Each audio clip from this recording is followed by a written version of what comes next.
Doug down at the cave.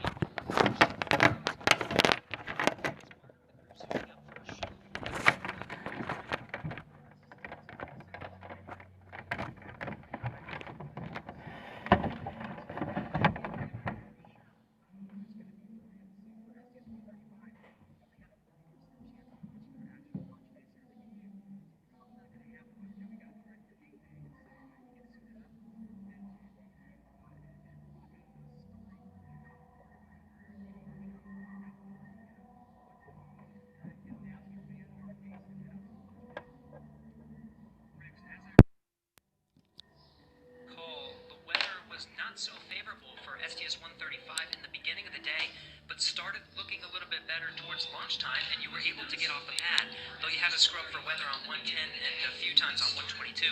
It seems to be a normal thing for human spaceflight. Yes, it is. It's like I say, you never know what your launch day is, so you have to be prepared anyway. Looking a little bit better towards lunchtime, and you were able to get off the may have pad. issues that they're working at the last minute, or the weather may not cooperate. So you get ready and do the countdown. And on STS-135, it didn't look very good. Like I said, we had only a 30% chance to go, and so we got out there anyways, and we got strapped in, and we weren't sure whether this could be go or not. Our commander looked outside and said, "Well, I got good news."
That big jolt.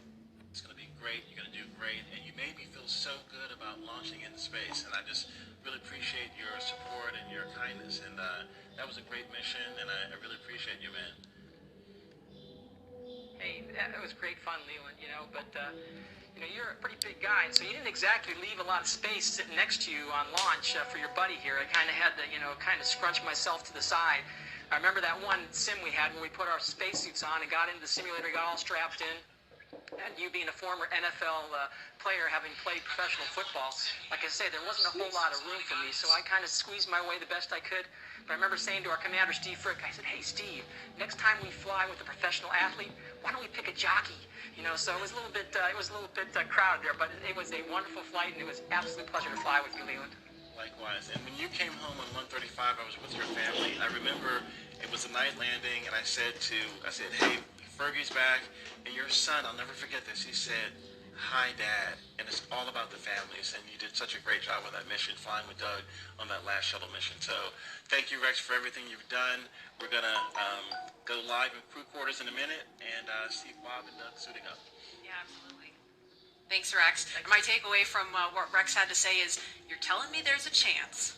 I know there's a chance. There's a pretty good chance, actually, 50% in fact. And the astronaut crew quarters is where astronauts live in seclusion before missions to space, and it's where Bob and Doug have been living for the past 10 days. Now, the suit-up room inside of the crew quarters is something of a national landmark in and of itself. This room was first used as a suit-up room for Apollo 7 back in October 1968. And for every crew mission since then, when launching from U.S. soil, serving 400 different astronauts on a total of 150 missions. This is the room where Armstrong, Aldrin, and Collins suited up over 50 years ago, where astronauts John Young and Robert Crippen suited up for the first shuttle flight, STS-1, back in 1981. And for every shuttle flight over the next 30 years, think of that, every flight to the moon, every flight of Skylab and Apollo Soyuz, and every single space shuttle flight started in that room. And Leland, I know many of us have experienced some form of quarantine over the last several months, but I would imagine that 2 weeks in quarantine in preparation for space flight is unlike any other time in your life. What were some traditions that took place? Oh, we would get together and sit down and sometimes tell jokes and try to make the mood a little bit lighter. We would review our notes and things, but we would bring our families in and have a crew meal together with our families, and that was really touching. And it's just card games, different things to get ready for that iconic mission to space. Absolutely. In many ways, everything prior to this moment was preparation, and everything after this is the mission. And prior to Wednesday's first attempt that we told you about, the suit-up room was last used for the final shuttle flight, STS-135, in 2011. And I want to mention one more detail about that mission. We want to show you a picture of the crew from the last American spaceflight launching from U.S. soil. In the picture, if we can bring it up, you'll see Doug Hurley. There it is, Doug Hurley. He was the pilot for STS-135. Today he is the commander of Demo-2, the spacecraft commander. Also suiting up for that mission was Chris Ferguson, Sandy Magnus, and Rex Walheim, who we just heard from a few minutes ago. And we are standing by to go into the suit-up room. We just passed the T-minus 4-hour mark, so suit-up is just beginning now, and there is our first look in the room. There is astronaut Doug Hurley getting into his spacesuit, and he's being helped by one of the suit technicians there. So this is our first look in the room. Again, Doug Hurley, he has flown into space 2 times before. He was the pilot on STS-127 and 135. And there's a wider shot. You can see astronaut Bob Behnken also in view now. Bob is to the right of your screen, and he also flew on 2 shuttle missions. Bob is a native of St. Anne, Missouri, so if you're watching from Missouri, especially St. Anne, wave hi, there's Bob. And Doug is from Appalachian, New York. He was born in Endicott, considers Appalachian his hometown.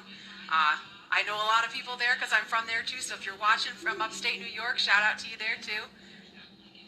This is so cool to see. Leland, this must bring back memories for you. It does, but it's a little different than when I was suiting up, because there were Apollo era lazy boys that were sitting in and leaning back in, and now they're in these really incredible sleek suits, as well as these the seats that are actually the same seats that are in the Crew Dragon vehicle, and that's pretty amazing. Yes, these seats are basically ground support equipment seats. They're pretty much the same as the ones in the vehicle, as Leland said. So what they're doing right now is strapping the crew into the seats to prepare for the 2 big checkouts that they're doing right now.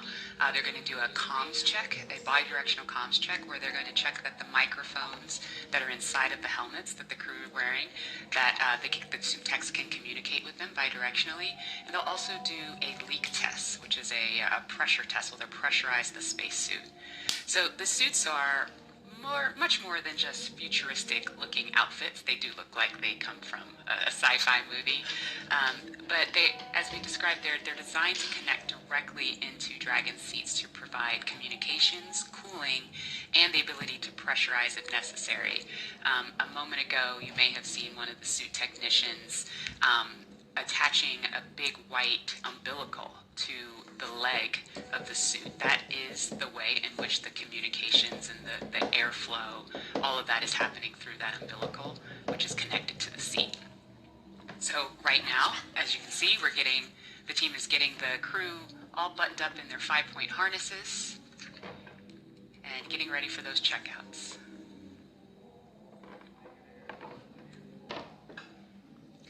There's that worm again, Leland, right front and center. How does that make you feel on a spacesuit? It makes me feel just great, Ray and Lauren. We have a lot of heritage tradition with the meatball, but I'm able to be a little bit more flexible now that Lauren has beat this worm thing into me.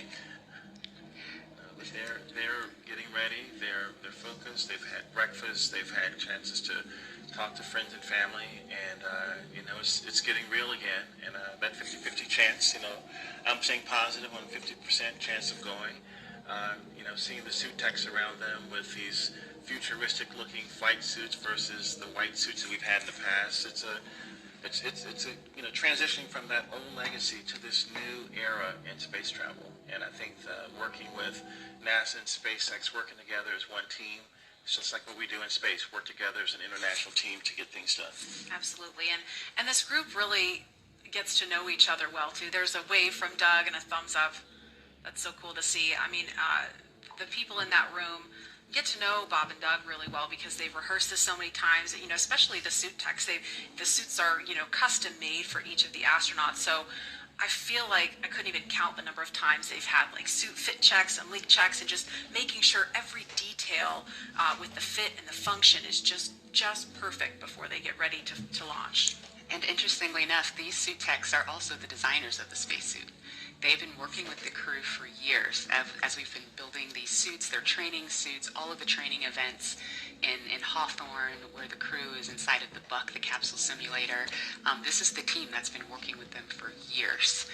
The team that dressed Ripley, which is the ATD, the dummy that flew in Demo-1. Mannequin, right? Mannequin, Smarty. There's lots of names for Ripley.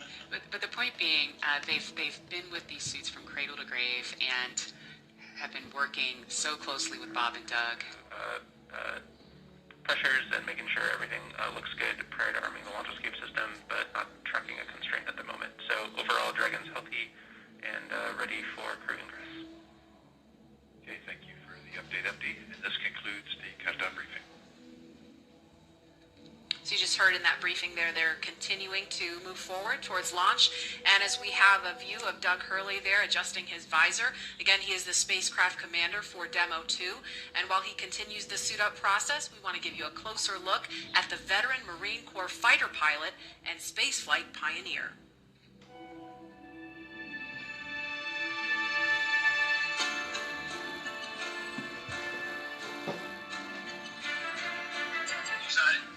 Very excited. Yeah, very excited. You feel ready? Still pumped? Oh yeah, I think we're ready. I think we're certainly ready. Joining the SpaceX Demo-2 test. He is a Marine Corps colonel and test pilot. He was selected as an astronaut in 2000. He piloted Space Shuttle Endeavour and Atlantis for STS-135, the final Space Shuttle mission. Introducing NASA astronaut Doug Hurley.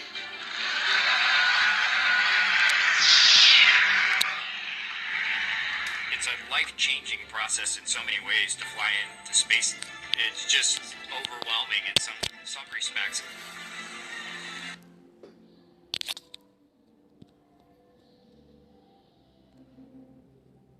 Sensations, the rumbling, the shaking, the acceleration. When the engines shut off and you go from, in the case of the shuttle, you go from 3 Gs to 0 Gs instantaneously and things start floating. And I remember distinctly just thinking, what just happened? To see a rocket launch in person is, it's a pretty emotional event. I remember the first time I saw a shuttle launch, it was amazing. And then when I saw a shuttle launch with my wife on it, that...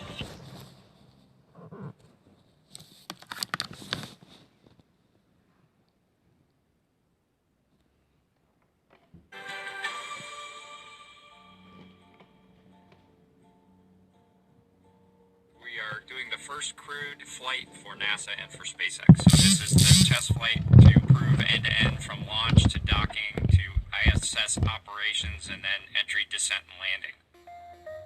This will be the first time the Dragon had a crew on board, and so there's a myriad of objectives we want to achieve for this mission. SpaceX has been responsible for design and essentially making this vehicle what it is. What the astronauts bring to the table is the crew vehicle interface. What would work on orbit, what might not work on orbit, what would definitely work, to be able to just have the entire integrated team that's going to support us getting to and from space station, talking together, working through the challenges that simulators typically throw at you. It was really neat being part of it. It's just been an incredible undertaking to see where we've come just in the last 5 years that Bob and I have been a part of this, and to be, shortly flying to the International Space Station with the Crew Dragon. It overwhelms you to think about how many people have, in some way, shape, or form, touched this program and this vehicle to get us to this point. And we are are the lucky ones that get to fly it, but we certainly not for 1 second take for granted the amount of effort that so many other people had to put into this to make it successful. For Doug personally, he's worked so hard, I mean, through his entire life, to get to where we are right now. As a test pilot, this would be the dream to fly any vehicle. So it makes me so happy to see that he gets to be part of this mission, the spacecraft commander. I'm just glad to see his hard work and his dream has come true for that. It's been a long road in a lot of ways for not only us, but certainly for all the folks that work in the Commercial Crew Program, as well as SpaceX, in our case, just working to get to this point. It's been a huge amount of sacrifice and time away from home, but the fruits of our labor are coming to fruition.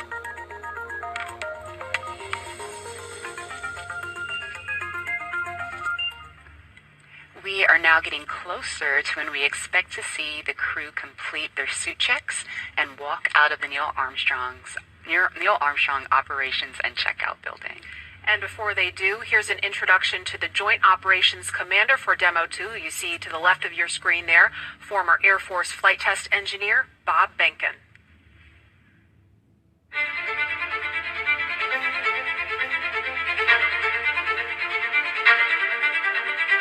When you go through the launch day preparations, there's a lot of moments that kind of stand out to you. One is the kind of the celebratory piece of it, which is that you're walking out of the suit up room and getting in the vehicle that's going to take you to the launch pad. When you close the hatch, that's really when Doug and I are in the vehicle, and it's our vehicle, and we're really in control of the mission at that point. Test pilots, their task proved that man could fly into orbit around the Earth and return live and well to talk about it. There's always a balance of managing risk as you go forward to execute a test point and figuring out a way to collect the data. We hear a sound. Okay, is that sound an expected sound? Or we see a light, is that light an expected light? What's the source of it? Does it sync up with something else that's going on or not? So trying to dissect all of that in real time in your head is, a lot of things happen like that on launching of a vehicle. From St. Anne, Missouri, he is an Air Force colonel and flight test engineer. He flew aboard Space Shuttle Endeavour twice. Introducing NASA astronaut Bob Behnken.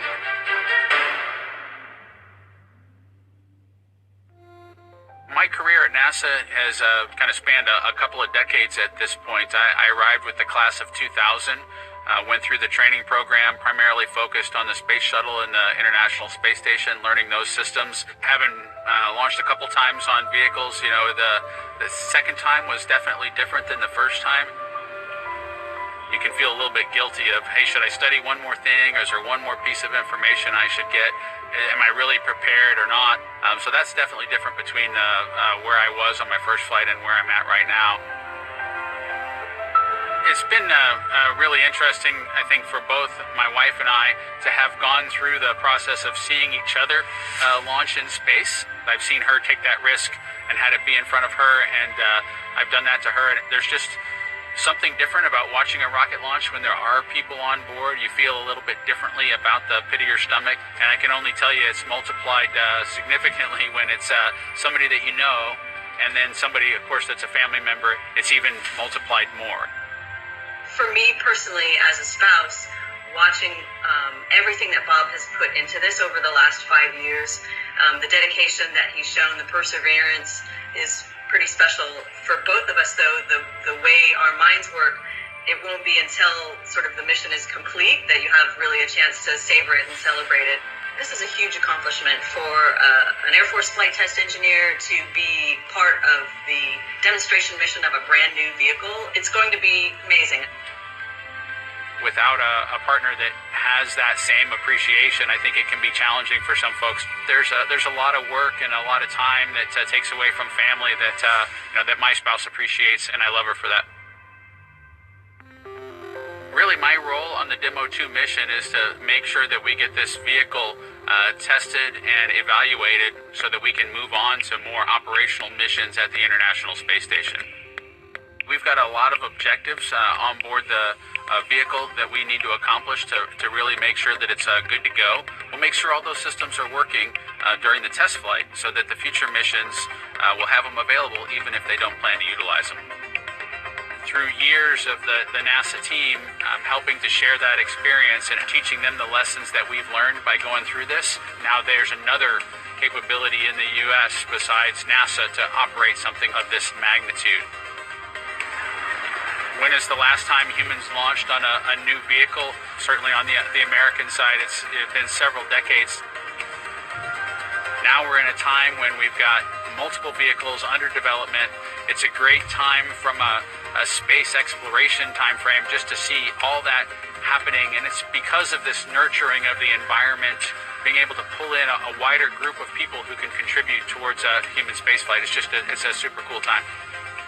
On a deeply personal level, I'm really excited that my son is going to get a chance to see me launch into space. Being an astronaut has been a little bit of an abstraction thing for him because he's seen me do it in old videos, but he hasn't seen me do it for real. And so I'm excited for him to see this launch. I want to thank the entire Commercial Crew Program team that's worked together to get to this point where we've got vehicles in the launch pad ready to head to the International Space Station.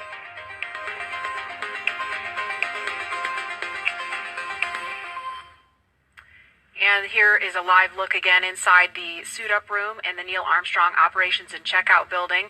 We can see now NASA Administrator Jim Bridenstine. He's talking to the crew. You won't hear any audio in here, and actually we had some questions about this Wednesday because people were like, why can't I hear what they're saying? That's by design. It's not a mistake. We are really lucky to be able to show you this video live as they're suiting up, but you don't hear the audio because that's a little bit, we try to give the crew a little bit of privacy, and so being able to talk freely and share really what's on their minds without having to worry about who's listening is part of the reason you don't hear audio in there. But that's Jim Bridenstine there talking to the crew, and it looks like Associate Administrator Jim Morehard is also in the room standing to the right of your screen. And these are great moments to get a last chance to talk to the senior leadership of NASA as they're about to go off and launch into the cosmos. And I think when you look at how Bob and Doug complement each other, and how these SpaceX suits, they really complement the astronauts too, because they're more form-fitted, they're custom-made, and this is a moment where they're getting ready to do the real deal. And Lauren, I think the integration of the suit and the vehicle and these seats is just really, really impressive how y'all at SpaceX did that. Yeah, the primary purpose of the spacesuit, it's a pressure suit. Now, the Dragon capsule is already pressurized, so even in the vacuum of space, the crew is safe when inside of Dragon, but in the unlikely event of an anomaly that causes the capsule to depressurize, we can actually flow oxygen or nitrox into the suit, and that will keep the astronauts pressurized in flight. So that's its main purpose. So it's that form and function and some style there as well. And for the kids out there that have 3D printers or have 3D printed, the actual helmets were made by 3D printing. So you could be a spacesuit designer yourself because you already have the skill set, and or fly in space one day if you wanted to. And I'm curious about what kind of conversation might be going on with them. It looks like it's lighthearted. You can see Doug laughing there. I know that Mr. Bridenstine has said, Bob and Doug, if you want to back out, it's not too late. I would imagine he may have said that again. I know they're ready to go. They're as eager as can be. And it looks like they may have another visitor coming in. Oh, no, it looks like the administrator's just being passed something there, but... and it's really important. I mean, we've trained for so long. We've gone through the malfunction processes. Now he's doing a selfie. Of course, you got to do the selfie. I didn't see them do this on Wednesday, so they were probably kicking themselves when they walked out. Why didn't we do a selfie in there? I wonder if he has that Instagram filter to put the glasses on. Do you think he has it on? Well, you can tweet at him and find out. Hey, I might have to do that. No, this is a great lighthearted moment. It helps gets the guys in a good frame set mindset to go off in space in a very calm and cool and collected way. I think he's now taking pictures of some of the crew techs, the suit techs, which is fantastic. It's all about bringing the family and the team together, making everyone feel comfortable on flight day and helping us get to space safely as we always try to do. And obviously this is, this is a very serious mission. I mean, we don't want to make too much light of it, but Leland, you mentioned Wednesday, and I thought that was a really good point, why it's important to be able to joke around and keep things light as you're getting ready to go to the launch pad. Yeah, when I went up on 122 with Rex, and we just talked to Rex, we were, in the caravan going over to the launch pad, we were kind of making some jokes, but as we were suiting up, we would look over each other, we would get up and high five, and we'd say, hey, you're ready? Let's go, let's do this, and it's just, you've already trained, you know how to do this, you've done it many, many times, and so I think it's, that lightheartedness is good, but, right when you get in the vehicle, the 3, 2, 1 liftoff, that's when you're ready to go. And they're the visitors making their way out of the room, and as we mentioned, Doug Hurley and Bob Benkin, I mean, they are two of the finest at what they do, and it's really starting to sink in that the mission is on as you see them in their spacesuits. And seeing them in these suits has always been so inspiring to me from the first time that I saw them at Hawthorne at SpaceX headquarters during training. It's kind of like a sci-fi film, but unlike a movie prop, which primarily just needs to look cool, our team designed the suit to maximize safety and functionality while maintaining style. Here are two members of our spacesuits team, Chris Trigg and Maria Sundin, telling us about how the suit came to be. I think one of the things that was important in the development of the suit was to make it easy to use. It's something that the crew just has to literally plug in when they sit down, and then the suit kind of takes care of itself from there. So the suit is really kind of one part of the bigger Dragon system. It's really part of the vehicle. So we think of it as kind of a suit-seat system. So the seat that the crew is in and the suit are in a lot of ways working together. And so it made sense that we were designing Dragon in-house to also design the suit. Our spacesuit is completely designed in-house. It's built here in Hawthorne, California, in the same building as the rocket and the capsule. The spacesuit is custom-made for each crew member, and that is to optimize the fit for the crew member. We definitely wanted to innovate, and we wanted it to look inspiring, but first and foremost, we wanted it to be safe and reliable.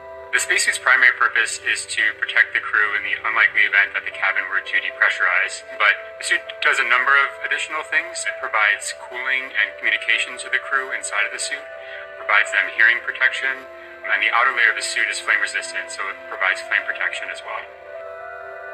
When the crew gets in the capsule, they get in their seats and they plug the suit into the umbilical that's attached to the seat. And the umbilical is providing everything that the suit needs. So it provides the avionics or electronics for communications, is providing the air to cool the suit, and then it also provides gas when needed to pressurize the suit. So it's really a single point that lets the suit do all the things that it needs to do. We designed the helmet in-house. The helmet serves a number of different functions. Obviously, it's protecting the crew's head and it's retaining gas like the rest of the suit, but it also houses the microphones as well as the valves that are regulating pressure in the suit. We had to design the gloves so that they would work with the touchscreen. So the gloves also still had to do a number of other things like the rest of the suit. So all of those things had to come together within the glove. It'll be obviously really amazing to see Bob and Doug in their flight suits, and I think one of the things that's cool about the suit is it's not just a piece of hardware, it's not just a suit, it's a very personal thing. It's Bob's suit and it's Doug's suit. And so seeing the two of them in their suits using it in flight will be just a really amazing thing. And you're looking live at Launch Complex 39A. That is Crew Dragon in the center of your screen, sitting atop a two-stage Falcon 9 SpaceX rocket that will produce 1.7 million pounds of thrust at liftoff. We are keeping our fingers crossed that the weather cooperates. It's a 50-50 chance. It looks beautiful right now, but there may be some thunderstorms rolling in later, so we're keeping a close eye on the weather. In the meantime, we're going to head west to Hawthorne for an operational update. Dan?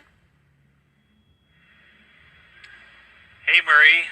We are here in Hawthorne still. The astronauts have a crew training facility that's equipped with both a cockpit simulator and a full-scale Dragon mock-up to conduct simulations both for nominal and off-nominal situations. And recently, the SpaceX team shared the exact same ISS simulator that the astronauts train on with the public, so you can try your hand at docking the ISS. If you head over to iss-sim.spacex.com, you can try your hand at docking with the space station. It was really difficult. It looks way more, it's more difficult than it actually is, I think. Yeah, flying in space is really deceiving. Just when you think you're going really slow and everything's okay, the next thing you know, you're careening into the space station. So it's way harder. You have to go way slower than you think. It might take a couple of tries, but it's doable. Yeah, but you guys should try it and check it out and see if you can do it. So let's check in with John Innsbrucker for a quick update on... Go well for today's launch. Now on the launch pad, Falcon 9 is powered on. Engine and stage checkouts were performed last night. All of those looked good. Now we're currently pressurizing gas storage vessels on both the first and second stage. And as I like to report, the good news is there's nothing significant to talk about on the rocket right now. Now on top of Falcon 9 is the Dragon spacecraft. That's being prepared for the crew. The Dragon propellant system was pressurized to final flight pressure about an hour now for the crew to walk out of the ONC building, and they should arrive at the pad by about T-3 hours. For the Dragon spacecraft, all systems are also currently go. The Air Force range reports no issues at this time. The range will be maintaining both air and sea space clearance around the launch pad. They also help support things like putting the roadblocks up to prevent access to the hazard areas at both the launch site at 39A and around the Cape. Now, the big question, of course, is the weather, and as I said before, we all talk about it, but it's the one thing we can't do anything about. Weather is 50% probability of good conditions. We are going to be watching for the clouds, lightning, thunderstorms. The sea breeze is not as strong today, and that's going to not help push all of that back over Central Florida. But right now, things are looking good with both Falcon 9 and Dragon as we count down to liftoff. Now, we want to see where you're following today's launch from, so we're going to jump over to Tahira at our social desk. Thanks, John. So glad to hear that things are at least looking good right now for this launch. Really hope it stays that way. So we just took a look at numbers of viewerships across our social media platforms, and there are now 500,000 of you tuning in for today's broadcast. Welcome, guys. We are so excited to have you. We also have the top cities right now tuning in, and that's Columbia, South Carolina, Houston, Texas, Los Angeles. I don't know who he had to call, but it looks like he is in this SpaceX suit and his Tesla getting ready for round 2. Absolutely love it. Let's take a second look. Okay, right now we have a French bulldog. It looks like taking Bob's place for launch right now. This is so funny. We love to see it, guys. And so for those of you tuning in, be sure to use that hashtag LaunchAmerica on social media and show us how you're getting ready for liftoff. So earlier in the show, we polled users to see which NASA logo you're sporting for today's launch, and the results are in. So it looks like about 62% of you are wearing the meatball today. And that leaves the worm falling a little bit behind. But hey, now that the worm is back, maybe y'all will be sporting it more often. And so with that, let's head back to Marie at NASA Kennedy. Marie? Thanks, Tahira. We have some really spirited reactions here. We're looking live at the ONC walkout doors, but I just have to tell you, Leland threw up his arms in the air in victory when he saw more people sporting the meatball, and Lauren looks like someone just kidnapped her dog. I am shook. Go worm, go worm, go away worm. Oh, wow.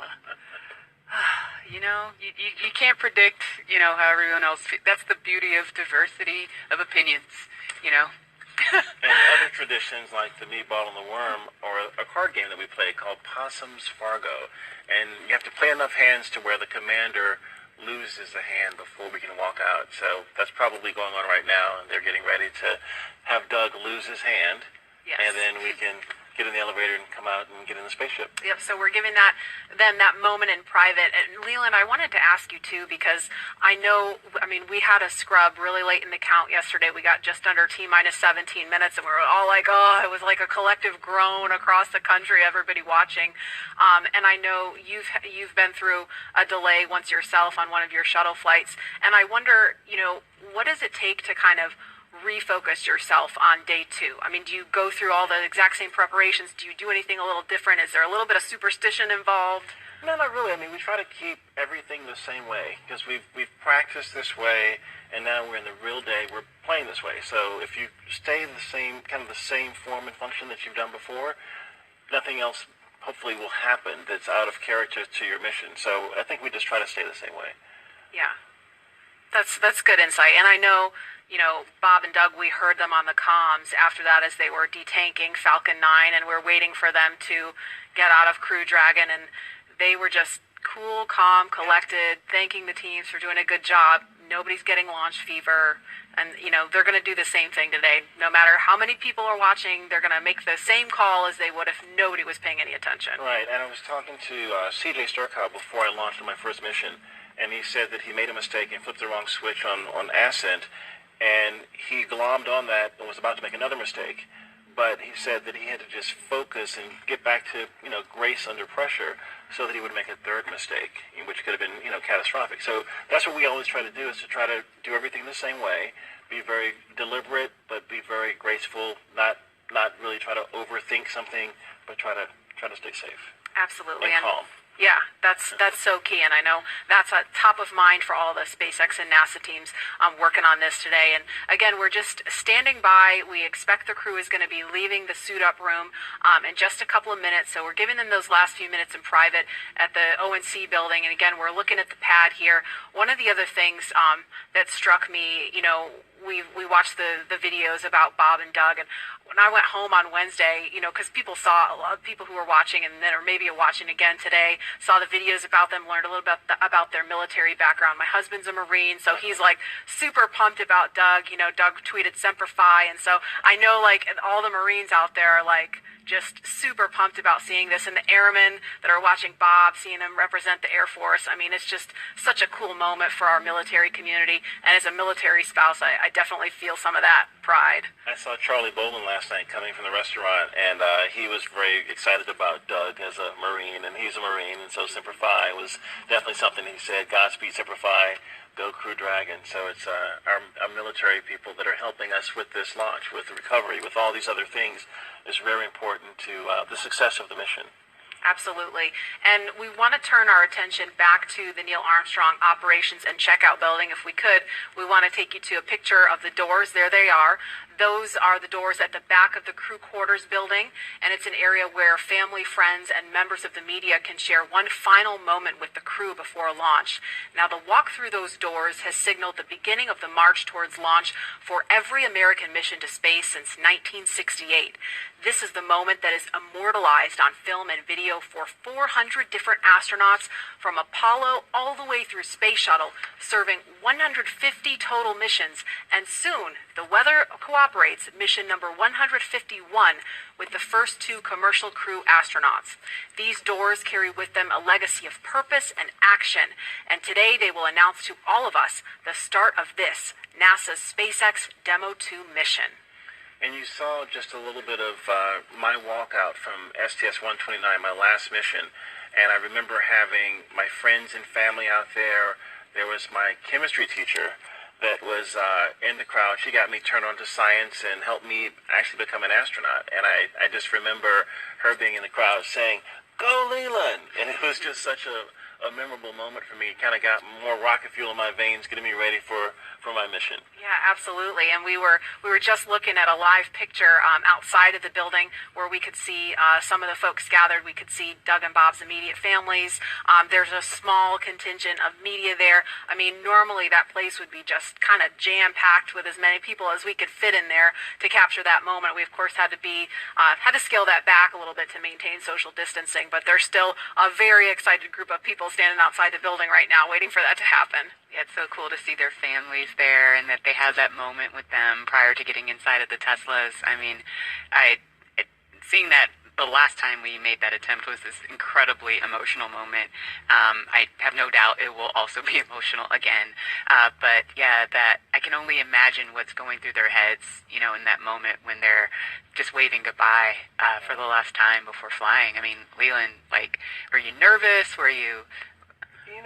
At that moment we were, we had been a little jovial in the suit up walkout, but I think at that moment we were thinking about our families, leaving our families, but then at the same time we're going to do this incredible thing for helping advance our civilization.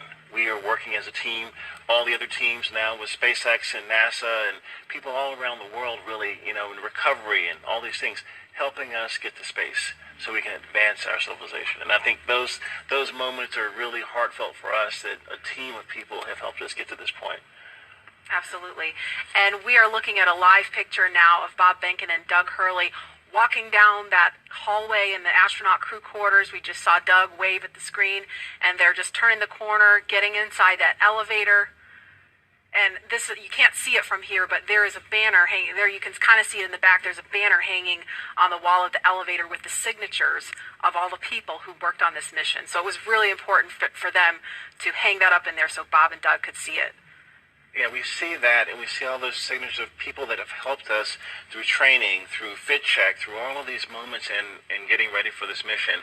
And it feels like they're going along with us on the ride. Absolutely. And as we wait for the crew to come downstairs to the first floor, we will pause to honor today's efforts with our national anthem. Kelly Clarkson just blew us away with a fantastic rendition Wednesday. Here she is again.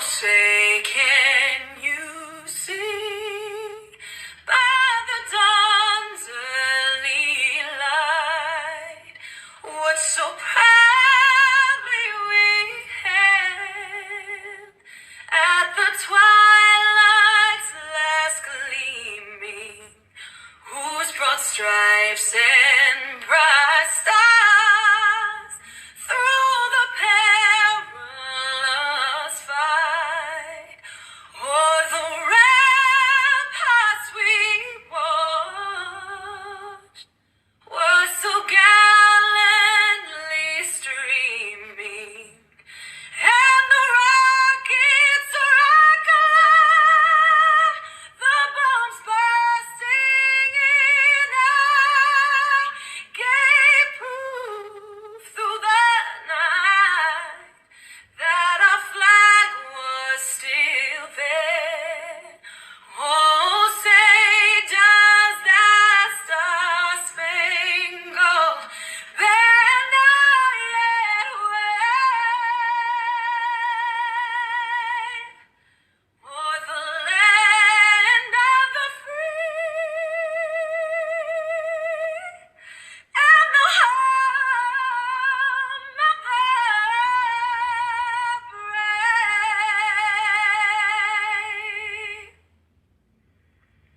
Oh, I got goosebumps listening to that. I mean, it doesn't get old. We heard it Wednesday, but I mean, I could hear that every day of the week. She was blowing. Yeah, amazing.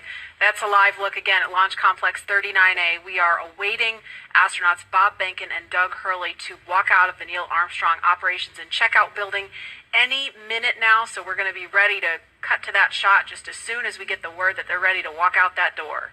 Those doors, excuse me.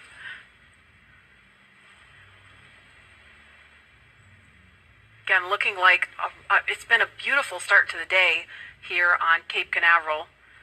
But we're keeping a close eye on weather because it looks a little iffy as we get later into the afternoon, closer to launch time, which again is 3:22 this afternoon. It always blows me away every time I visit Florida is, 1 hour it's this beautiful, clear, gorgeous day, and then an hour later it's a thunderstorm. You said it. Welcome to our world. And an hour later it's back to clear. Yeah. Yeah. Well, just similarly to last attempt, right? I mean, just 15, 20 minutes later, it was good to go. I know, it hurt my soul because we have this instantaneous launch window. It's not like with shuttle where we could give it a couple more minutes because you had a 10-minute window. We have a single second to get this off the ground, so everything's got to be just right. The conditions all have to be green at that moment. Again, Mother Nature showing she's in charge. Absolutely. And we just heard we're about 30 seconds, less than 30 seconds now from seeing the crew walk out of those doors. So we are standing by to show you that moment live.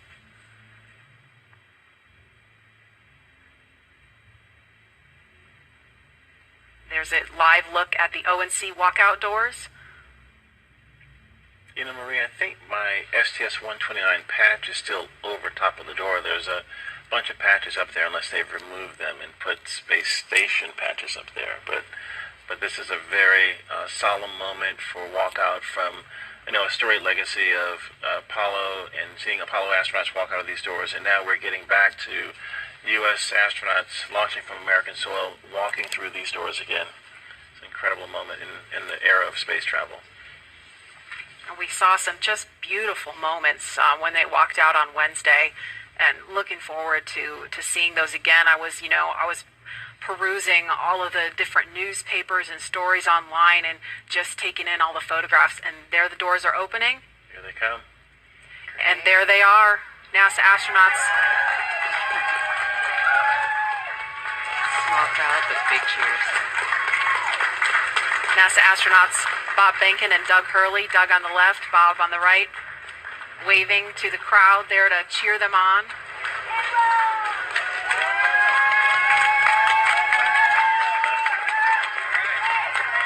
And there are their families right in front of them.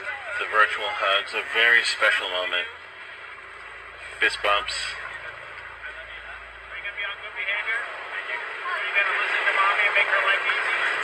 You can hear them.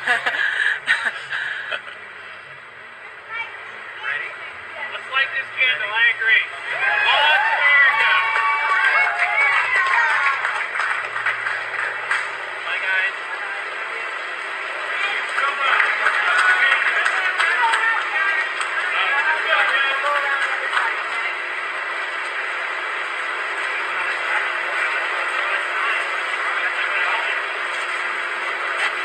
Now they are getting into the Tesla Model X that's going to take them to the launch pad, being strapped into their seats. Their suit techs are attaching their umbilicals, so integrated into the Teslas. These are not just the new Tesla you can just buy off the web or in a Tesla dealership. They've been outfitted with cooling units, and that white umbilical, similar to what you saw in the suit room, that umbilical is being connected to provide cooling air to the astronauts while they're on the way to the pad. And those Falcon wing doors are closing. Super sleek. A rapid departure from the Astro van. Yes, I would say so. And their flight surgeon is in the front seat in the passenger side, taking the journey along with them. As I mentioned last time, we all just think about the technology and the rockets, but this is what it's all about. The families coming together, supporting the families, us working together as a team to ensure they get up there safely and back home safely for their families.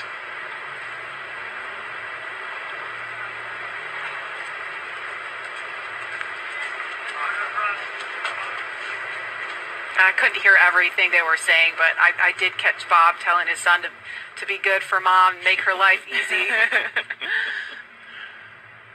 As a parent, I appreciate that.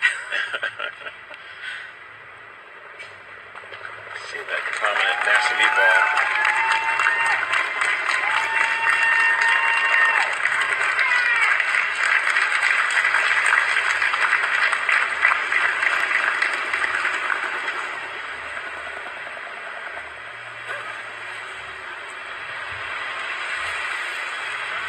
Now, as we watch the convoy begin their journey to Pad 39A, to our SpaceX and NASA family who over the years made this mission a reality and who have worked this launch campaign up to this point, we have you here in our thoughts. And we wish every one of you could be here to see this up close, but we want you to be part of this journey regardless of where you call home and regardless of where you're watching from today. And so for the next few minutes, we are going to follow the convoy, but highlight those whose words and hands and thoughts built all that we see here today. We hope all of you watching can feel the pride each of these NASA and SpaceX team members has for this drive out to the pad. This is Laura Segura from the Commercial Crew Program. We're so excited about this historical day. Congratulations on being a part of the very first mission for human spaceflight, commercial human spaceflight ever. We're behind you, Bob and Doug.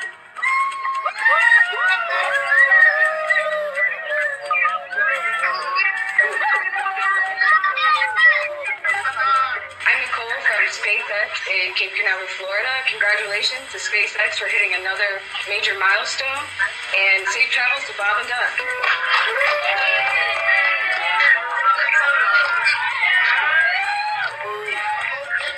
Bob and Doug, as the launch vehicle chief engineer, we've got a lot of our launch vehicle team here to wish you a very wonderful ride on a Falcon 9. Coming up to 2, we're so excited for you. And launch America. It's time to launch. Let's go.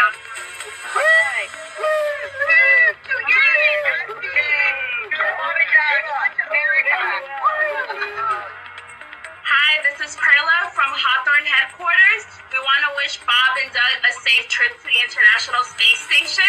Go Dragon!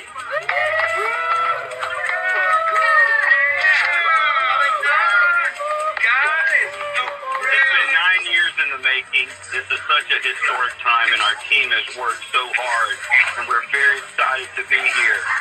Go Bob and Doug!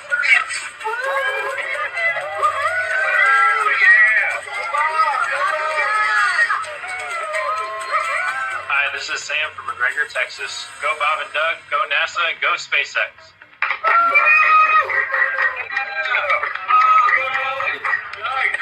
Sean O'Rourke from Johnson Space Center. Bob and Doug, wishing you a great flight. I just wanted to tell you good luck.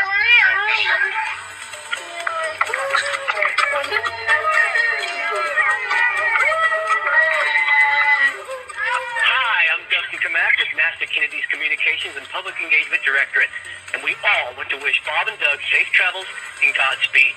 You are both an inspiration to us all. Now, let's get out there and launch America. Let's do it. Come on, launch America.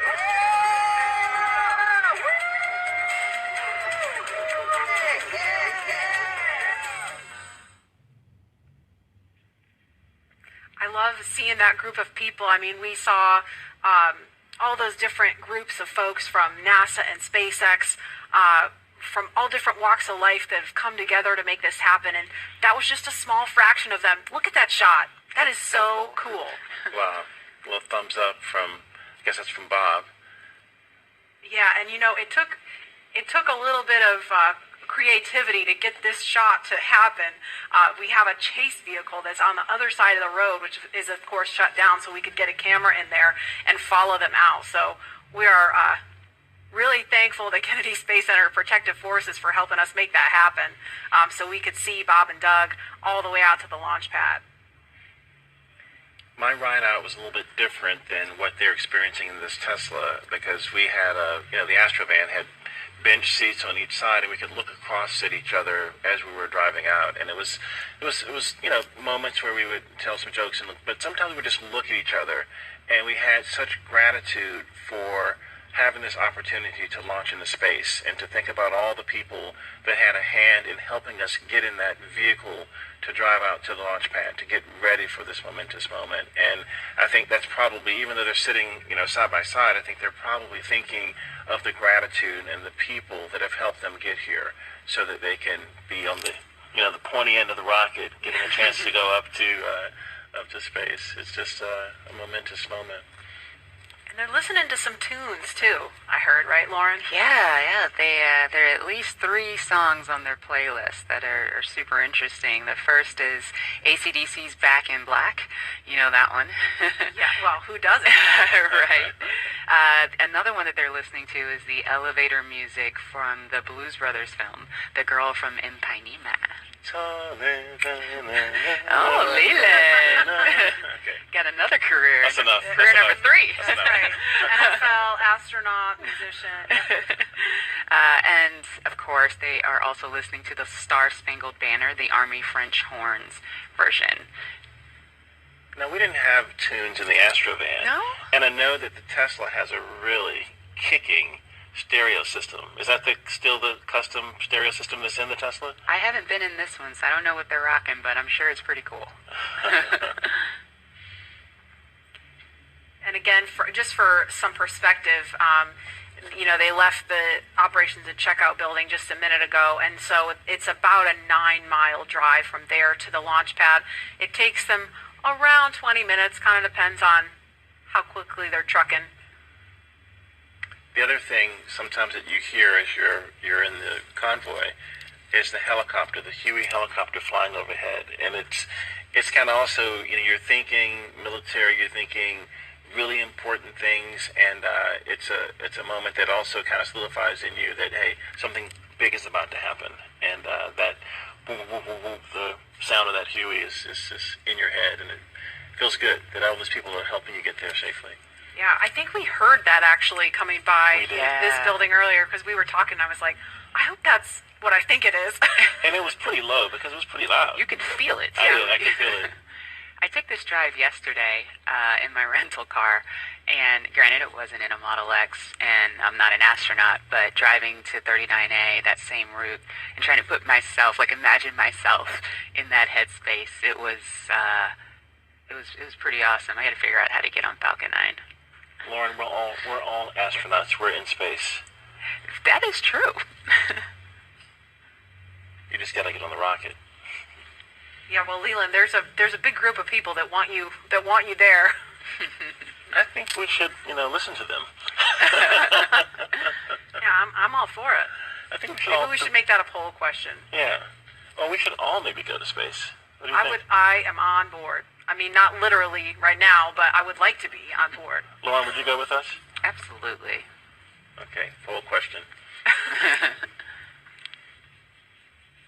We have so many people watching online, sending well wishes to Bob and Doug. I mean, it started early this week as we were ramping up for Wednesday, and I feel like it's just been this build-up of momentum because, we were following along Wednesday, and now we're all following along Saturday, and we have people watching from home that hopefully don't have to work today and can really tune into what's going on here.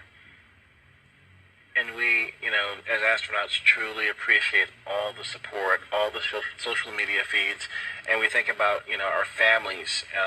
We saw Megan and Karen there with their sons, wishing Doug and Bob well wishes and Godspeed as they head off in these Teslas to launch pad 39A that launched the Apollo astronauts.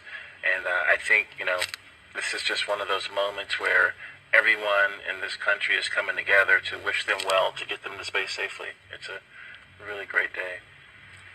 And they are just now on Saturn Causeway. They just made that right turn onto Saturn Causeway. So to the right of the screen, that building is the Operations and Support Building 2. And on the left, it's out of view right now, is the Vehicle Assembly Building, that iconic building that processed the Space Shuttle and Saturn V rocket also. That's where that mobile transporter used to take out the Apollo, Saturn V rockets and the Space Shuttle. It's just an incredible machine. And where they're passing right now, I mean, if we were to run outside, we could wave because we are off to the right of your screen there at the press site where you see a group of media there. So from this point they've still got about 3 miles to go from here. I'll see you guys later. I'll be back in a minute. You're gonna go hop in. And obviously, it's not just Bob and Doug's Tesla. There's a number of cars in that convoy. They're being escorted by Kennedy Space Center Protective Forces and also SpaceX security. They have a flight surgeon there with them. And we've seen just a sprinkle of folks along the way. Normally, we'd have a whole lot more people out here watching this, but we really appreciate you watching online and from home. Again, wherever you are, at the beach, watching on your phone, your tablet, your whatever mobile device you have, we're going to be here every step of the journey, taking you through it moment by moment. There's a cool shot with the worm on the roof. There we go. The second place worm, yes. The second place worm. So, Leland, when I drive down this road on the way to 39A, on the left, there's that area where the crawler used to drive. Can you tell us a little bit about the crawler? Yeah, right there you can see the kind of the gravel where the crawler actually crushes that gravel almost into sand. It's so heavy. When the shuttle will go out and the Apollo Saturn V rocket will go out, and it's just, this thing moves at a glacial rate to get out there because it's got this huge rocket or shuttle on it. But I had a chance to see that when my shuttle went out one day with Alan Poindexter, and it's just this enormous, tracks and vehicle, but you guys do it in a different way, don't you? You don't go out of the vehicle assembly building. You have your own building. We have a hangar right there on the pad, so we just roll the rocket up the hill. You kind of do it like a Soyuz, where you just raise it up right there from horizontal to vertical, and it's done. Yeah. Horizontal integration, so you don't need an enormous building in order to process the rocket and mate drag into it.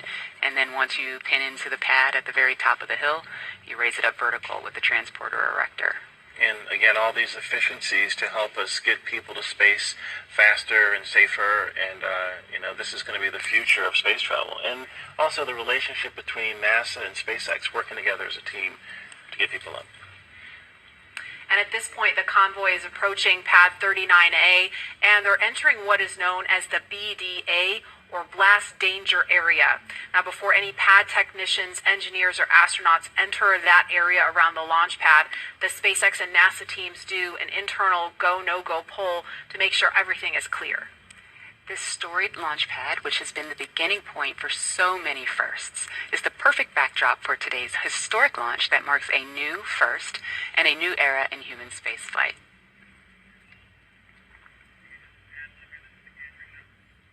And here's a view from our gantry near the Launch Complex 39A.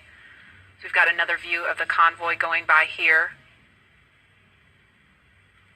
If I had to count up all the cameras we have all over the place for this, I'd be here all day. That's a beautiful shot right there, looking at the Kennedy Space Center and Merritt Island and all of the nature around us. It's a big buffer from 39A so that we can be safe and launch our rockets off to space safely. Absolutely, and a lot of people don't realize this is a national wildlife refuge. I mean, I pass turtles on the way to my car every day. Well, when we would run from the operations and checkout building, we'd have to watch out for snakes and for alligators, and so to be really careful about the wildlife. We used to have one who lived at 39A. Oh, really? Yeah, an alligator. Well, maybe we'll see him. We'll keep an eye out. Tweet at us if you see any. Did you name him Worm? Ooh, it's ahead of my time. I don't know how an alligator would feel about being called Worm, Leland. Yeah, well.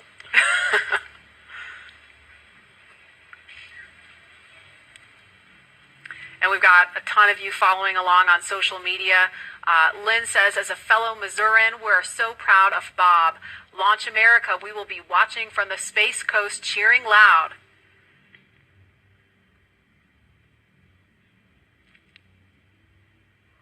And another comment, Godspeed and good luck, Astro Benkin and Astro Doug, #Launch America. There you see the SpaceX horizontal integration facility. It's on the left of the screen now. We saw the front of it from the other angle. Or I'm sorry, no, there it is. I was getting my buildings mixed up, so it's on the right now. Yeah, Bigger building. The other is the Falcon Support Building. It's where all of our offices are, and yes, you're correct. Thank you for the correction, Laura. There's our hangar. We process Falcon Heavy in there. There are other boosters in that hangar as well. And the rocket and Dragon that is on the pad right now was put together, or rather finally integrated inside of that hangar and then rolled out to that pad to go up vertical. And there it is. That shot really gives you a sense of the scale of the Falcon 9 rocket. Those Teslas look teeny, teeny, tiny, making their way up there. And so as they make their way up to the pad, we're going to throw it over now to Hawthorne, where Jesse and Dan are watching the action. Hi, guys. Thanks, Marie.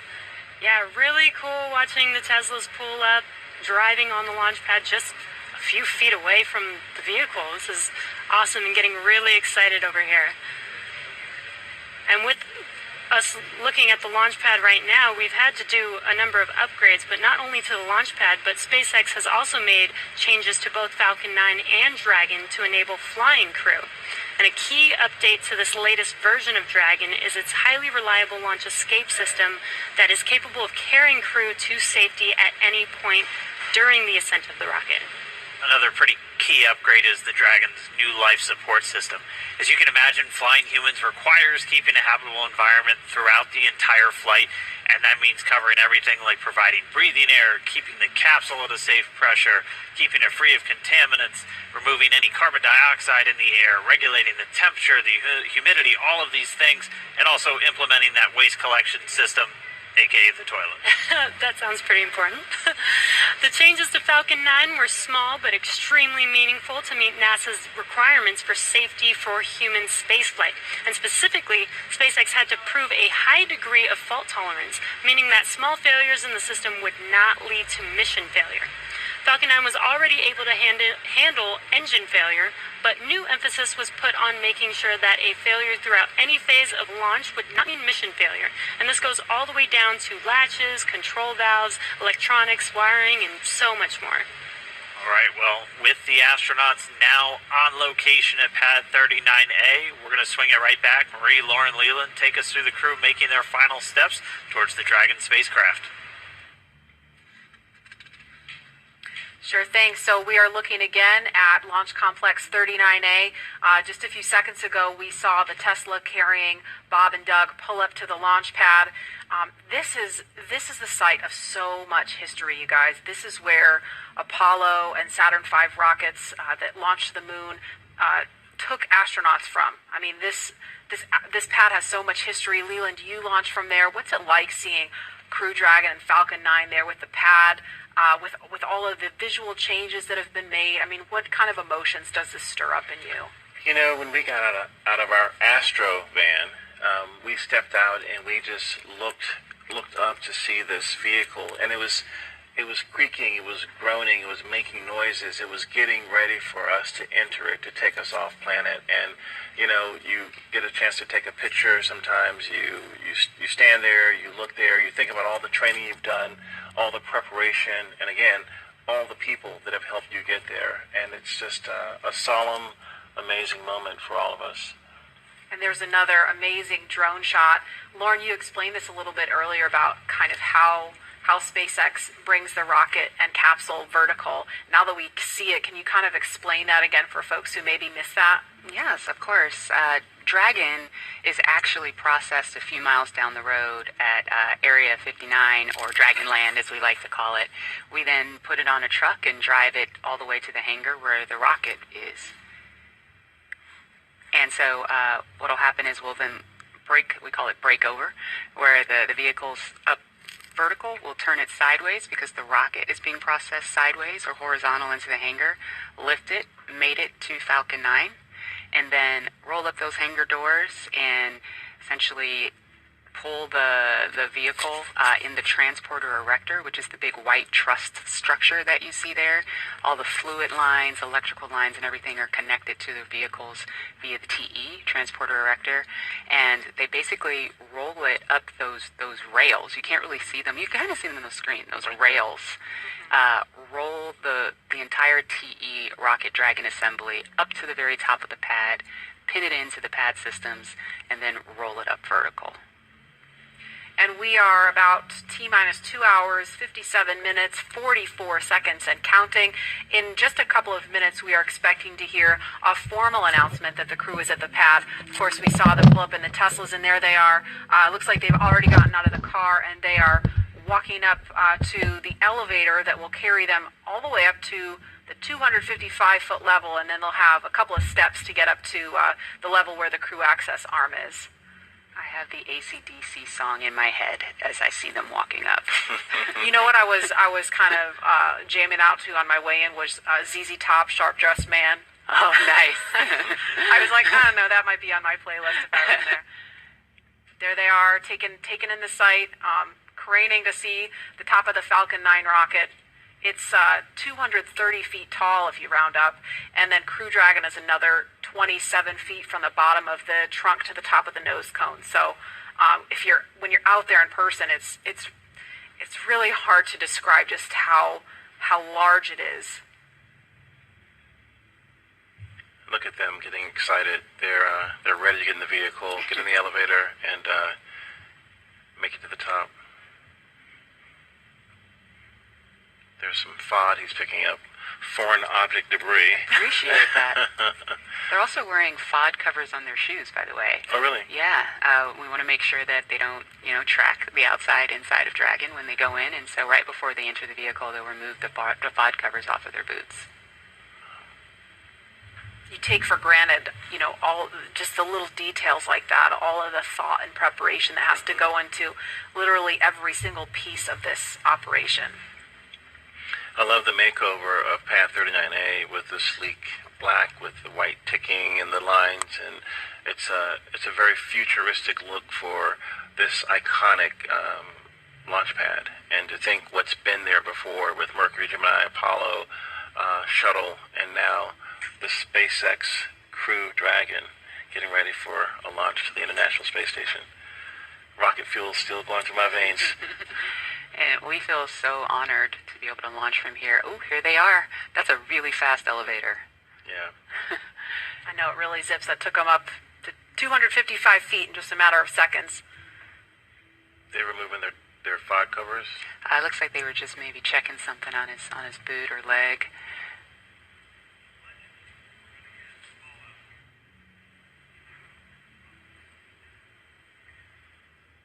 And we should hear a call any moment that the crew has arrived at the pad as they make their way up the stairs, and they're headed to the crew access arm now.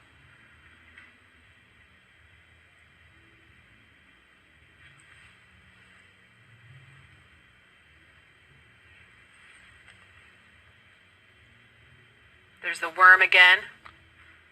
Poppin'. You know it. Meatball. Don't worry, there's a meatball on Crew Dragon.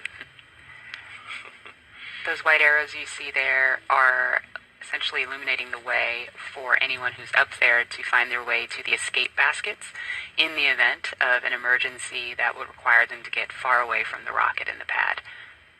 And it's hard to tell from this angle, but there's actually a phone right here, and I can't tell if it's Bob or Doug that's using the phone right now, but Leland, can you explain the significance of that? It's the same phone that was there during the shuttle days. Yeah, you get a chance to talk to maybe friends or family that you haven't had maybe couldn't come to the launch. In this case, it's quite a few people, but just to have that last moment to talk to someone before you get in the vehicle. It's a beautiful view.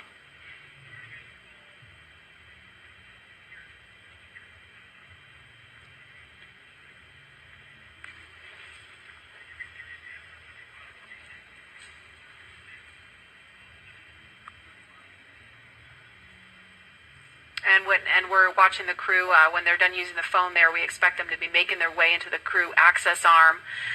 And coming up at about T-minus 2 hours and 35 minutes, the astronauts will ingress, or that's a word we use to describe climbing into Crew Dragon. And we saw Doug do it a couple minutes early on Wednesday. They were a little bit ahead of schedule, so that time could be a little bit flexible.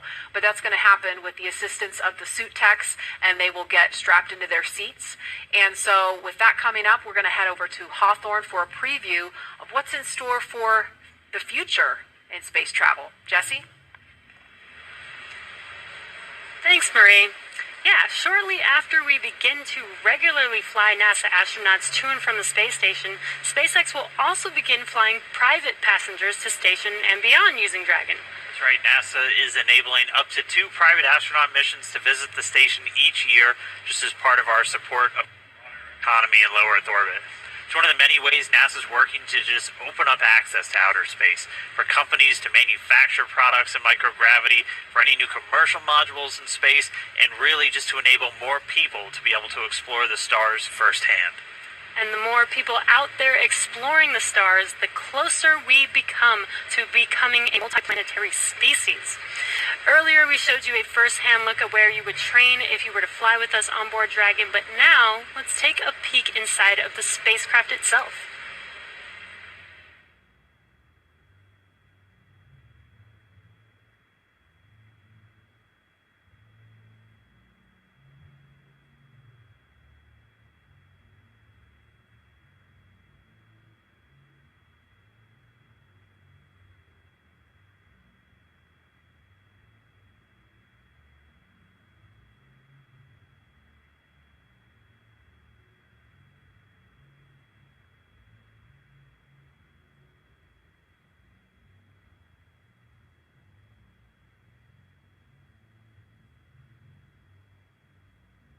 Intuitive to know what we need to do at any given moment in time.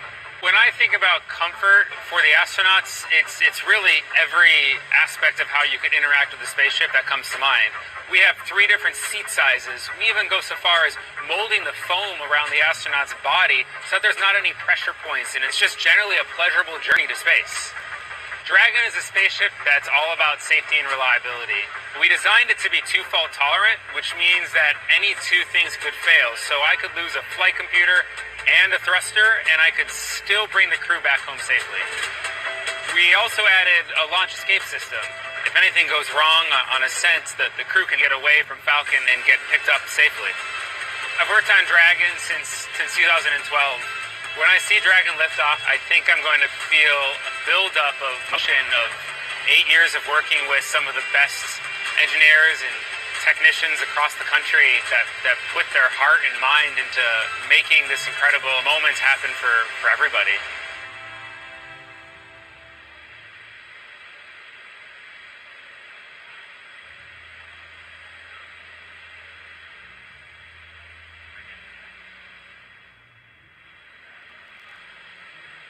Alright, so that was a detailed look inside Dragon. Here's a live look at two astronauts about to climb right in. If you're just now tuning in, you're watching our coverage of the mission known as Demonstration Mission 2 or Demo-2. 2 days, SpaceX and NASA are going to be sending people into orbit on a mission to the International Space Station from U.S. soil for the first time since 2011. Bob Behnken and Doug Hurley are the NASA astronauts flying today, and you can see them right there on screen. They are just right next to their ride up to space. Yeah, very exciting. So as you can see, they have already arrived at Pad 39A, where Falcon 9 will lift off from at 3:22 p.m. Eastern Time today. They have ascended the tall structure already, which is next to the rocket, and it's called the Fixed Service Structure, and also have already walked down the corridor, which is known as the Crew Arm, which is what they're standing in right now. That's right, and as they prepare to board Dragon, they have this one final stop they're standing in right now, and that's the White Room. The White Room is literally just the room at the end of the crew arm that has an opening into Dragon. It is the last place on planet Earth Bob and Doug are going to be standing before they step into Dragon for their ride to the International Space Station. And the term the White Room was first used during NASA Gemini missions, where the room right before entering the spaceship was painted white. And as you can see, we've continued this tradition with painting ours white as well. And on Wednesday, they actually started a new tradition by signing the wall in the White Room. It's a fairly small area that has room for the crew and a few ground support members to complete cargo load at T-minus 24 hours and crew ingress at T-minus 2 hours and 35 minutes, which is coming up here shortly.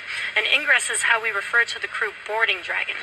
Also inside the White Room is a movable platform that just gets extended out to the capsule just to make that boarding process much smoother for the crew to climb into Dragon. As you might expect, it's also environmentally controlled. You can see kind of a big seal right up against the side hatch, and that's just done so Dragon can be open while keeping all the dust, dirt, and the Florida humidity out of the capsule, making sure it's pristine for the crew. And so that seal's going to stay in place until they begin to retract it, get the arm ready to move out of the way, and by that point the hatch will already be closed. And the White Room also has lots of tools in order to open the side hatch, complete crew ingress, and prepare for any contingencies or emergency that may be encountered. And right now they're just in the White Room. They're getting a final briefing. You can see them with a number of different pad technicians. Everybody on that team has a specific job. Some are suit specialists who are going to help Bob and Doug get connected to their seats. Some are specialists with the Dragon capsule itself and are going to be responsible for closing the hatch. And we also typically have a photographer in there just to help kind of capture these moments as the crew gets ready. So right now we're watching, and we can see them start to line up there. We'll see Doug Hurley go in first, and so he'll be the first one through the capsule, and he's going to be ingressing. That's just our spaceflight term for entering. You're going to hear a lot of these terms throughout the next couple of days as they make their way up to orbit. Ingress getting in, egress coming out. And they're also doing that final FOD check, making sure that the crew don't have any foreign object debris, dust, dirt, anything that could interfere with the systems on Dragon just before they get in. Right, as Leland and Lauren were mentioning earlier, they do have stuff on their suits to protect from FOD, and they have FOD covers on their boots, as they mentioned, as well as on their umbilical port on their suits, and that needs to be removed before they can ingress. The crew has arrived at the White Room, and its ingress is in progress on schedule. Just listening into the nets and hearing those updates live. Yes, once the FOD check is complete, they can enter, which is happening live on your screen right now.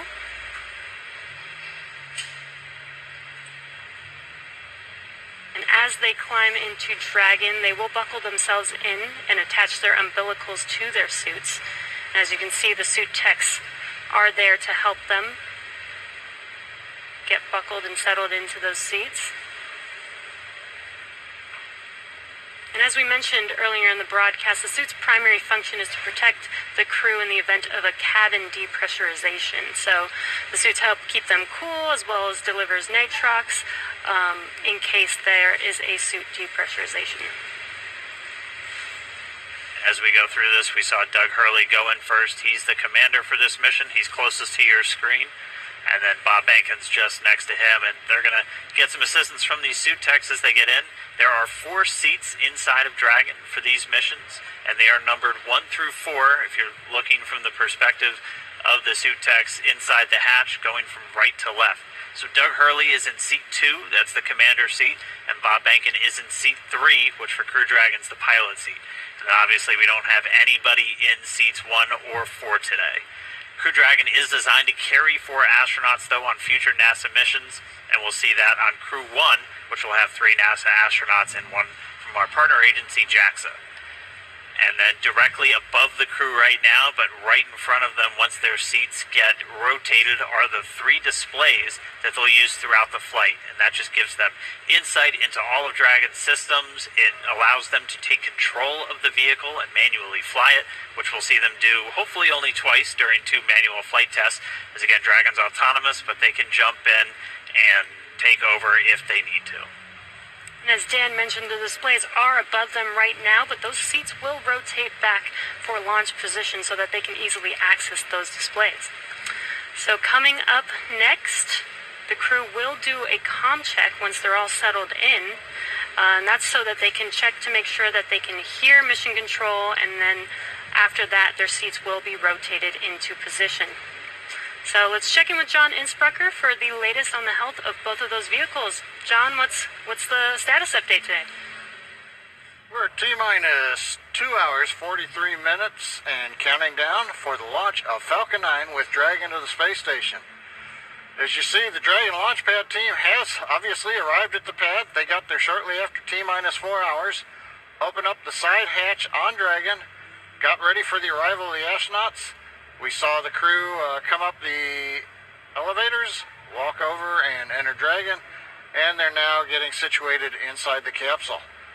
Now the flight team is monitoring data from Dragon. They most recently have completed a command and telemetry check of the radio frequency system on Dragon through the tracking and data relay satellite network. That looked to go well. There are no issues in work as we watch the astronauts getting situated in their seats inside the Dragon spacecraft. The Falcon 9 team is preparing for final checkouts and propellant load. Those checkouts are due to begin at T-minus 2 hours, some 42 minutes from now, when the launch crew officially gets on console in the firing room. All systems on Falcon 9 are currently go. The range continues to be green on the support side. The areas around the pad obviously clear except for the folks doing the entry into the capsule. Air and sea space are clear. We hear helicopter go by from time to time. The big concern is weather forecast. We are continuing right now at a 50% probability of violation of the weather constraints. The big concerns are going to be the thick clouds, precipitation, possibility of lightning. I mentioned earlier, normally you get a strong sea breeze from the ocean that pushes inland and keeps the clouds from Central Florida from building up. But today the sea breeze is fairly weak, so we expect the thunderstorms will get closer to the launch pad. We're also checking downrange conditions. If there's a contingency splashdown of Dragon, we're looking at essentially the wave heights, lightning, rain along the trajectory. Right now it's marginal, but it is still go. We do expect that to improve slightly during the day, so fingers crossed there that the downrange weather looks good. But right now at T-minus 2 hours, 41 minutes as the clock continues to count down, all systems are go for launch. All right, thanks, John I. And as we watch Bob and Doug get buckled into their seats, I'm joined once again by SpaceX's Jessica Jensen, just to kind of walk through everybody what made Dragon a 21st century spacecraft. So first off, thanks for coming in today. I know you got to come in for a launch. That's always tough. Of course. Walk us through again kind of Dragon's life history. I mean, we have one in a clean room pretty soon right behind us. walk us how we got to where we are today to have Bob and Doug climbing into that spacecraft. Sure. So SpaceX was founded to make life multiplanetary. That was why Elon started the company back in 2002.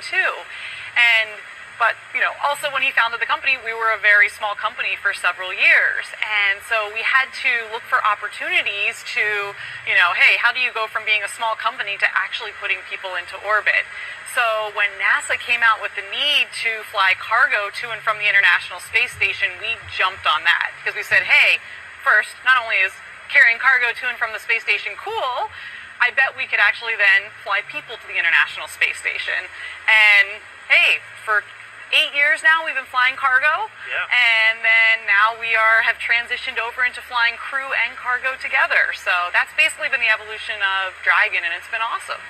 And I know when we see Falcon 9, we get to talk a lot about reusability. Everyone is very familiar with the first stage coming back down and how cool that looks. Dragon is also designed with some reusability. In fact, you've flown Dragon multiple times, or you've flown Dragons multiple times to the space station. How does reusability factor into Dragon's life cycle? Yeah, so I'll actually talk a little bit about both, because one thing I think everyone always thinks about reusability and, hey, it saves money, or that's great, but reusability actually improves your reliability. So when we get Falcons back and when we get Dragons back, either after one mission or multiple missions, we can do all these detailed inspections on them.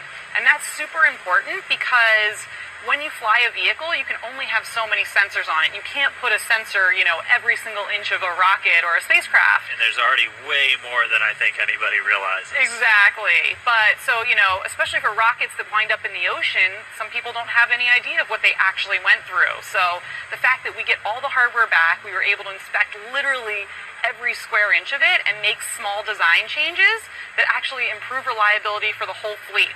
So even though Bob and Doug are on a brand new rocket and a brand new spacecraft, those spacecraft are actually more reliable based on the knowledge we've learned from reusability. We've walked people through a lot of the new systems on Dragon. What are just some of the cool things that are maybe beneath the surface that people don't know about with Dragon? So I think one of the coolest things is the autonomous docking system. And what that is it's basically we have, GPS sensors on Dragon, but then we also have cameras and imaging sensors such as a LiDAR on basically the nose cone or the front part of Dragon as it's approaching the space station. And all these sensors are feeding data back to our flight computer to say, hey, how far away am I from the space station? What's my relative velocity to the space station? And then that feeds into the flight computer, which has algorithms written by our engineers to say, okay, based on how far away you are in your rates, here's how you fire the thrusters to most effectively get to the docking target. And I think that's just super cool. Well, I mean, we're all waiting for our cars to drive ourselves to work, and for Bob and Doug, that's exactly what it's doing for them. Exactly. And what I think is so cool is the computer does this just flawlessly. It's easy. When I tried to do it, I failed miserably. I tried to dock Dragon to the ISS 3 times and I failed. Fourth time I got it. Good morning. And I will tell the public out there that on our website we actually have a Dragon ISS simulator, so you yourself can try and fire the thrusters and see how well you do. Maybe I'm just a bad driver, but I think the flight computer does a really good job. I think we all had fun with it. All right, well, we are just starting to hear. They're going to start up those comm checks with Bob and Doug. CDR, PLT, comm check. So let's listen in. CDR, loud and clear. PLT, loud and clear. Core, loud and clear. Umbilical comm check complete. Stand by for ground station comm check.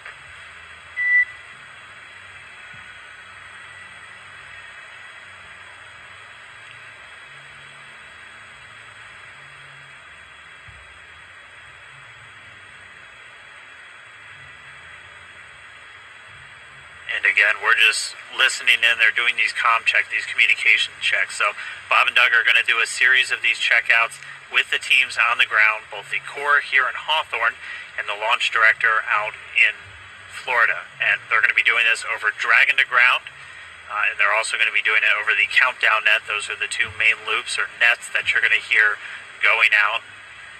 And they're going to be doing it through their different communications paths. We heard them do through the TDRS, or the tracking data and relay satellites. Those are those primary satellites that were going to be used to talk to Bob and Doug throughout their flight and to send commands to Dragon. They'll also do it through ground stations. SpaceX has a worldwide network of ground stations that they're able to communicate with the vehicle, and that's what we'll be using to get video inside the cabin of Bob and Doug on their flight up. So if you tuned in the other day, this is one of the first things that they do once they get inside the vehicle, and this is just to make sure all the communication systems with the Dragon spacecraft, with the suits, everything are working. They're able to talk to and hear everybody on the ground. Dragon, SpaceX, comm check, ground stations.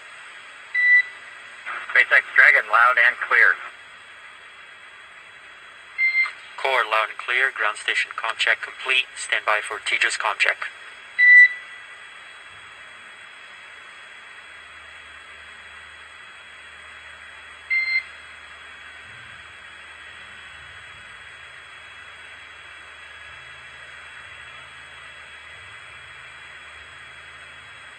And just a reminder, you're hearing the core. That's the crew operations responsible engineer. That's, if you've followed NASA missions in the past, that's the Capcom position. That is pretty much the singular voice that's talking to the astronaut throughout their flight. That's a position based here in Hawthorne, California.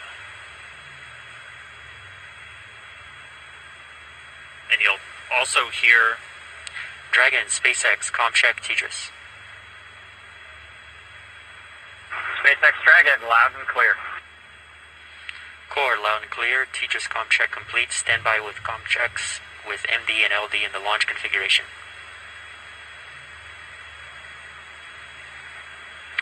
Dragon, MD on countdown 1. Comm check.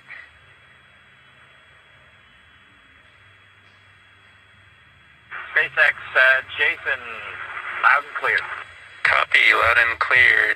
Glad to have you guys on board. Stand by for comm check on Dragon to ground.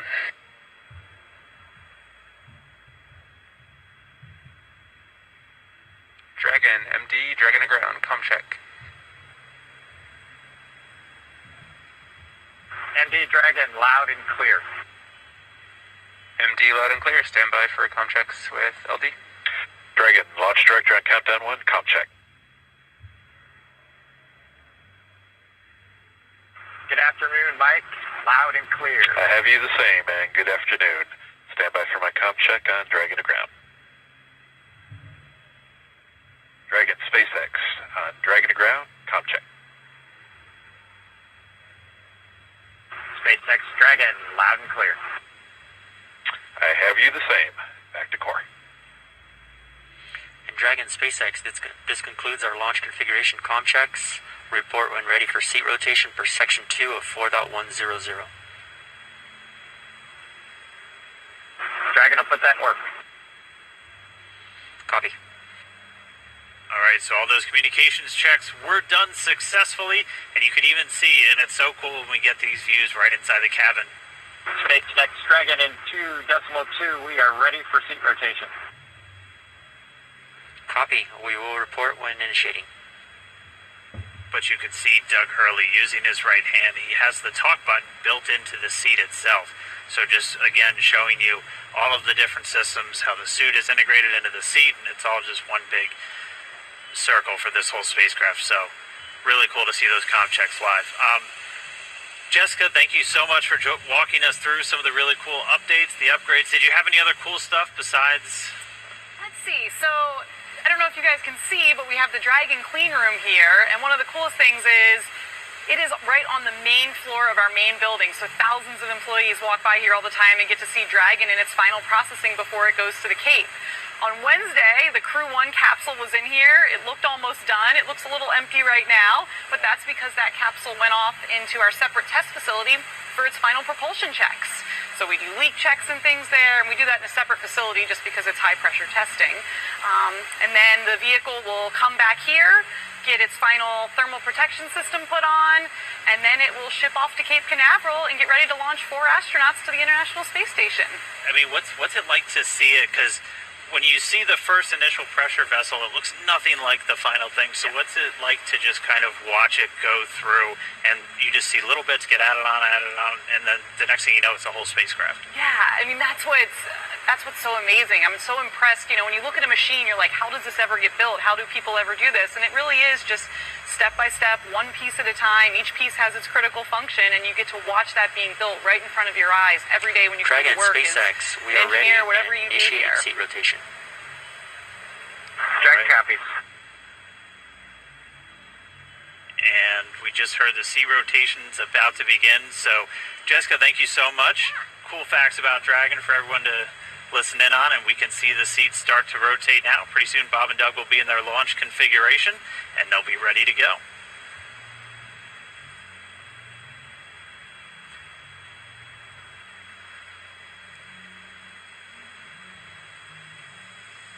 We can see the seats slowly start to rotate. Again, they're in this down position just to make it easier to climb in and out of Dragon. They'll rotate to this launch position to put their backs a little bit more parallel to the ground. It makes taking the G-force a little bit easier for the crew on the way uphill, but most importantly, positions those touchscreens directly in front of them, which is just their gateway into Dragon. Dragon, SpaceX, seats are in the launch position. We copy. All right, in confirmation, the seats are in the launch position. Let's go down now to Gary in Mission Control Houston, where I know the entire JSC team is standing by and ready to see Dragon take flight today. Over to you, Gary. Thanks, Dan. Very much so. Great to see good comm checks from Bob and Doug, and that their seats have been rotated into their launch position. Here in Houston, Flight Director Zeb Scoville has polled space station flight controllers, and all systems are go for launch from the space station side of things. Essentially, the station is prepared for Dragon to arrive 19 hours after launch. Chris Cassidy has completed his preparations for Bob and Doug to arrive. He's got a chance to view some of the broadcasts. It even said they were, quote, looking sharp. Flight controllers here will monitor the countdown, but really it's up to the teams in Kennedy and Hawthorne to get us to liftoff at this point. So we want to hear your comments as we continue to count down to launch. So let's go to the social desk now. Tahira. Thanks, Gary. So glad to hear that polls are go, at least on your end, and just hoping this weather just works out good for today's launch. I mean, people online are on the edge of their seats. We just checked numbers, and we are up to 1.1 million viewers right now. That's almost double when we checked last time. And right now, we also have Columbia, South Carolina is leading the viewership, so interesting to see how that changes.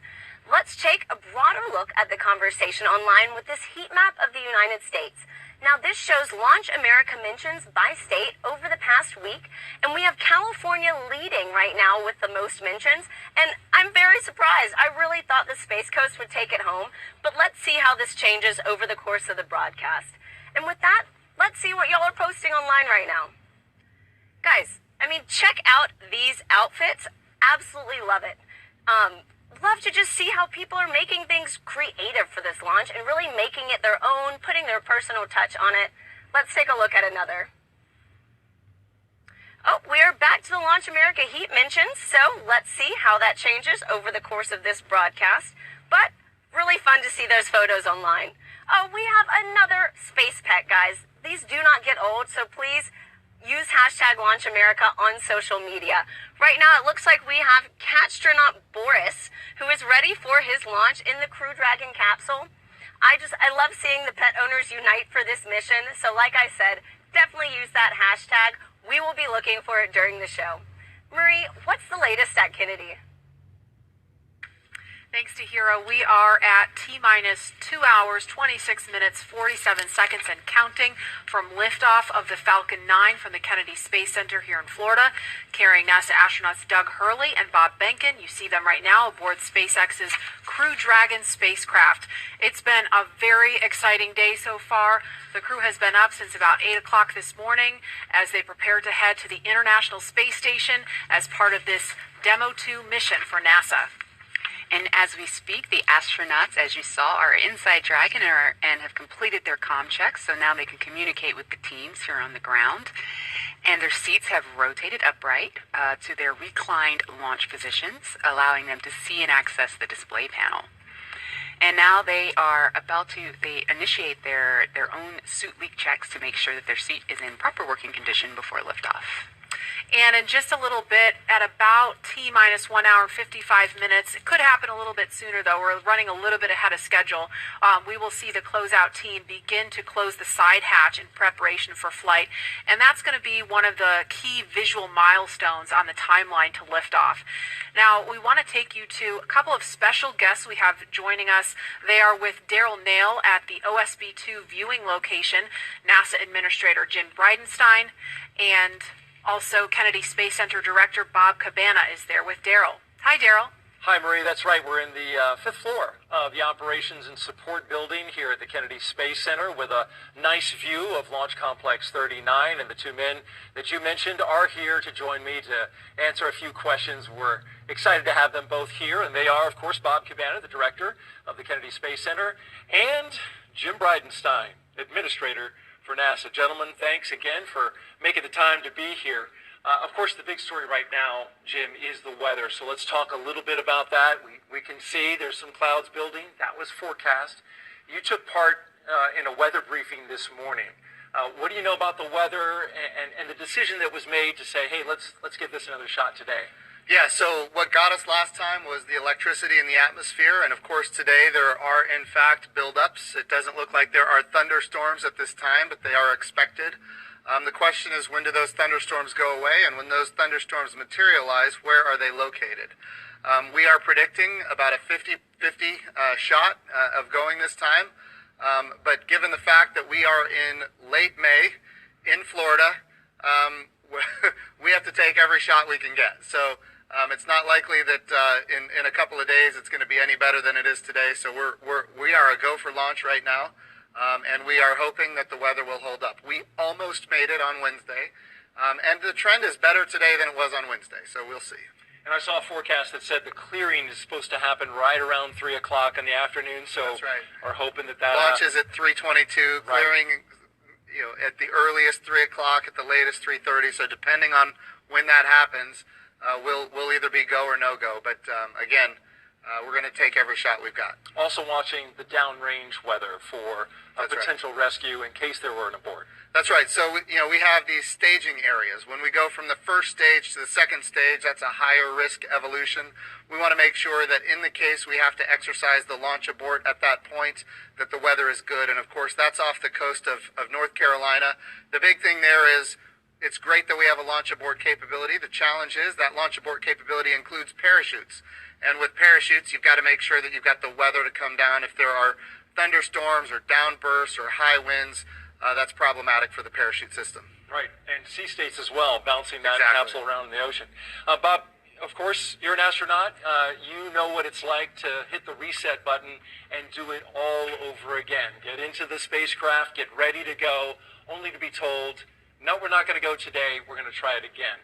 What's that like? And then tell me about the mindset as you have to kind of reset. Do you feel less anxious? You feel more comfortable the second time around? Daryl, first off, my last flight, we counted down to 18 seconds and didn't go, man, and when you get to 18 seconds, you're ready. The key is, it's the training that we go through, all the repetition that we do. We practice everything, including scrubs. And just because you didn't launch doesn't mean you don't have something to do. So you got to go through those back-out procedures. It's all done very professionally. Then it was out of the vehicle and into the Astrovan, back to crew quarters. And we had a positive attitude. We got a good night's rest, and we went through it again. It's a matter of doing your job. And these guys are well prepared. It's all part of what we do.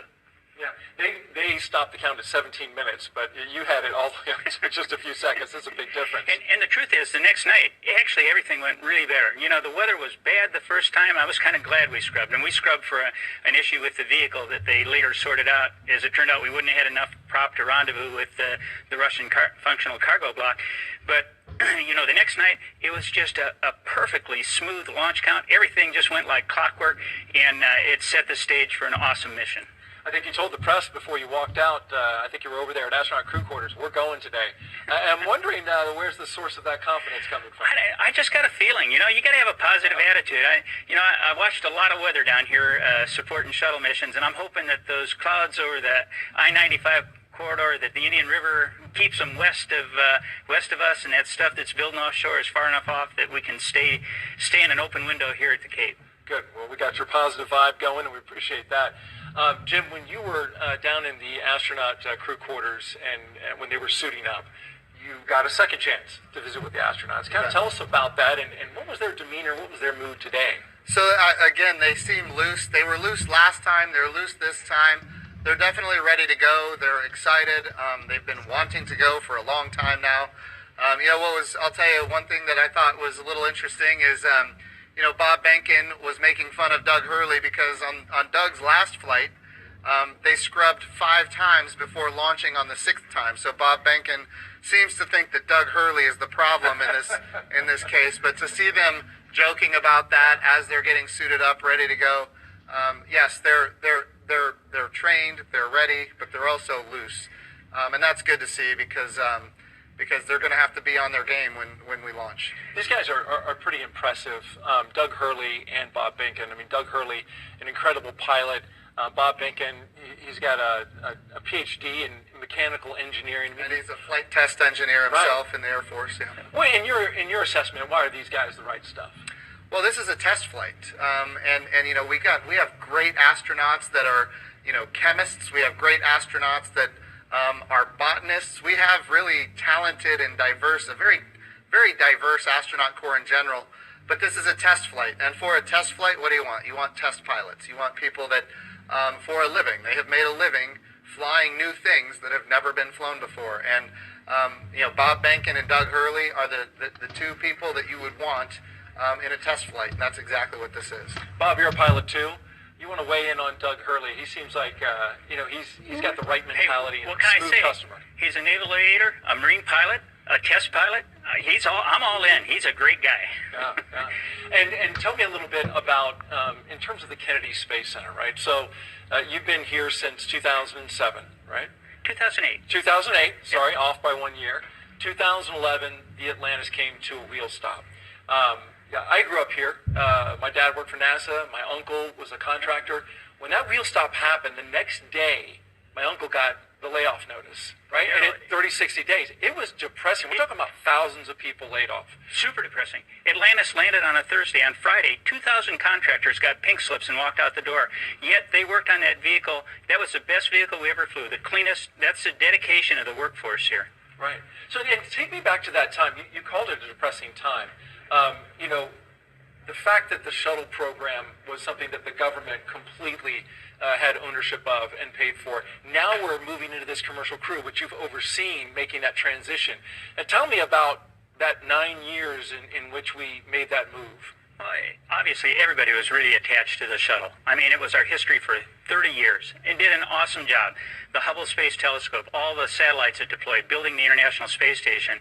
But when I first got here, I told everybody the shuttle program's going to end. We have to start preparing for our future, and nobody wanted to hear that. But how many times in your life do you get to define what you want your future to be? And we set out on this bold goal of trying to turn KSC into a multi-user spaceport, supporting both government and commercial operations. And I've got a very persistent team. They worked extremely hard, and through a number of agreements, we were able to make it happen. And this is the future. Commercial spaceflight, the administrator says it all the time.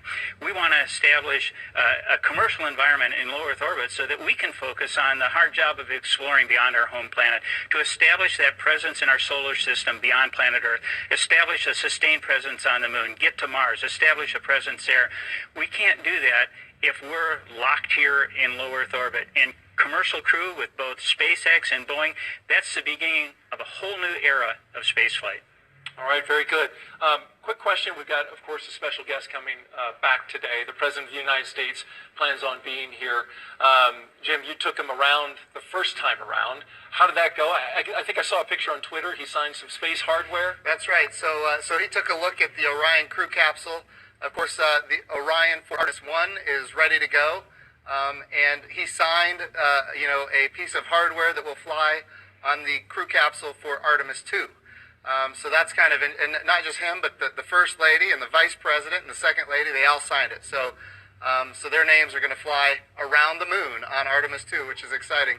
But I just want to give Colonel Cabana a compliment here, because he did bring this spaceport through a very difficult time. And now it is a multi-use spaceport, and we do have commercial, and we have, in fact, even international launches here, and now we're going to have commercial crew launches. Bob has done a wonderful job transforming this spaceport. That's why we're doing commercial crew. NASA wants to be one customer of many customers. We want to have numerous providers that are competing on cost, innovation, safety, driving down costs, increasing access. But even better today, when I took this job just a few short years ago, our budget at NASA was around $19 billion. The budget request that President Trump gave us for next year is $25 billion. We are in a great position because the president is committed to space exploration. Of course, he's committed to the Space Force. We haven't had this much support for space since John F. Kennedy, and we've got bipartisan support. Everybody wants to see the Artemis program be successful. Everybody wants to see not just the next man, but the first woman on the moon, and that's what we're building here. Yeah, it's key to it all is that bipartisan support, and of course, what the work that Bob's been doing here. You can see the commercial activity all around this place. We're going to get to some questions on social media real quick that our audience wants to find out. So the first question is from James on Twitter, and he asks, what is the hardest part of going to space? We're going to have to give that question to Bob. Well, Daryl, nothing's hard if you prepare for it. And what we are afraid of is stuff we don't have knowledge about. And that's what we do when we learn how to be astronauts. We train, okay? You spend a long time as an astronaut candidate learning. You spend a long time preparing for a mission. For an International Space Station mission, training around the world on all the different modules and everything, it's like 2.5 years of training before you get on orbit for that time to actually do your work. So I'd have to say the hardest part is the preparation for it. But you are so prepared when you go. You just have total confidence. You know that you are very well trained for what you're going to do. You have an outstanding team on the ground supporting you. And that is so important to have that ground support as you climb into that vehicle. You know that they've done their very best to ensure your safety and a successful mission. But after that, it's a piece of cake, except no simulator on Earth can prepare you for what those guys are going to feel. It's better than a cat shot off an aircraft carrier. I believe it. Maybe one day I'll get to try. The commercialization effort means we want everybody to be able to fly into space. That's Absolutely. It's a great point about preparation because that's not the highly visible part. The launch is, and so it's good to know that all that preparation leads to that confidence. By the way, just an update operationally, they're getting ready to close the hatch door. You can see on your screen there, the workers there are getting ready to get that closed and working on that right there with Doug Hurley and Bob Binken on the inside of Crew Dragon. Our next question is from Mathis on Twitter, and he asks, what kind of operations will the astronauts do between the liftoff and docking with the International Space Station? I know you pay a lot of attention, Jim, to the operations, especially of this mission. You bet. What do you know about that? So there's a number of things. The first thing that they have to do is, of course, we've got a number of burns to get in phase with the International Space Station. We've got some boost burns as well. We're talking about operating the rocket engine to get in alignment with the space station. But I'll tell you, the biggest thing that we need the astronauts to do once they get on orbit and before they dock is rest. We need them to eat, we need them to rest, we need them to be prepared for that docking. Once they are in the range of the International Space Station, they're going to start maneuvering the spacecraft themselves. Not automatic, but they're going to do it themselves. They are in fact test pilots, and as test pilots they will test fly this vehicle to make sure that it operates as advertised. And of course then they will dock with the International Space Station. And a unique capability here is it's automatic rendezvous and automatic docking, and so we're going to be able to see that for the first time as well. That's going to be exciting to see. Thank you for sharing that with us. Jim Bridenstine, Administrator of NASA, Bob Cabana, Director of the Kennedy Space Center, thank you both for joining us. And we're going to send it back to Marie in the studio. All right, thanks a lot, Daryl and Mr. Bridenstine and Mr. Cabana for joining us. You can see some clouds starting to gather over Launch Complex 39A. We're keeping a close eye on weather. Again, 50% chance of launching today. We just got to see what the weather's going to do. A little bit ago, we heard the crew complete their comm checks live on the air. We saw their seats rotate. That helps get them into a little bit more comfortable position for the G-forces during launch. And more importantly, it helps them be in a better position to interact with the screen screens in front of them. They completed their suit leak checks. We saw during the interview just a few minutes ago the hatch begin to close, and so inside the white room there, the pad closeout team is in there still doing some work. That hatch close is, it's not as simple as just closing a car door. There's a process to seal it and check it and make sure that everything is sealed properly. Right, Lauren? Yeah, that's correct. If they haven't already started, one thing that will be coming up next is the leak check. What they'll do is they'll attach a piece of ground support equipment. They don't have it in their hands right now, so it looks like it hasn't started yet. There it is. You can see it there. The closeout member number 5, it's already attached to the side hatch mechanism. And what they'll do is they're essentially checking for the leak rate. And they'll hold pressure there for a few minutes and then track that change in pressure over time to make sure that it's within bounds, making sure that you don't have any issues with those O-rings there that are holding that pressure. And so once they complete that leak check, they will then do what is called the installation of, or the final installation of the SPEP, or side pressure equalization plug. That's basically a plug that once the capsule splashes down, what you'll do is actually remove that, and what it does is equalizes pressure across the hatch. So once that thing is plugged in, you know that everything is super tight and that you shouldn't have any leaks on orbit. One of the other things that I think is pretty cool about Dragon, you can kind of see them on the edges there, are some of the windows. And I know that Dragon started out as cargo. It was Cargo Dragon. You have your cargo version, and before you moved on to the Crew Dragon version, but you even had windows on the cargo version. Can you explain kind of why that was? Yeah, the very first Cargo Dragon that we ever launched had a window over the hatch, over the side hatch, and the reason we did that is we always envisioned Dragon to ultimately be a crewed vehicle. So even in the beginning, for the very first vehicle we ever made, which didn't even really carry much cargo, we put that window there, and it to us symbolizes what Dragon's purpose has been all along. Taking those steps, starting off with the CRS program and resupplying the space station with experiments and food and crew provisions for the astronauts on board, to now putting putting NASA's astronauts in our own vehicle. It's that natural progression to what we were aiming for the whole time.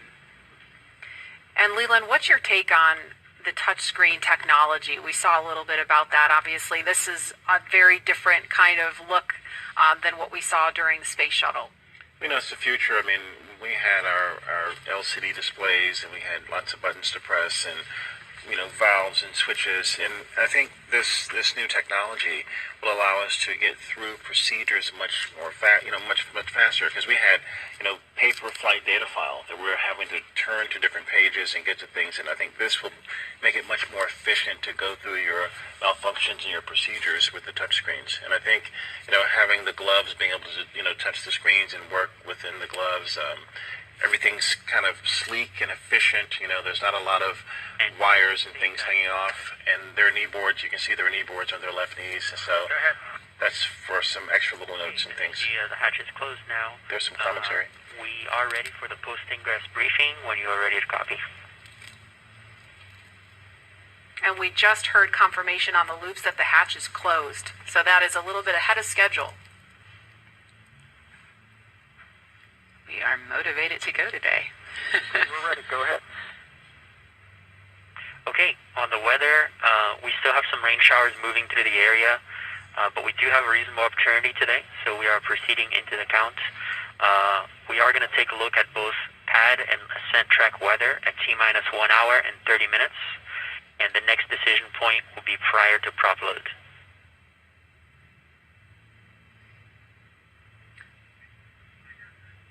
Okay, we copy. And on the vehicle health front, both F9 and Dragon health remains nominal with no items of note. So we just heard the weather is still iffy. Good news, thank you.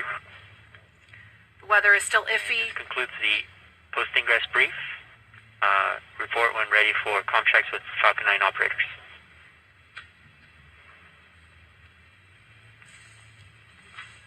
We are ready for the F9 operator.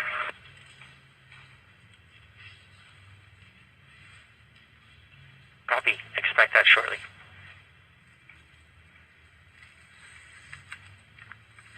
So when we hear that chatter pick back up, we're going to quiet right down so that you can listen into that along with us. But we just heard them discussing the weather briefly, still keeping an eye on that. But the next decision point is going to be before prop load. So we're going to press forward for now and then reevaluate on before they start fueling the rocket. But in the meantime, it sounds like Falcon 9 and Crew Dragon are healthy, so the vehicle's in good shape, right? It sounds like kind of a little bit of a repeat from Wednesday that we're just keeping an eye on the weather at this point. You can see on their left legs, well, in that previous image. Dragon SpaceX comm checks with F9. You can expect it in about 1 to 2 minutes. Dragon's ready. All right, on their left legs there, they have these satchels that are strapped to their legs. Inside are some crew provisions, including these tablets that you see that they have displayed there.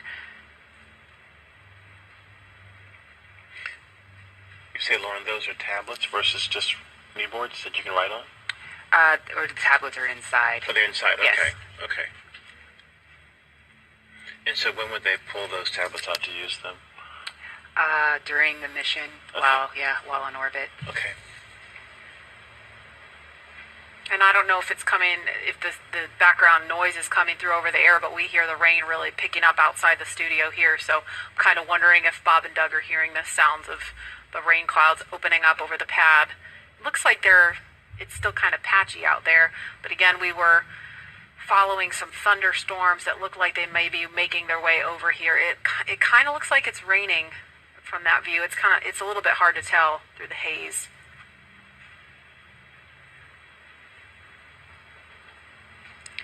All right, launch is now just over 2 hours away. Tahira, you are there with the social teams. Now that the hatch is closed and the rain's picking up and all kinds of exciting things are going on right now as we count down and get into the last 2 hours of the count, I bet things are getting pretty interesting on social media. Hey, Lauren. I mean, yes, they are. So many different things are going on right now, and I think people online are just wondering what's going to happen with today's mission.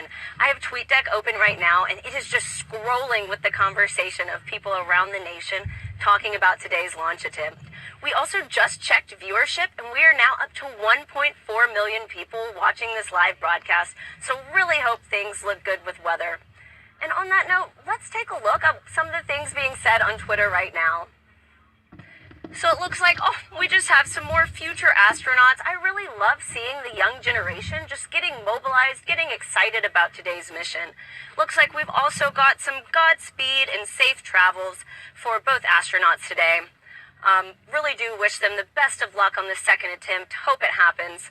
Some throwback photos, all from people visiting NASA's centers, and also just let's do this. I love this can-do attitude, and I just love seeing that people are still keeping the energy alive for today's launch. So there were obviously some disappointing reactions to Wednesday's scrub, but let's take a look at how people are getting excited for today's attempt. Let's roll.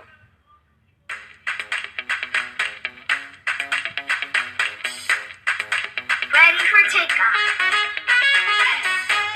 Ready to launch America. 3, 2, 1, go!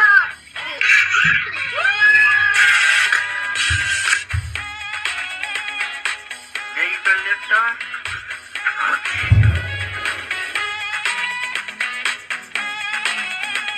To infinity and beyond!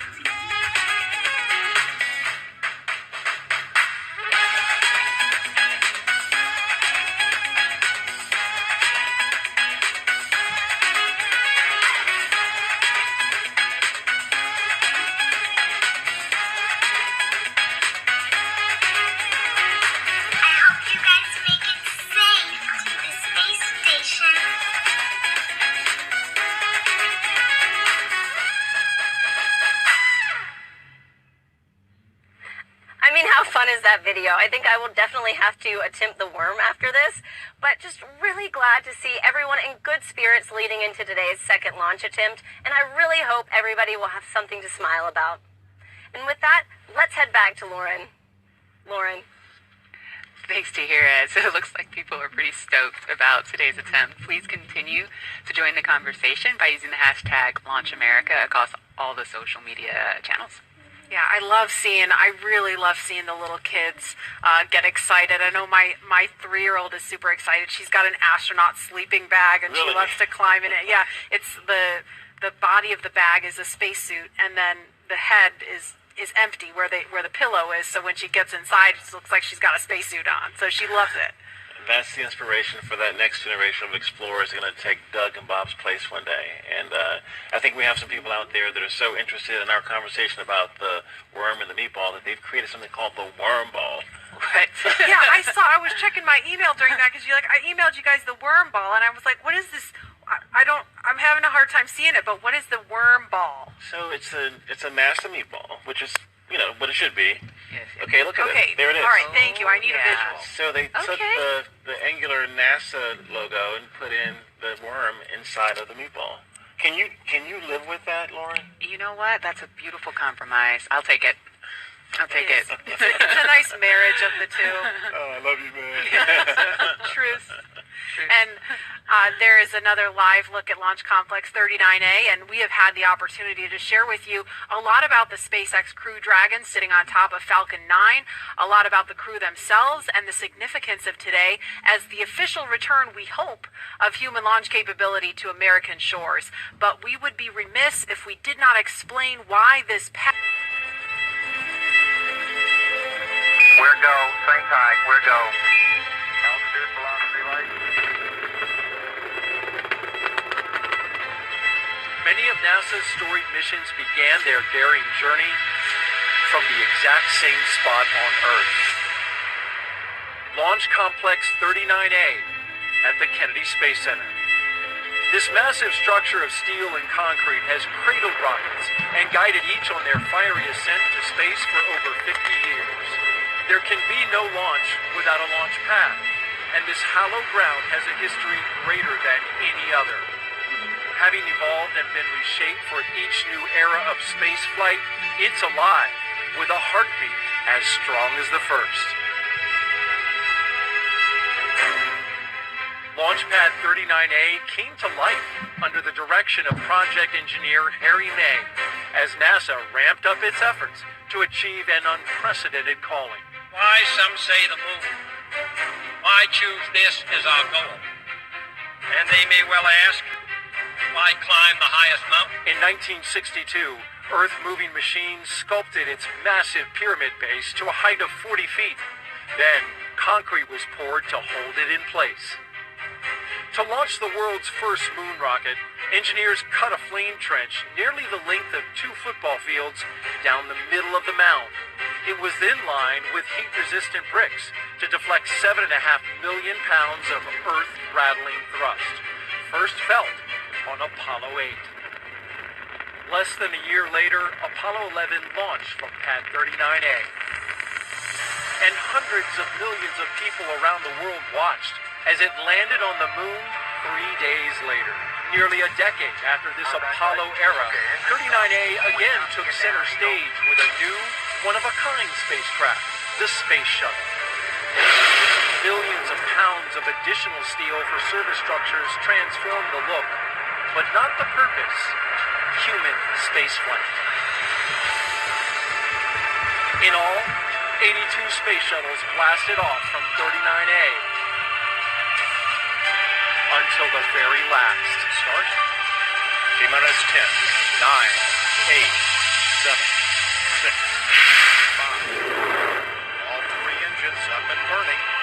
2, 1, 0, and liftoff. The final liftoff of Atlantis. On the shoulders of the space shuttle, America will continue the dream. Roger, roll, Atlantis.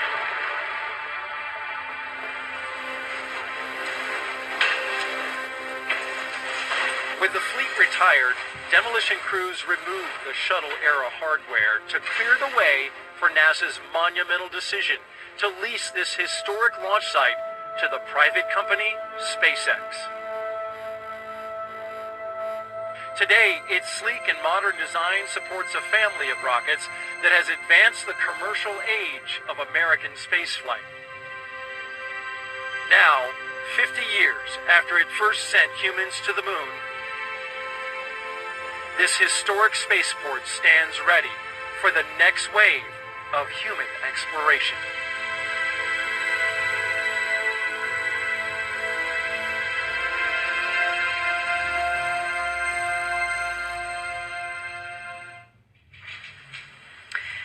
And we're looking live again at Pad 39A. We're looking at the pad closeout team. You can identify them by their numbers there, and we heard confirmation of the hatch being closed just a few minutes ago. So again, things a little bit ahead of schedule. And when I say ahead of schedule, I don't mean the launch time is changing. I just mean some of the specific milestones in the timeline. Those times are a little bit flexible, but that launch window remains instantaneous at 3:22 this afternoon. And Leland, you know, we just saw a piece about the history of Pad 39A. All stations, Chief Engineer on countdown 1 for comm check with the crew. We're going to pause for that comm check. Falcon 9, guidance, navigation, and control. Dragon GNC on countdown 1, comm check. GNC Dragon, we have you loud and clear. GNC loud and clear. Stand by for comm check by the propulsion engineer. Dragon, prop on countdown 1, comm check. Prop, Dragon, loud and clear. Prop, loud and clear. Stand by for comm check with the avionics engineer. Dragon, avionics on countdown 1, comm check. Avionics Dragon, loud and clear.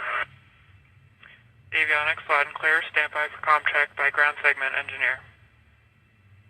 Dragon, ground segment on countdown 1, comm check. Ground segment Dragon, loud and clear. Ground segment loud and clear. Stand by for comm check by launch control. Dragon, launch control on countdown 1, comm check. Launch control Dragon, loud and clear. Launch control, loud and clear. Stand by for comm check by the chief engineer.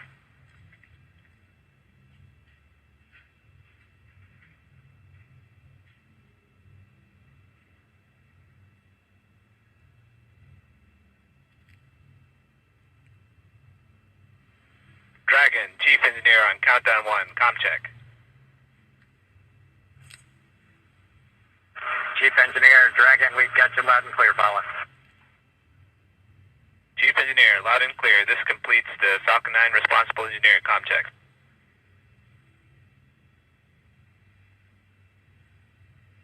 And we just saw a thumbs up from Doug Hurley. We listened to a series of comms checks there, and so everything. Chief engineer on Dragon to ground. Loud and clear on Dragon to ground. Loud and clear. Well, good luck, and let's see if the rain clears up. That sentiment is shared by all here. Do it. Copy that.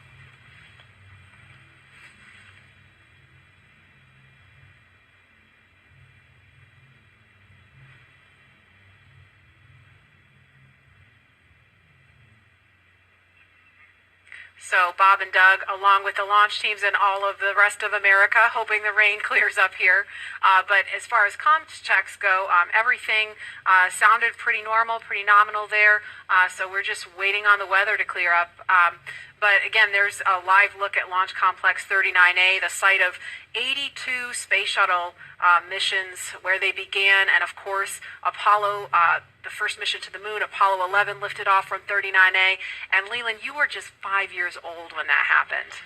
Take us back there. Marie and Lauren, I was 5, and I was the antenna engineer during the broadcast. I was the kid standing behind the black and white Sylvania television holding the rabbit ears, and my dad said, move to the left, move to the right. And I was trying to look around the television to see what was going on, but they said, no, don't move, stay there. So I never actually saw the actual landing on the moon, Neil and Buzz walking on the moon. And the next day, all my friends in my community were like, yeah, you want to be an astronaut? We just had this momentous thing. I said, no.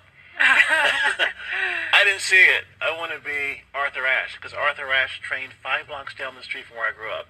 and my dad talked about his excellence, his perseverance, his athleticism. And so it wasn't until I got to NASA, working as an engineer at NASA Langley, that a friend of mine said, "You'd be a great astronaut." And I just laughed at him. And I didn't fill the application out, but another friend of mine got in, Charlie Camarda. And I said, if he can become an astronaut, I can become one. So I applied the next year and I got in the 1998 class. And I think about this, again, storied legacy, Pad 39A. I was there in 2008 and 2009, Space Shuttle Atlantis, the last one that came in with Doug and the rest of the crew. And it's just an amazing time to see this new era with Lauren, with your SpaceX Crew Dragon about to take off. I never heard that story. I've got a million stories. A million stories. Wow. It's so cool that, you do have a lot of these kids that are watching today who have never seen a flight, a human space flight from KSC before.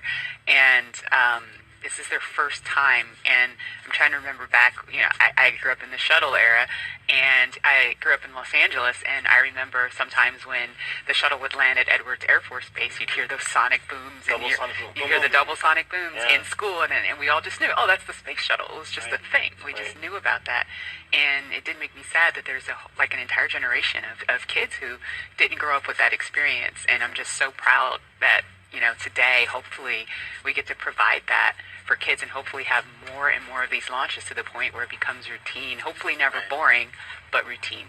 And there's talent in every zip code, so you have to make sure that every kid has the opportunity to do these types of things. If they believe in themselves, that we give them the right tools that they can use to be in STEM fields. And, we have a very diverse group of people up here working together to get Bob and Doug off safely. And I think more people that see this type of diversity will have a chance to say, I can do that too. Absolutely. And, we have a lot of kids watching today, and we have an opportunity to hear from another really awesome role model, especially for the little girls in the audience. So we want to throw it over to Gary in Houston to talk to a very special astronaut standing by there. Hi, Gary.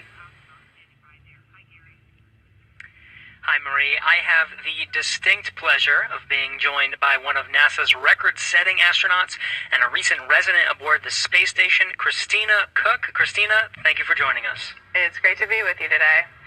Christina, we're coming up on 20 years of continuous human presence on the International Space Station, and you were one of those humans. What's it like to see a new milestone like this launch unfold after so much history already? You're right, so much history indeed, and it's just been great to watch it all unfold.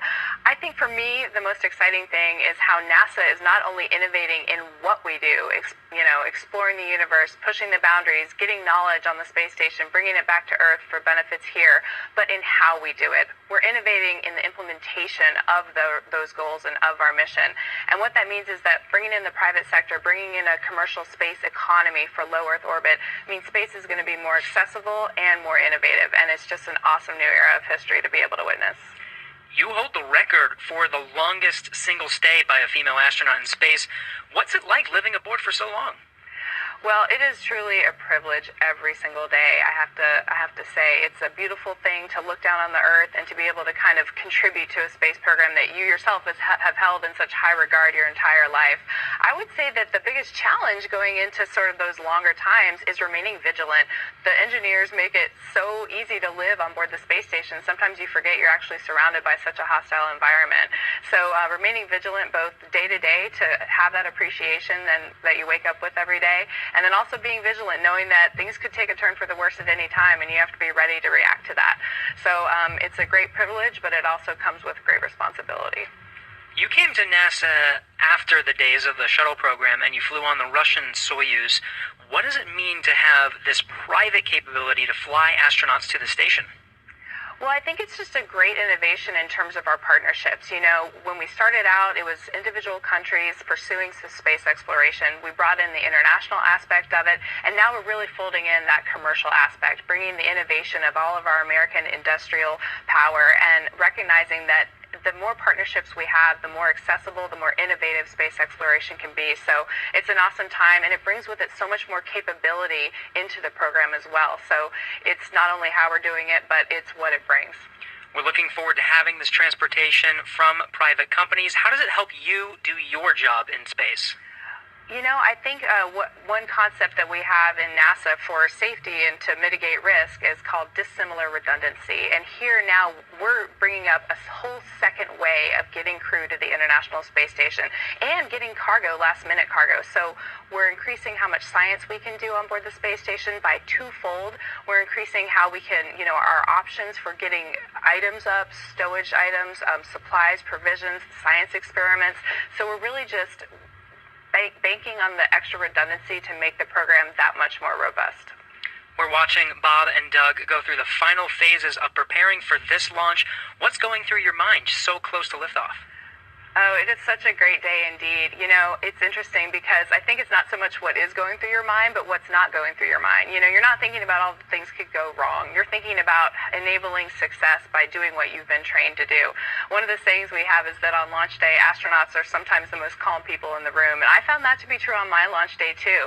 I think it's kind of this career culmination of everything you've learned, everything you've dreamed of, and you know that it's coming together in that day and that you're going to finally do what you're prepared to do, execute the mission, and it just really brings a sense of calm and readiness. NASA astronaut Christina Cook, always an honor to hear from you. Thank you. Great to be with you. Well, once Bob and Doug arrive at the station, NASA astronaut Chris Cassidy will be ready to welcome them on board. So in anticipation of their launch, he had this message for them. Hello, everyone. I'm astronaut Chris Cassidy, commander of Expedition 63 on board the International Space Station, flying 250 miles above the Earth. Like you, I'm excited about today's launch and the possibilities it will bring to America and to the world. But also, I'm very excited that two close friends will be arriving and joining the crew. I had the privilege of flying with Doug Hurley on both of our first shuttle missions back in 2009. Together, we came to the International Space Station and helped construct the amazing facility that it is today. Although this will be my first mission with Bob, it was my honor to follow him as the chief of the office when he left back in 2015 to begin training for this amazing mission. Personally, I've been very fortunate to fly in two different spacecraft. Launching from America on the shuttle, and most recently launching from Kazakhstan in the Soyuz. But I can't tell you how exciting it is to know that we're once again launching Americans from the coast of Florida. And finally, here's a story I'd like to share with you. Back in 1981, John Young and Bob Crippen launched on Space Shuttle Columbia, the very first space shuttle flight, marking the last time we flew Americans on a brand new vehicle.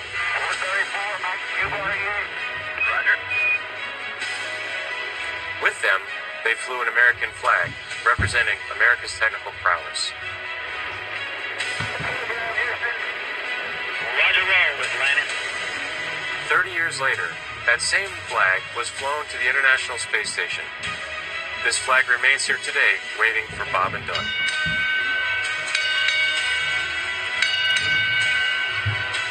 Our flag means so many things to our country, and this small piece of America represents what we'll be able to achieve together.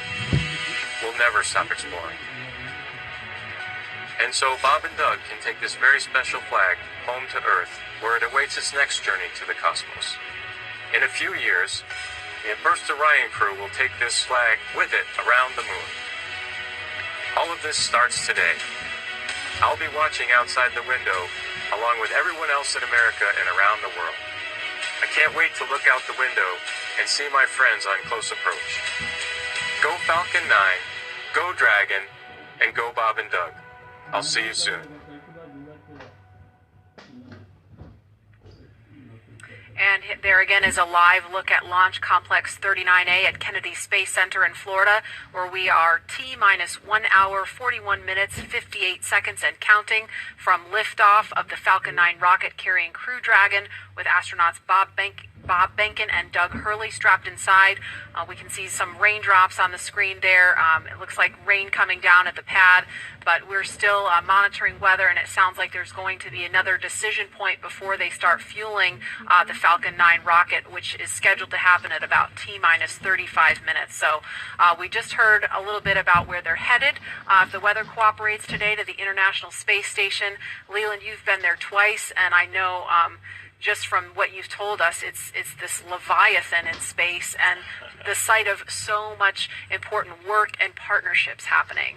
Right. Chris Cassidy's up there floating in the Columbus laboratory that I installed, or our team of us installed on STS-122. And I think about, using this robotic arm that was made in Canada. The European Space Agency built the Columbus laboratory, and my job was to use that arm and attach it to the International Space Station. And as it was getting closer and closer, the motion just stopped. And I'm like, what is going on?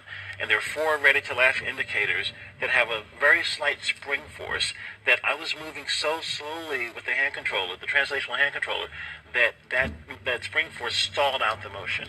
And Peggy Whitson was behind me, and she said, SpaceX Leland, weather update. there's some commentary. Weather update, I think. Go ahead, sir. Hey, Doug, we're still waiting for a weather update expected at 18 Zulu. Therefore, the next assessment will be closer to the propellant load time. We are currently no-go on launch weather, but we are showing an expected clear of 1830 Zulu. Okay, copy all. Thanks for the update.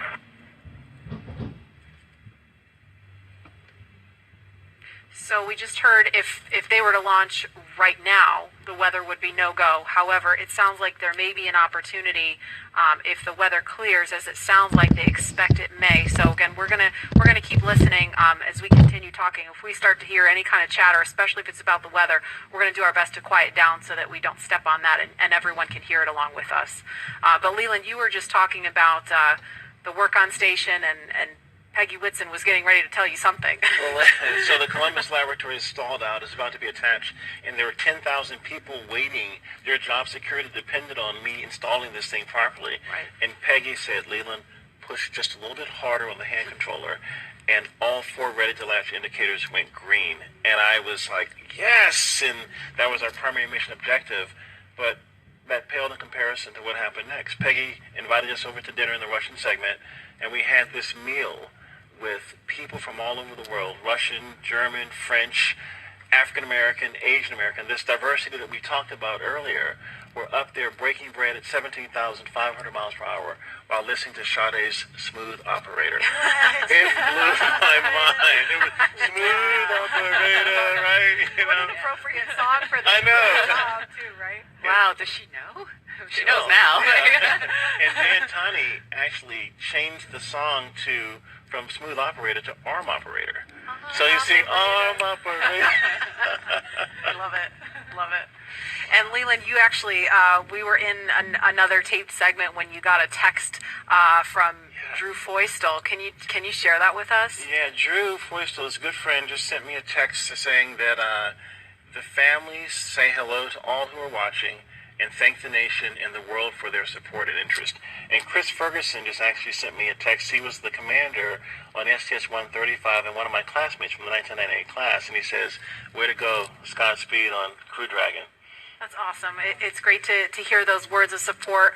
Thank you guys for watching and everybody following along at home. I mean, the COVID-19 situation has been just a tough time for people stuck inside, homeschooling their kids, still trying to do their jobs, and so it's really cool to be able to watch this happening. And we see the pad closeout team. Looks like they are getting ready, or they've left the white room and they've already come down the crew access arm, so they are getting ready to leave the pad now. And we are going to go now to the Operations and Support Building 2, where Daryl Nail is standing by with NASA's Chief of Staff to talk to us a little bit about some of NASA's ambitions beyond the International Space Station and its work with the Commercial Crew Program. Daryl? Yeah, that's right. We're here in the mission briefing room at the top of Operations and Support Building here, where there's a lot of important people that are gathering to watch the launch here. And one of those people is not me, by the way. One of those people that is important is Gabe Sherman, NASA's Chief of Staff. We appreciate you being here. Hey, thanks for having me, Daryl. You got kind of the insight of what's coming down the pike here at NASA. So, of course, today is Commercial Crew. We're focused on that, seeding the commercial market. But what's off in the horizon for NASA? Well, I'll just tell you, it's an incredibly exciting time to be at NASA, and you know this. I mean, you're here every day. But whenever you think about what we're doing with Commercial Crew, in the horizon in July, we're launching Mars Perseverance, which is just going to be an incredible thing for us. You look at the end of this year, SLS, the largest rocket in the world, is going through testing right now, going through green run testing, and we're hoping maybe by the end of the year we could even get it right out here to the Cape, which would be just an incredible achievement for our team. So there is no shortage of things to be excited about at NASA right now. And it feels like everything is really starting to happen here recently with everything that you just mentioned. And if we get that first Artemis launch, that could be right around the corner as well. Oh man, we're looking at I think late 2021 is what we're looking for. And so you think about SLS potentially moving from the Green Run to the Cape. You've got Orion finishing up its last little bit of testing. It moved from Plumbrook earlier this year, our station up there in Ohio, down to KSC. So we're looking at checking it out throughout next year, and hopefully we'll have the first integrated flight of SLS and Orion at the end of 2021. And I'm telling you, that is going to be a moment. That will be exciting. Yeah. And there will be a thunderous boom right here at the Kennedy Space Center. So with Mars as the end goal, how does all of this get to that end point? You bet. No, and I think that's what's so important about the Artemis program, right? Our long-term vision is to get to Mars. But, when you think about Artemis, everything that we're doing at the moon is helping us learn, prove out capabilities and technologies, work through the right mission durations, understand how we utilize the resources of the moon potentially to go further onto Mars. So the technology, the science, the exploration, architecture that we're putting together, each and every piece of it is helping us learn a little bit more, prove out a little bit more so we can take that next giant leap to Mars. And so everything that we're doing at the moon helps prepare us to move on to Mars. How about the activity in low Earth orbit, like Commercial Crew, which is happening today? How does that help us for missions to the moon? Yeah, I think anytime you're launching humans, you're learning, right? And you're taking what you've learned and you're moving it forward to the next mission. But I think it's really about the business case. If you think about what Commercial Crew is, it's NASA moving from owning and operating hardware to buying a service, right? And if you remember, just a few weeks ago, and we awarded 3 contracts on the human landing system to commercial companies. And so we're hoping that we move to a day where we're actually buying a service to get our astronauts back and forth to the moon. So actually enabling the commercial market to go from low Earth orbit all the way out to lunar orbit. And so Commercial Crew is a great proving ground for that. Helps us prove out that business case, build those partnerships, and then we get a feed forward to the moon. So it means a lot. This means a lot as we move out. And it's really exciting when you talk about the Commercial Crew, the commercial aspect going to the moon and those partners. They're going to be studying those landers to see if they are viable for NASA? Yeah, working through a tremendous process with the commercial providers and NASA engineers going through initial designs right now, looking at the capabilities that they've proposed, and then trying to make decisions on which landing system goes early in 2024, which landing systems are better prepared for sustainability out in the later 20s. And so that is going to be an ongoing process throughout this year and moving into next. So it's going to be really exciting to kind of see what comes out as, hey, this is the lander that's going to take the first woman and the next man to the moon in 2024. Right, so different than the time of Apollo when we went to the moon, and that program ultimately came to an end. The idea here, though, is to try to create some sustainability. Talk about that. Right, and sustainability, you can get to sustainability if you have reusability, right? And that's what we're seeing with Commercial Crew for sure. But whenever you think about our human landing system, you're looking at a system that we put out there at the moon once we get to sustainability, and it's going back and forth, taking multiple trips to the lunar surface, back up to Gateway, which you're familiar with, is kind of our smaller space station we're going to put in orbit around the moon. So we are building an architecture that is going to enable reusability at the moon. Apollo never had that. And so whenever you think about driving down cost and increasing access, reusability, sustainability are critical. So you get to see everything from a very high level at NASA. What's it like for you personally, I'm curious, to be here at the Kennedy Space Center to watch a launch and to just see this amazing facility where all of this activity happens? Yeah, I think sometimes people think since I work at NASA, I'm around this stuff all the time. I'm not, right? I don't get to come down here nearly as often as I'd like. So it's just as exciting for me as it is for anybody else in this room. When you think about all the hard work that our team has put in to get us to this day, to actually come down and be a part of it with them, is it's just overwhelming and incredible. So we're just a little bit excited. All right, Gabe Sherman, NASA's Chief of Staff. We appreciate you joining us today and enjoy the launch. I certainly know you will if we were able to get that one off. We're going to toss this back now to Hawthorne, California. Joining us now is SpaceX's Lars Blackmore to discuss SpaceX's future ambitions to visit the Moon and Mars. Thanks for joining us again today for a second round. You're welcome.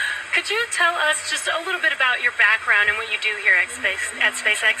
Yeah, well, I'm in charge of entry and landing for Starship, which is SpaceX's next rocket after Falcon 9. And before that, I worked for many years on the same thing for Falcon. So hopefully today you'll see another one of those landings on a drone ship. Awesome. And speaking of that, what role does reusability play in getting people to the Moon and Mars in the future? Well, it's really all about making human spaceflight affordable. And what you want for that is a 100% reusable rocket.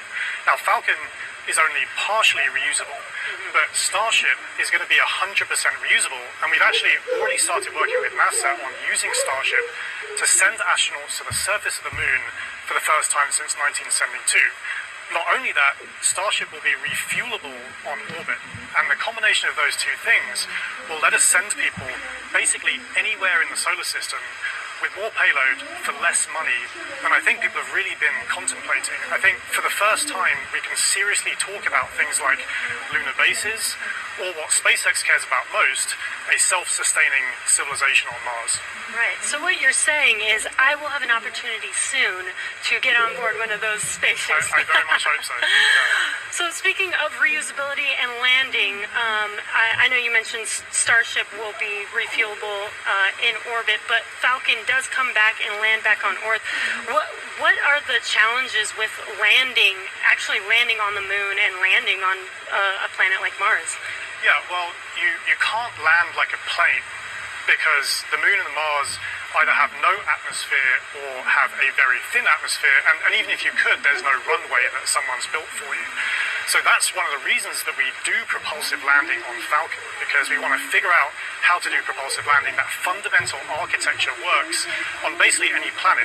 If you have no atmosphere like the Moon, you do a propulsive landing burn all the way. If you have a thick atmosphere like Earth, you let the atmosphere slow you down as you float down and do a short landing burn at the end.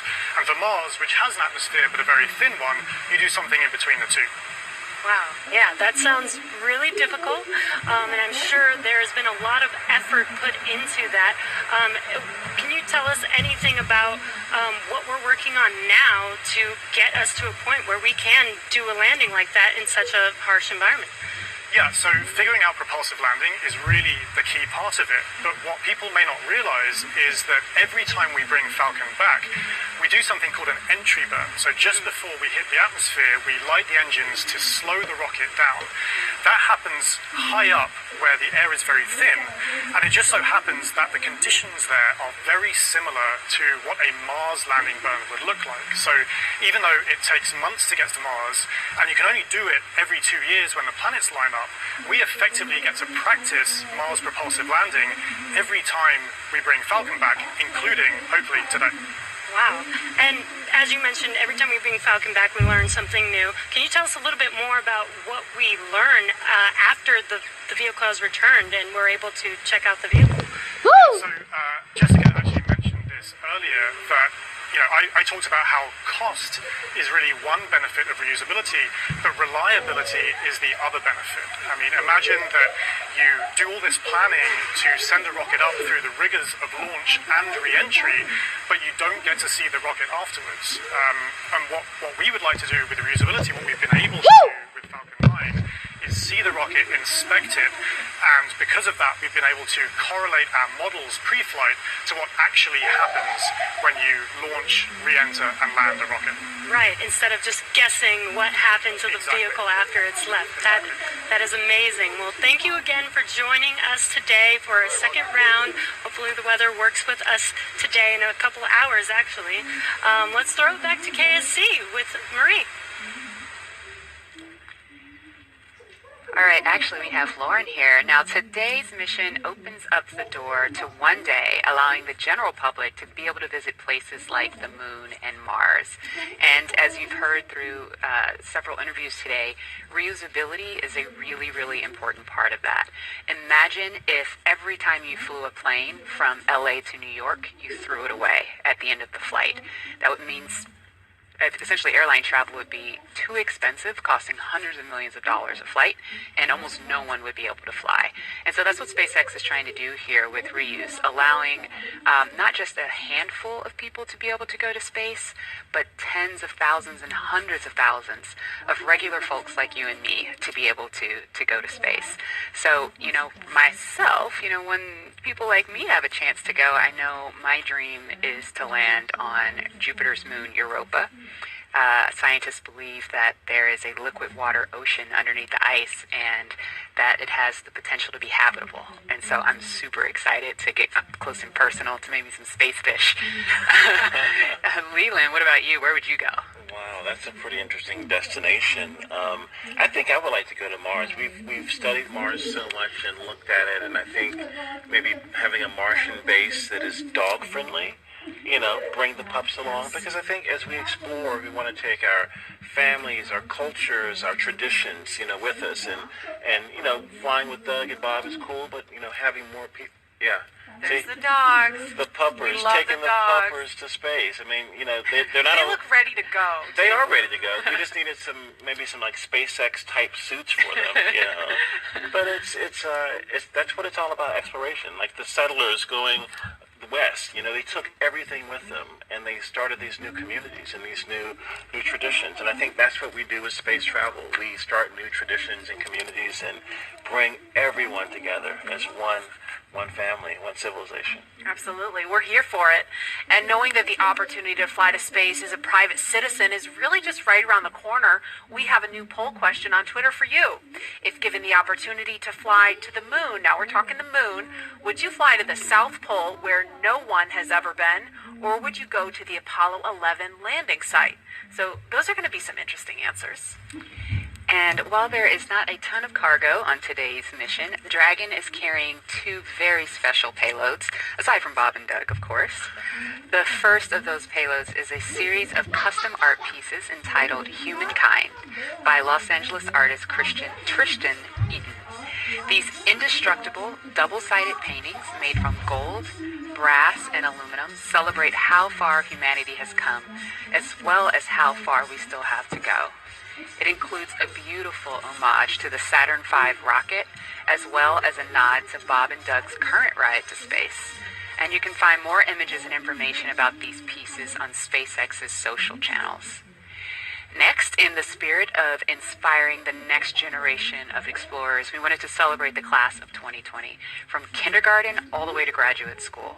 So SpaceX and NASA invited students from around the world to submit their photo to fly on America's first human spaceflight in nearly a decade. Each graduate's photo was used to create a mosaic image of our beautiful planet Earth, which we printed, and it's now being flown aboard Bob and Doug's flight on the Crew Dragon spacecraft. We received nearly 100,000 photos. That's a ton, so thank you, and congratulations, graduates. Yeah, I've got a couple of family members and friends who submitted their photos, so they're super excited about seeing their faces go to space in that beautiful mosaic. That was really cool. And again, that's what it's all about, everyone coming together with their experiences and bringing them forward to space. And I think regular people flying to space, SpaceX is going to be flying, non-government people, non-military people, but people that have a desire to explore and do new things and traditions off planet, as we say sometimes. Yeah, all this time since we've had the International Space Station, it's been government astronauts performing the research because you're the only ones we've been able to send, right? But we've had some tourists, though. We've had people that paid their way on a Soyuz rocket. Sure. Go. But it's really the Billionaire Boys Club. That's what Pharrell talks about. With it costs so much money to go to space, and I think that price point will come down as we make this more amenable for everyday people. Absolutely. And eventually being able to fly artists and musicians and poets, people who can tell the story of what they've seen out there in a way that really connects to the soul of people down on Earth, so they feel inspired to go. Exactly. Now, following today's mission, we will be one step closer to a future where we can all have that opportunity to gain the orbital perspective and explore new worlds. In just over an hour from now, Bob and Doug will be the first people to launch on an American vehicle in almost a decade. And for the SpaceX team, if I can try to speak for all of us, which is impossible, but I will say it has been an absolute honor to have the opportunity today to have this stage to show the world what we've poured our hearts into over the years with our partners at NASA. And it's just deeply humbling to know that the agency and that Bob and Doug have entrusted us with this critical mission. The responsibility that's on our shoulders is huge, and we're just so grateful to be here today. Absolutely, and I know that our NASA teams really share in that sentiment. We heard from just a handful of them earlier when Bob and Doug were riding out to the launch pad, but there's so many people that we're probably never going to see or hear from on the public stage, but that have poured their hearts and souls, as you said, into this mission. All the engineers up late hours checking, double checking, triple checking everything to troubleshoot and solve problems and get us to this point. So it's just really awesome that we've made it to this point. When you think about legacy, Katherine Johnson, who helped get John Glenn to space, her daughters are watching right now.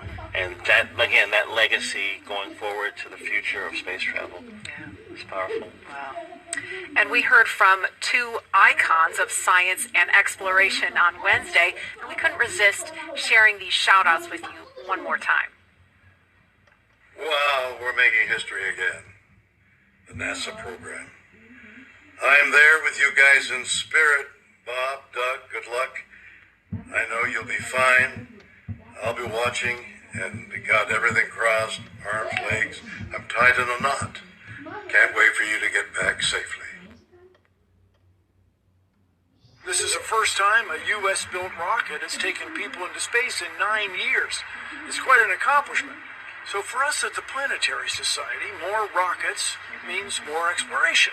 More people in space means more exploration. More countries involved in the endeavor of spaceflight means more exploration.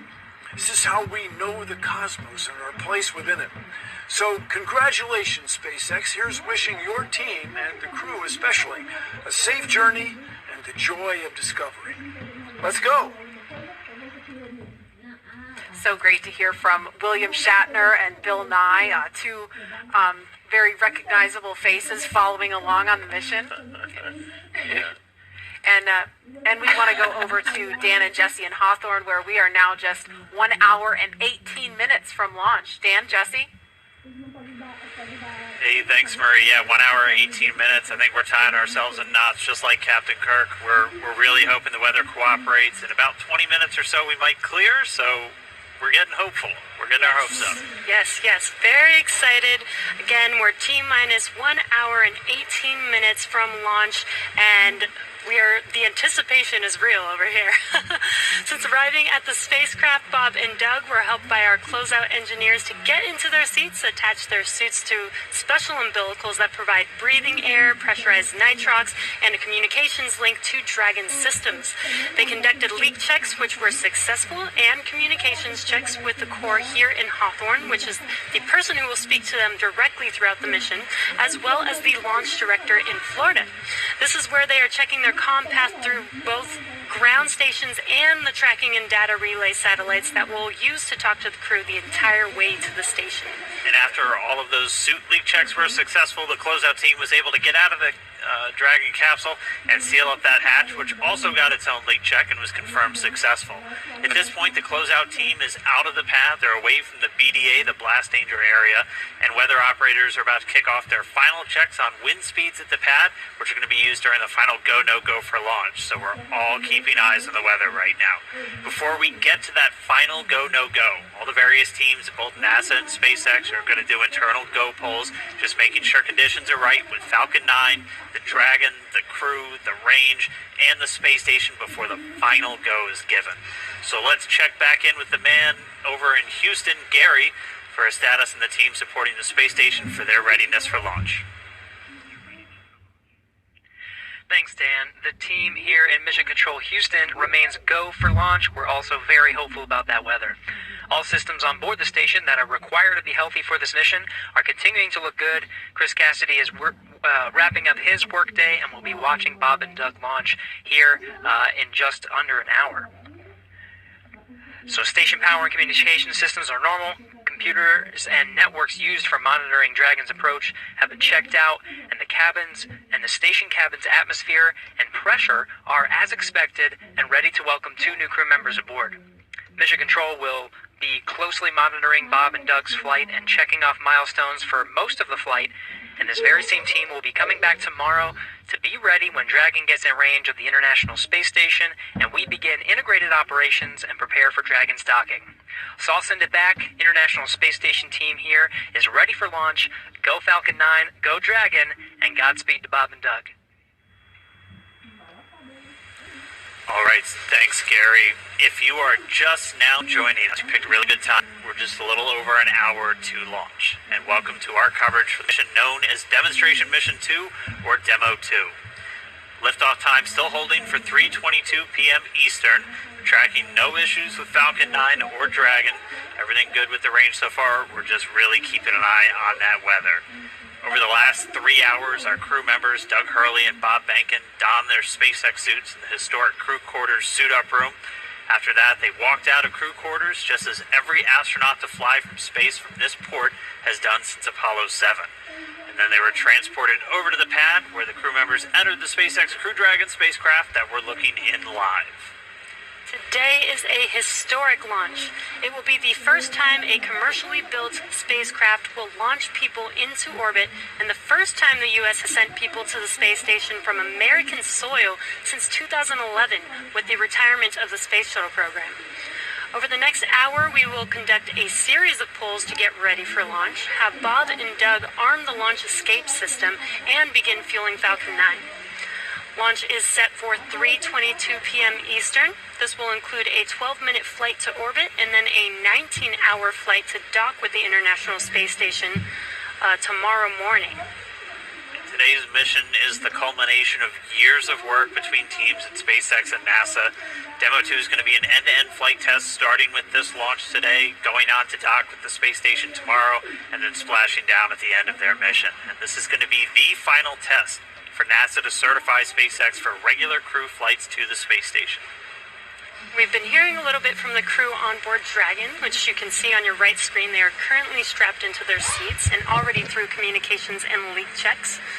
They're able to follow all the milestones still ahead on those display panels just above them, getting insight into all Dragon and Falcon 9 systems as we proceed towards launch.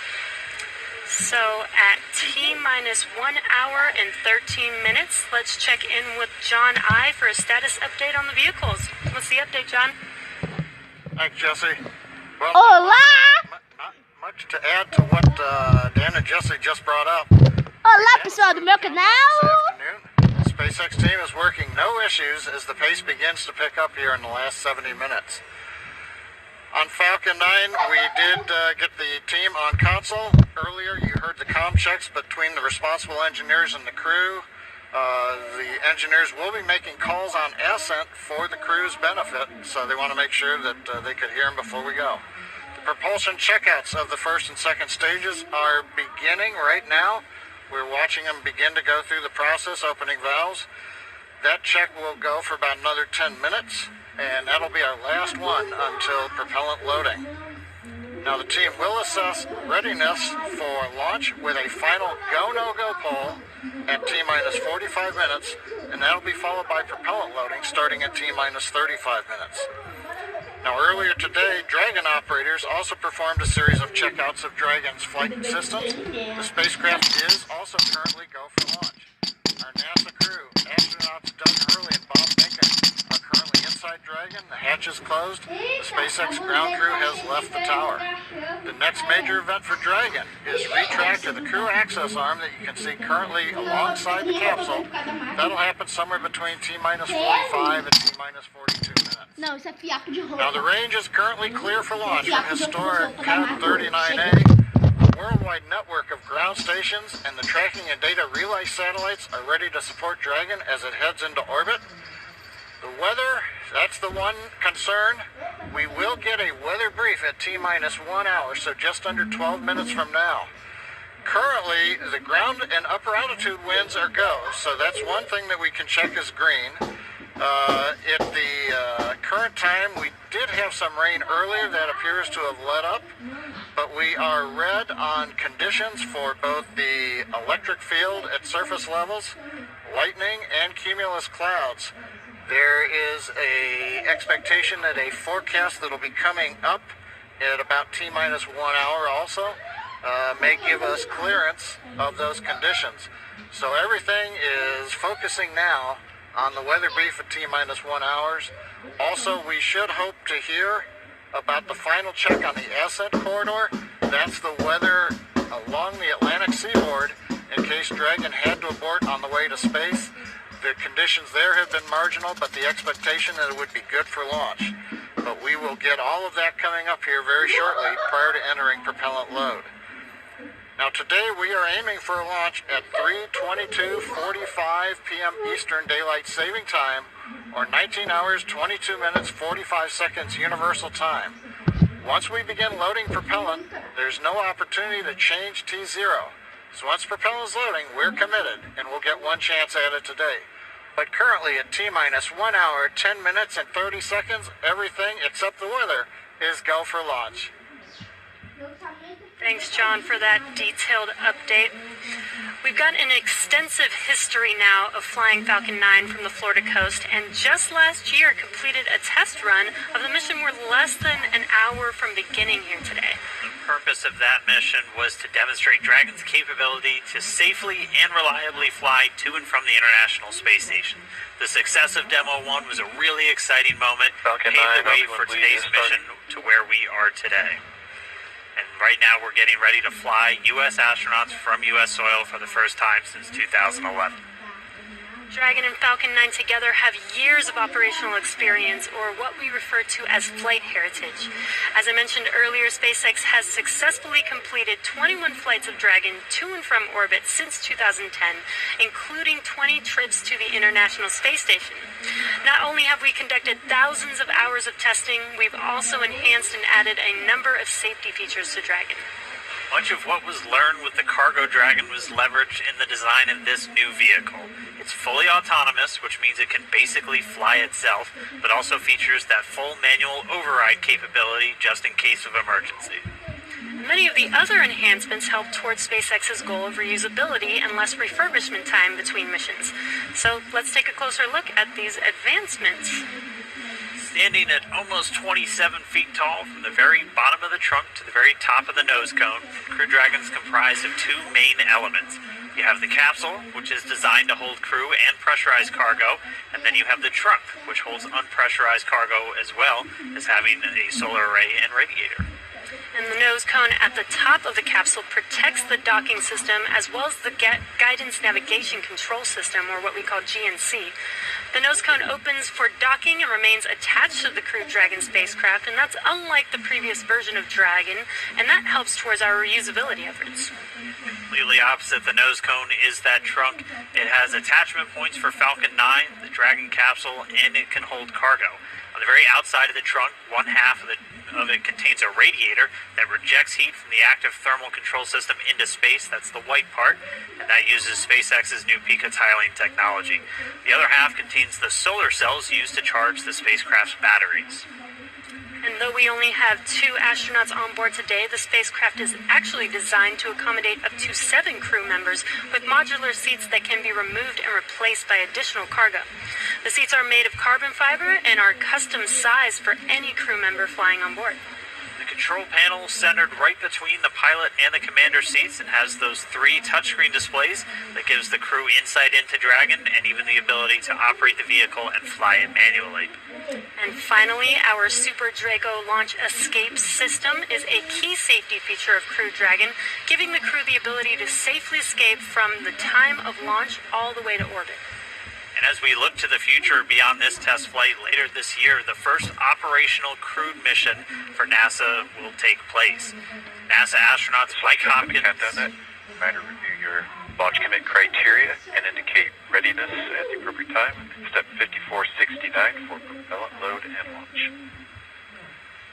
That's a good sign. That was the launch director. We're getting ready to pull the teams as we move towards that go, no go for propellant loading, which happens at about 45 minutes before launch.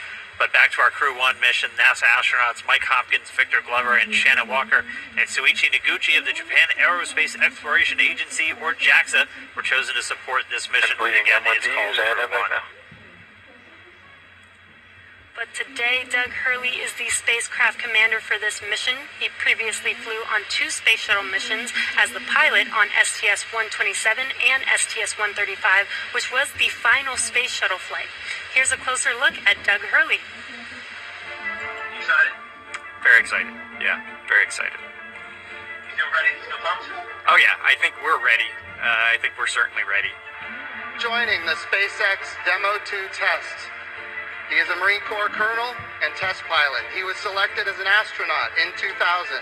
He piloted Space Shuttle Endeavour and Atlantis for STS-135, the final Space Shuttle mission. Introducing NASA astronaut Doug Hurley.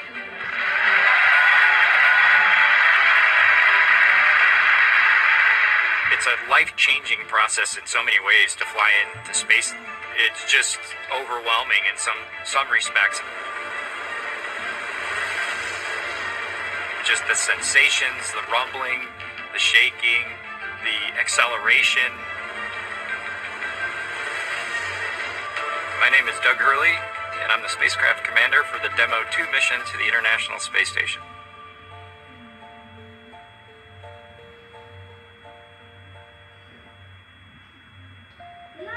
This will be the first time the Dragon had a crew on board, and so there's a myriad of objectives we want to achieve for this mission.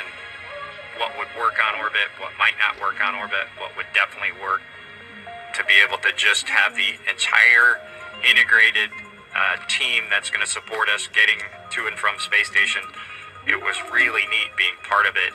You know, we are the lucky ones that get to fly it, but we certainly not for 1 second take for granted the amount of effort that so many other people had to put into this to make it successful. For Doug personally, he's worked so hard, I mean, through his entire life, to get to where we are right now. As a test pilot, this would be the dream to fly a new vehicle. So it makes me so happy to see that he gets to be part of this mission, the spacecraft commander. I'm just glad to see his hard work and his dream has come true for that. It's been a long road in a lot of ways for not only us, but certainly for all the folks that work in the commercial crew program, as well as SpaceX in our case, just working to get to this point.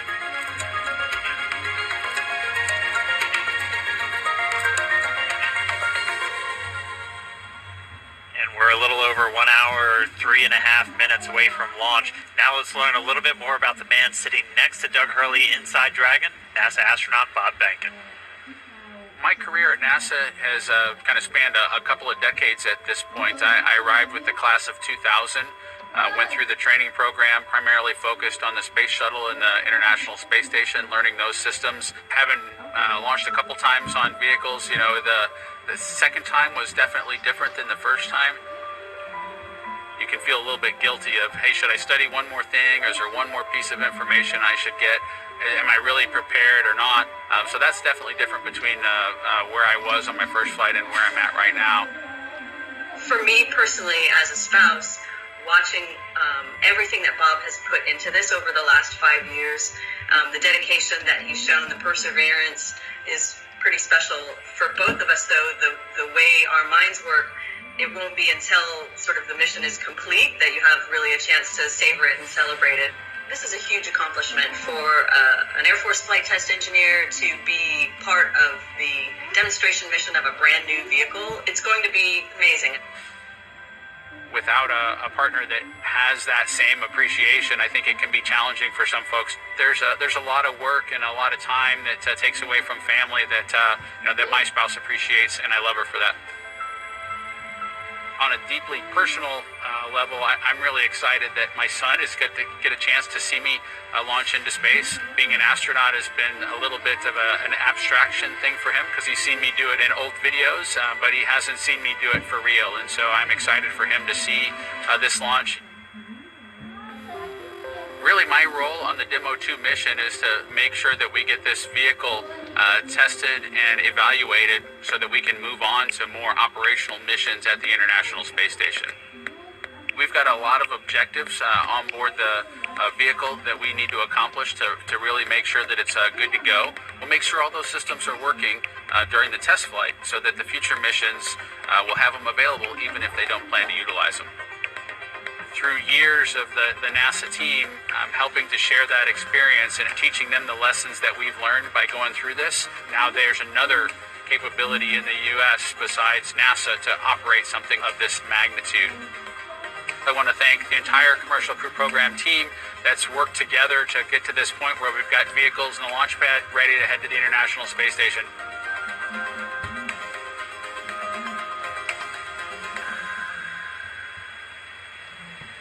If we look even further into the not-so-distant future, flying on a mission to space will be an option for more people as SpaceX plans to also fly private astronauts on board Dragon. Earlier this year, SpaceX signed an agreement with the space tourism company Space Adventures to fly up to 4 passengers on an orbital trip aboard Dragon as early as next year. And of course, it's NASA that is making private astronaut missions to the space station a possibility. We are looking forward to these missions, and we hope that you guys are all too.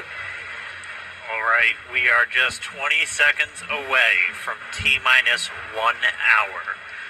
This is going to be a really big moment that everyone's going to want to listen to. We're expecting a weather update, obviously hoping that the weather is improving, and so we should find out in the next 10 seconds or so. So we're going to stand by for a moment and wait for the Corps to give Bob and Doug a call, and then we'll all hear Dragon, the latest. SpaceX, we're at T-minus 1 hour. You are go for Section 6. When ready, report go for launch. We'll put it in work.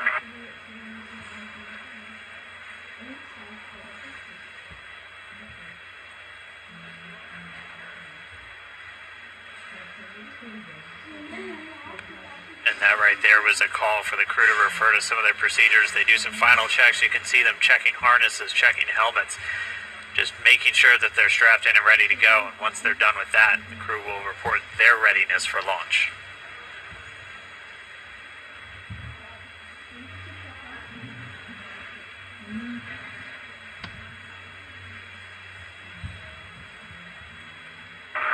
SpaceX Dragon in 6.4. Bob and I are go for launch. Copy, go for launch. And next up will be go to GoPro at T-minus 45. Dragon copies. All right, the crew is go for launch. So we are inside of 1 hour, still waiting for the weather update. But I mean, this day is one for the history books. We're returning crewed launches to station from American soil on American rockets. It's been almost 9 long years since we retired the space shuttle program. I remember that day. I'm going to remember this day. It's been a long road to get here, countless hours by thousands of dedicated professionals from NASA and SpaceX. It's been an exciting week, but this last final hour is just so exciting right now. Today's mission will be Crew Dragon's second test flight and its first test with humans on board. It's been an awesome countdown so far. Weather, we're still waiting for that update, so it's still a watch item, but the crew is go for launch, so at T-minus 45 minutes, hopefully we'll get an update on that weather. We've had a really clean countdown so far. It started with suit up just over 3 hours ago. The SpaceX team helping Bob and Doug put on their suits, conducting initial checkouts, including an initial pressure and leak check before they got to the actual walkout. And all of that done in that operations and checkout facility. The crew walkout was where Bob and Doug gave their final goodbyes to friends and family gathered outside the operations and checkout building before they began that roughly 20-minute ride to Pad 39A. Really touching moment, saying goodbye to their family, both their wives and sons right in front of them. Yeah, a very touching moment. It's incredible to be able to watch these moments.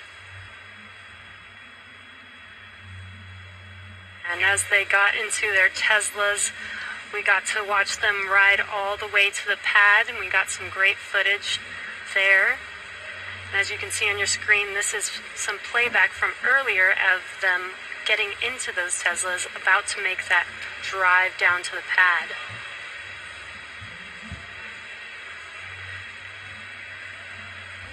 Once they got to the pad, they did take a minute to take in the sights, and they headed up the fixed service structure to begin the process called crew ingress, where Bob and Doug entered. And there you can see on your screen as they're coming through the crew access arm, entering the white room right before they are able to ingress into the vehicle there. Again, this was from earlier. Yeah, this all from earlier, and as we said, that white room, the last place on planet Earth they're standing before they climb into Dragon for the ride uphill. SpaceX carrying over a tradition that NASA had, where that was traditionally the room from Gemini, Apollo, and the space shuttle, that last place. About 30 minutes ago, we're back with some live video here. The team was able to close Dragon's hatch with Bob and Doug safe inside. So we are under an hour ago. Things are going to pick up as we get close to that go, no go to begin propellant loading and then arming the launched escape system. The crew pull for readiness was completed at T-minus 60 minutes, and the Dragon pull for prop load is coming up here in just about 30 seconds at T-minus 55 minutes. And then following that will be T-minus 45 minutes will be the internal mission control Hawthorne pull, and then the launch director's pull for propellant loading. When we get to about T-minus 40 minutes, the crew access arm will retract, and Bob and Doug will get the call to close their visors and arm the launch escape system. This is the automated system in place that can fire the 8 Super Draco thrusters on Dragon to quickly separate the crew from the rocket, either on the pad or during the flight on the ride uphill. And then once we reach T-minus 35 minutes, propellant loading for the Falcon 9 will begin. We got there on Wednesday. We got all the way down to about 17 minutes before launch before we had to cancel because of weather. But we're optimistic right now. The conditions have been improving, and so we're looking to press ahead once again into loading fuel onto that Falcon 9 rocket. Throughout the countdown, we've been getting some incredible views of the astronauts inside Dragon, just making all of their final preparations, some close-up views of their suits and on the displays as they just are strapped in and ready for launch. The teams often describe the suits as an extension of that Dragon spacecraft. You can always think of it as a mini spacecraft inside of a spacecraft. It's got all of the life support, everything that they need, just like the capsule. The countdown 1 technical poll is complete. No constraints to proceed into launch escape system arming and propellant load. And there's that call out that the crew is ready. They are ready to load prop onto Dragon, so we are pushing forward towards T0. And while those suits do look great, they are also engineered to connect directly into Dragon seats to provide communications, cooling, and the ability to pressurize if necessary.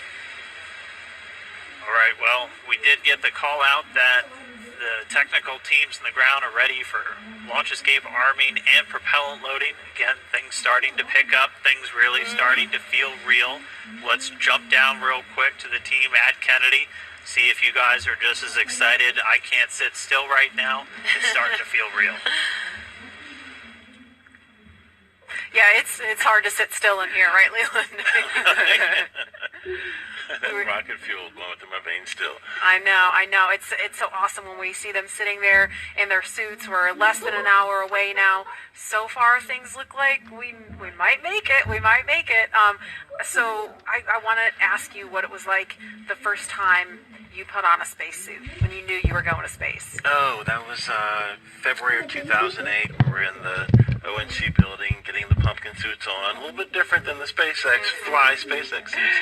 But it was kind of surreal, you know, and to think that all of these, it took 10 years of training to fly in space. It took me 10 years from when I got in the Corps in 1998 to flying in February of 2008. So it was a long road to get there, but it was so worth it and so sweet. And learning how to use the green apple, the connections for oxygen, for cooling, much different than these suits that we have here with SpaceX. And so it's a lot more complicated to go through that whole series of things that you have to do to make sure you're safe in the suit. But we've evolved, we're ready, and they look so cool and calm and collected in their suits and in the vehicle. They're focusing and getting ready to fly in space.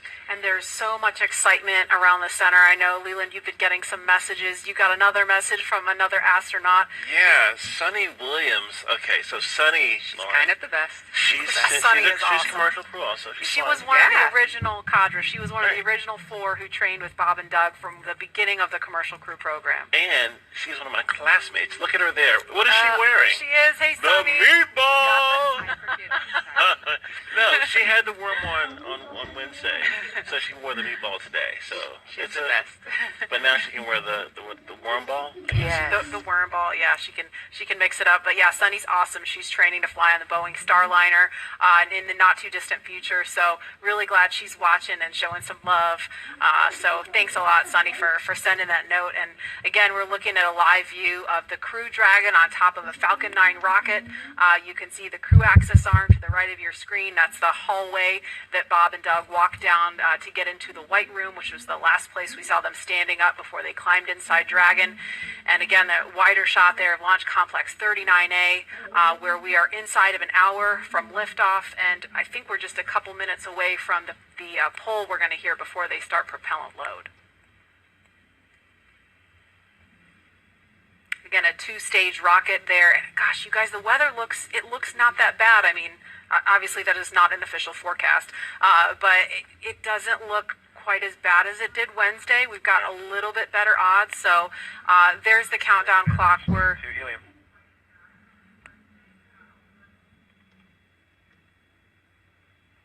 going to pause to listen to that comm.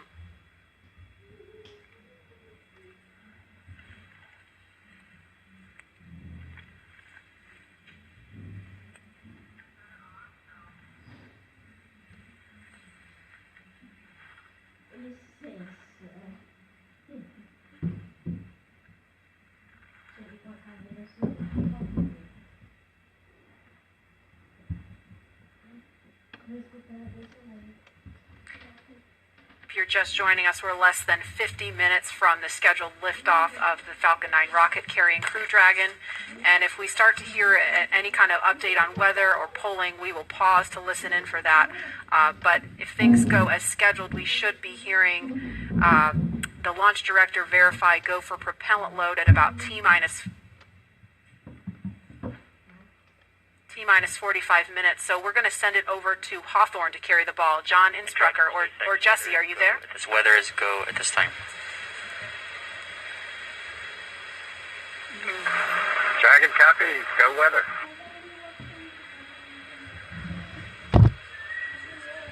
And there you heard that call out. So far we have good weather. We are go for launch today. This is getting really exciting. I don't know about you, Dan, but my heart is beating pretty fast right now. Yeah, we've been waiting for those words since Wednesday. And we did hear a call to the crew, just in case you missed it, that they were only tracking one final weather constraint. It was the cumulus cloud rule. They were expecting it to clear up within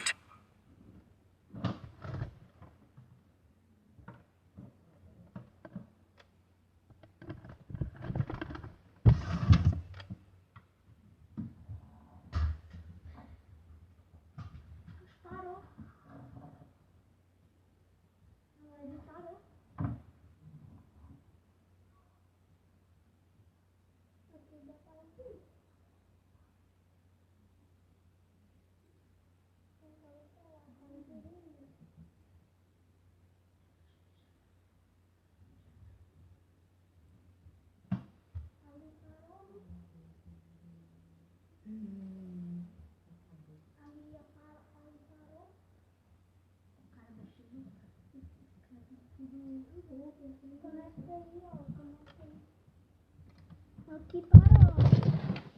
Peraí, eu já sei.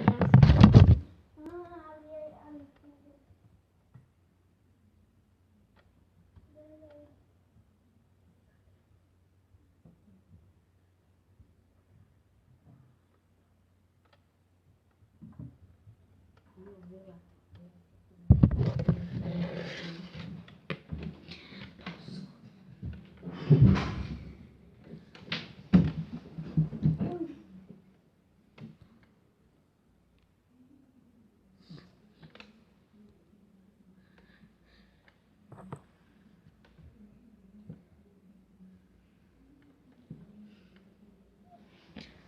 propellant as well as continue all the way to launch.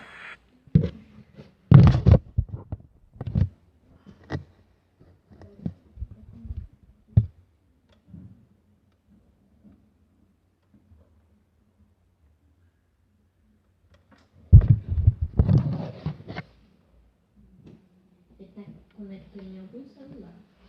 Não é o meu. Deve ser nesse.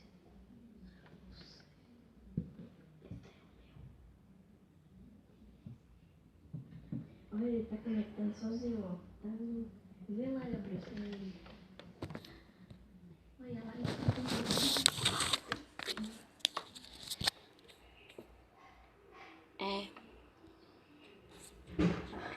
Go. All the conditions that were read shortly a while ago at T-minus 1 hour have cleared. Where, as the weather forecaster said, cautiously optimistic. Currently, the probability is complete. We're go for propellant load. Well, we got an early call out there. And launch control clear to retract the access arm on time. Remember that arming access arm retract at T-minus 45 minutes.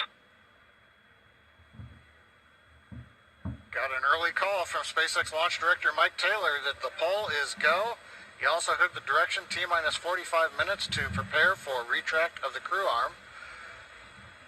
As we hear more discussion, we'll stop and let you listen in. But right now, weather for liftoff, ground level winds are good, 10 to 15 miles an hour, well within limits.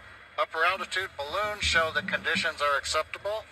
The red weather conditions have cleared up, the last one being cumulus clouds. And the probability of violation is set at 30% right now, so that's 70% chance of good weather. We're continuing to watch. There is about a less than 10% chance of lightning. We're also watching the abort corridor off of the Atlantic coast. In case, for example, it's stage separation, Dragon had to abort into the ocean. The conditions there are acceptable. There has not been lightning lately. The weather, winds are good, light rain. It is go, but NASA is going to continue to watch those conditions. T-minus 45 minutes and counting. Reminder on hold and launch escape protocol. For non-urgent no-go conditions, brief the CE or LD, and they will approve aborting launch auto-sequence and proceed to launch abort. For urgent issues affecting the safety of the operation, operators shall call hold on the countdown net. Launch control will immediately abort the launch auto-sequence and proceed to the launch abort auto-sequence. Operators shall also advise launch director whether structural breaker fire is imminent or occurring for Dragon manual escape flight rules. A reminder on fire alarm instructions. In the event of a fire alarm, key operators previously briefed will remain at their post while the alarm is evaluated. In the event that personal safety is threatened, evacuate to the south-facing emergency exit, which leads directly outside. At this time, weather is go for launch. You can see on the screen, we're inside T-minus 40, we're T-minus 44 minutes, 5 seconds. Crew access arm retract has begun. SpaceX launch director has given the final brief to the crew. And we will be beginning propellant loading at T-minus 35 minutes. So right now on Falcon 9, ready to get into propellant loading. Dragon, crew, getting configured, set up. The arm is pulling away. The range is go for launch. They continue to monitor the air and the sea space. Everything looks good. And we finally have gotten green across the board on the weather conditions, but we can't take a deep breath quite yet. We're going to have to watch the weather all the way down to T0, both here at Kennedy Space Center and out in the Atlantic in the abort zones. Now earlier we saw many of you following the launch from the United States on our hotspot map. Now that we're inside an hour, we're seeing large numbers of folks logging on, tuning in from coast to coast and around the world. So we'd like to know, is this your first time watching a launch live, not counting Wednesday? And if not, how many have you seen before? Tell us using the hashtag LaunchAmerica from your favorite social media platform. And with that, at T-minus 42 minutes, 50 seconds, conditions are go, and we are counting down for an on-time launch. Let's send it back over to Kennedy Space Center as the action begins to pick up on the pad. Dragon, SpaceX, you are go for Section 7, close visors and arm launch escape system.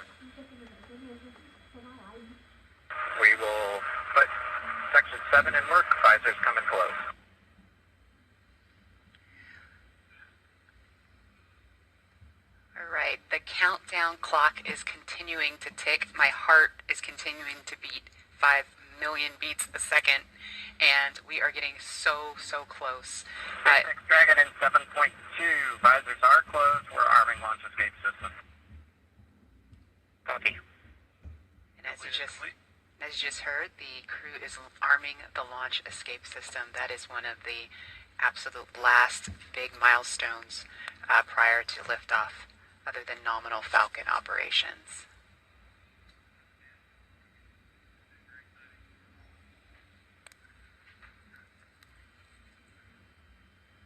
So just a minute ago, we saw the crew access arm retract, and obviously we just heard on the comms, Bob and Doug getting ready to arm the launch escape system, and so that is something that protects them all the way to orbit. So when fueling starts at about T-minus 35 minutes, so just over 6 minutes from now, they will have the capability to abort, to separate from Falcon 9 either on the pad or even after liftoff. That's a critical safety capability. And we are going to go over to Hawthorne now to take us through these next minutes. Jesse? Section, switch in to nitrogen, switch in to nitrogen. We did hear that call out that they are arming the launch escape system, so very exciting. SpaceX has designed Crew Dragon and Falcon. Nick Picone to talk more about this again. Thanks for coming back and joining us today, Nick. Hey Jesse, happy to be here. Still monitoring the launch here with our recovery and ground operations teams.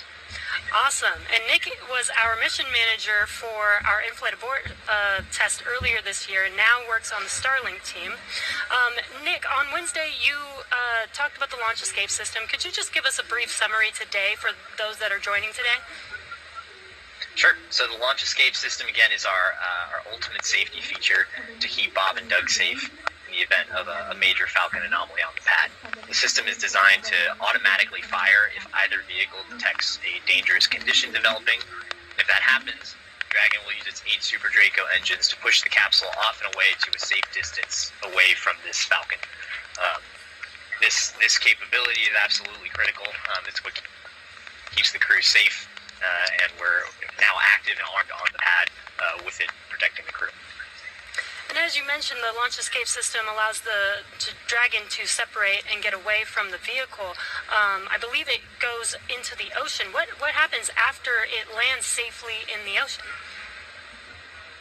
Correct. So for most of our failure modes, the successful end state is Dragon deploying parachutes, splashing down safely in the ocean. But since a launch escape can happen while the vehicle's on the pad or anywhere in flight up through orbit, it could be splashing down right off the coast of Cape Canaveral.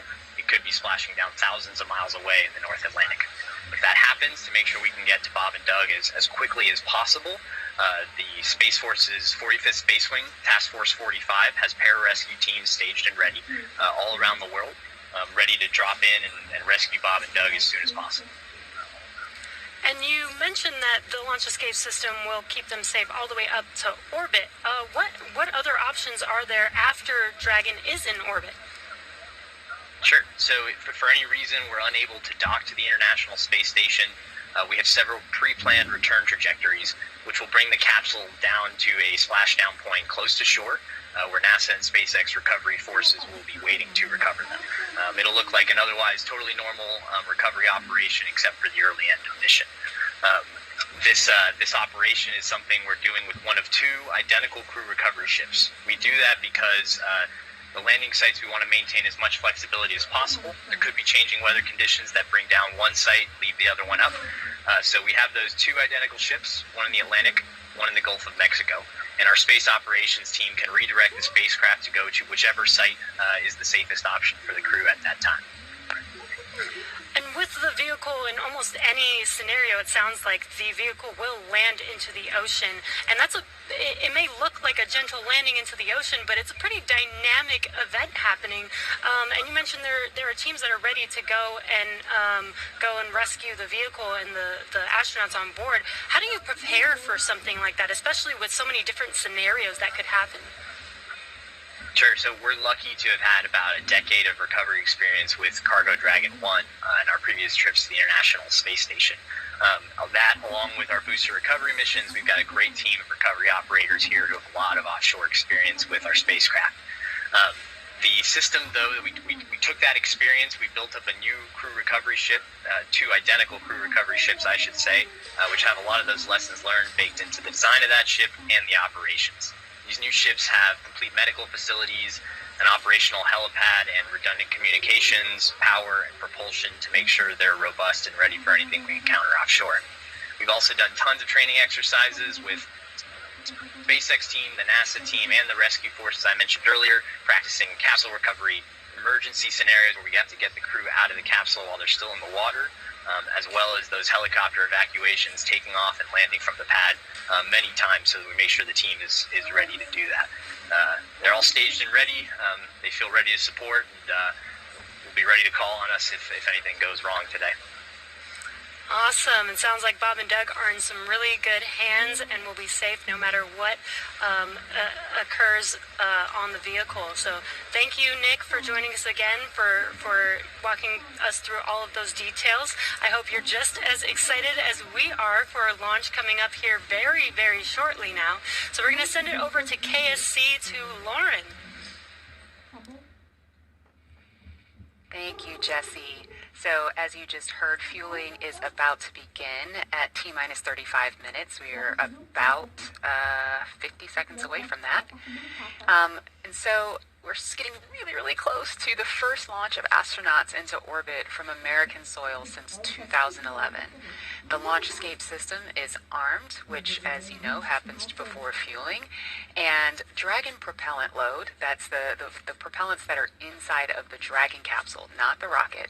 Prop load for Dragon took place weeks ago and just a few miles down the road in what we call Dragonland. And those propellants, they are MMH, or monomethyl hydrazine, which is the fuel that we use. It's hypergolic fuel. And NTO, or nitrogen tetroxide, that's the oxidizer. Those two come together and they ignite in space to propel the vehicle. You don't need that TTEP or a third thing to ignite because hypergolic propellants don't require it. You just need the fuel and the oxidizer. As you just heard, propellant load has started on Falcon 9, and that's awesome. All right, so that bipropellant system feeds all of the engines on Dragon. So Dragon has 12 service section engines in each. So there's 3 in each quad. 3, 3, 3, and 3. Those are used for on-orbit maneuvering for Dragon. There's also 4 additional Dracos that are underneath the nose cone for large Delta V maneuvers that the vehicle will perform. But the engines that Nick Picone was talking about earlier are Super Draco engines. We have 2 in each quad of the vehicle, so 8 total, and those are bigger engines with a high flow propellant system, and those are what lift Dragon off of Falcon 9 in the unlikely event of emergency that requires us to get off of Falcon. Now, you probably remember, let's see, a Mercury, Apollo, Soyuz, they have that big pointy tower on top. That's the launch escape system for those vehicles. It's actually just another rocket on top of the spaceship that lifts the vehicle off. In the case of Dragon, our escape system is integrated into the vehicle completely. And so that's just better from one less thing you have to jettison every single flight. But it also allows us to have escape capability from the pad before T0 all the way through to orbit. And so even at the very last minute, if we needed to get off of stage 2 while we're in space, we could actually escape to orbit. So yeah, that's the escape system for little baby Dragon here. Thanks, Lauren, and thanks for walking us through that, because I think it's really important that people understand that critical safety capability, and that's the whole point when we hear that launch escape system is armed. What that means is that in an instant, they can separate from Falcon 9, shoot up into the air, and they can splash down safely in the Atlantic Ocean under Dragon's parachutes. And it was designed to do that. So now that fueling is underway, it's been going on for about 2 minutes now. So they have that safety capability ready to go on standby in an instant if they need it. And so we want to go over to Hawthorne now for an operational update from John Insprucker. John?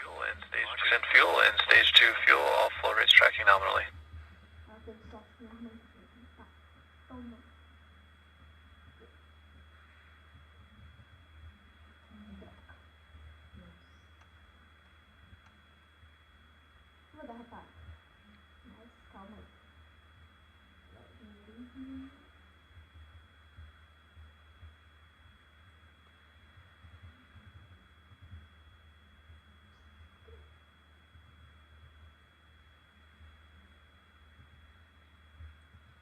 We're T-minus 32 minutes, counting down. These final minutes, everything's still looking good for Falcon 9 and Dragon for an on-time launch. Falcon 9 did begin propellant load at T-minus 35 minutes at planned. Now on the Falcon 9, we use a fuel and oxidizers, the propellants that power it. The fuel is commonly known as RP1. That's rocket propellant grade 1 kerosene. The oxidizer is densified liquid oxygen, also called LOX. Densified means it is kept much colder than typical for launch vehicles. This allows for more oxidizer to be loaded into the first and second stages. Now with the fuel and oxidizer on hand, we need an ignition source to complete that fire triangle, as we call it. For this, Falcon 9 uses a fluid called T-TEP. It ignites in the presence of oxygen and gives off a green-colored flame. Now it's hard to see on the first stage ignition due to the water that will be spraying on the pad, but you might just see the green flare as the second stage engine ignites following stage separation over 2.5 minutes into flight. Now currently first stage fuel tank is about 10% full. The first stage, as a reminder, as you look on the left side of your screens, the first stage is the long white cylinder at the bottom, topped off by the black cylinder. So over 2/3 of the rocket is that first stage. So the fuel tank is getting loaded. We're also loading the liquid oxygen into the first stage also. The second stage, which is the top 1/3 between the Dragon and the black cylinder, that's the white second stage, that is being loaded with fuel right now. That's about 8% loaded at this moment. Liquid oxygen loading is going to begin on second stage at T-minus 16 minutes 30 seconds. Liquid oxygen loading will continue on both stages all the way down to the last few minutes of the count. We're also loading helium into pressure vessels on the stages. That's used to pressurize tanks in flight as the propellant is pulled out by the strong Merlin turbopumps. On board the Dragon spacecraft, astronauts are monitoring systems while the propellant is loaded into Falcon 9. While we mentioned we had trained them with sounds that we had recorded on board. They've been through most of the propellant load, and they are now experiencing those sounds and vibrations. Stage 1, grab helium load started. Report no problems. They are go to support launch. Weather, the last of the red conditions cleared up about 15 minutes ago. Everything is marginal but acceptable on the weather. We'll continue to watch all the way through the countdown. Now, as a reminder, today we are now into an instantaneous launch window now that we've begun propellant loading. So at this point, if we hear a hold for any reason, we'll have to stand down and target our backup launch opportunity tomorrow, May 31st. Thanks, John. For Demo-2, Bob and Doug's flight to station will take about 19 hours, and their journey is fairly similar to the trip our cargo Dragon makes back and forth to the International Space Station, but with two noticeable differences, and that's docking and splashdown. And as we await T-minus 0 in just under 29 minutes from now, the ground operations teams are doing a series of system checks to make sure Dragon and Falcon 9 are both ready for liftoff. And we're continuing to get live views inside the capsule with Bob and Doug, and you're now also looking in firing room 4 down there at the Cape.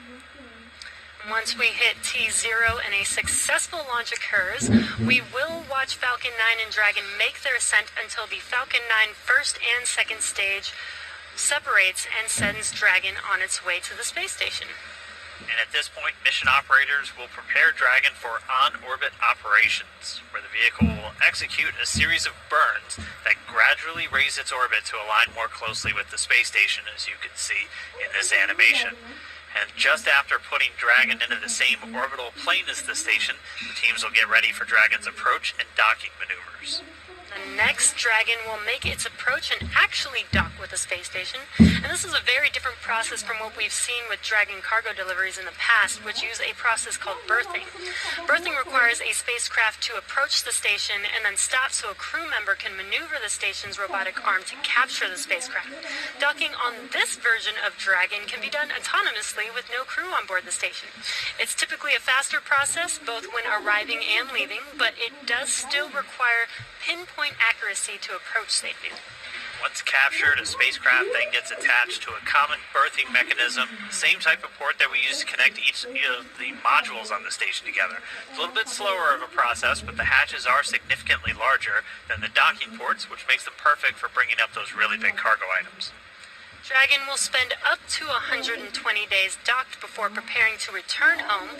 Following successful completion of Dragon's test objectives and cargo loading operations, the crew will close the cabin, perform final system checks, and configure the vehicle for undocking.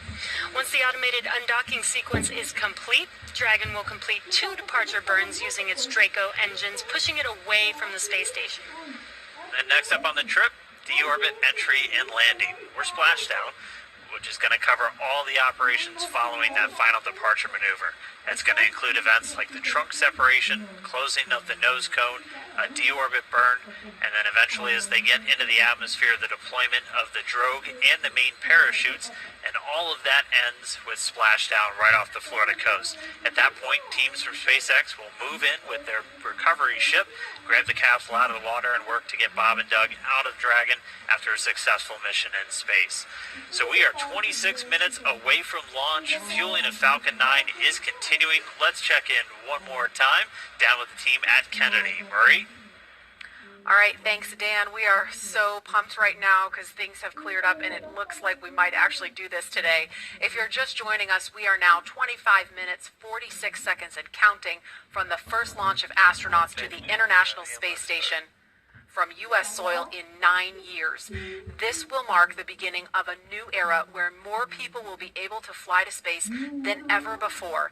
And we want to share with you the results of a poll we asked a little earlier. If you could go to the moon, now it's not where the astronauts are going today, they're going to the space station, but if you could go to the moon, would you rather visit the South Pole, where no one has been before, or the Apollo 11 landing site? And it was a pretty even split. We had 46% of you say you would go to the moon's South Pole, and 54% of you would go to the Apollo 11 landing site. I kind of side with the Apollo 11 landing site because I'm a history buff and I want to see where Neil Armstrong and Buzz Aldrin set foot. So I don't know. What do you guys think? Lauren, which place would you go? I'm with you on that one, and I would love to go see that flag there and those footsteps, those footprints there. Should still be there, right? There's no window It should there. still be there. Leland, how about you? I think I'm with both of you because it's just like, the meatball, the classic. Going to the classic spot, and that's where all of it started. That's where all that inspiration came, even though I was an antenna engineer, not seeing it. But besides that, that's history. And hopefully, maybe it wouldn't have to be one or the other. That's true. Exactly. Yeah. I mean, yeah. We're going to learn more from going where we've never been before, and so we need to go to the South Pole too. And we are thrilled to see all of you following along online. Thank you for answering our poll, and we're going to go over to Tahira, who's been monitoring all the action with less than 25 minutes to go. Tahira, I'm sure things are heating up online.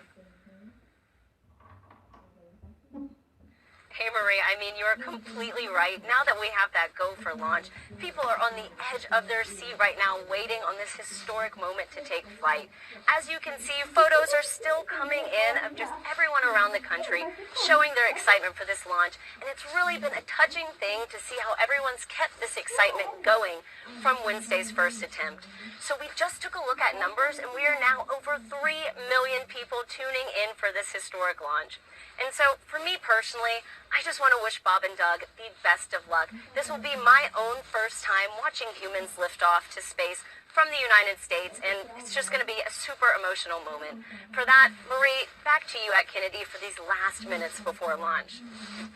All right, thanks, Tahira. And Leland, we got 23 minutes and some change to go. What do you think Bob and Doug are feeling right now? I think, they're very calm, cool, and collected as test pilots, but I think they're thinking about what are the steps that I have to take if a malfunction or something happens. So the nominal stuff is all kind of automated, but if something happens where they have to intervene with those touch screens, that's what they're thinking.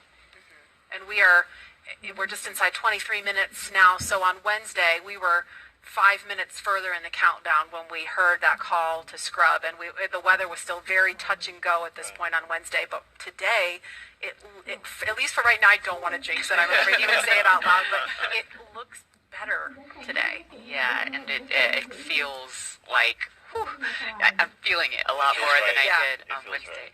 And, you know, speaking of Bob and Doug and them being really calm and cool and collected, haven't had the opportunity to be in meetings with them and to watch them train. I have to say, and to all of my friends who work with them every single day, the feedback is always just what great people they are. And just how, not just bright and sharp they are, but just good people. And around the office, we often refer to them as the dads.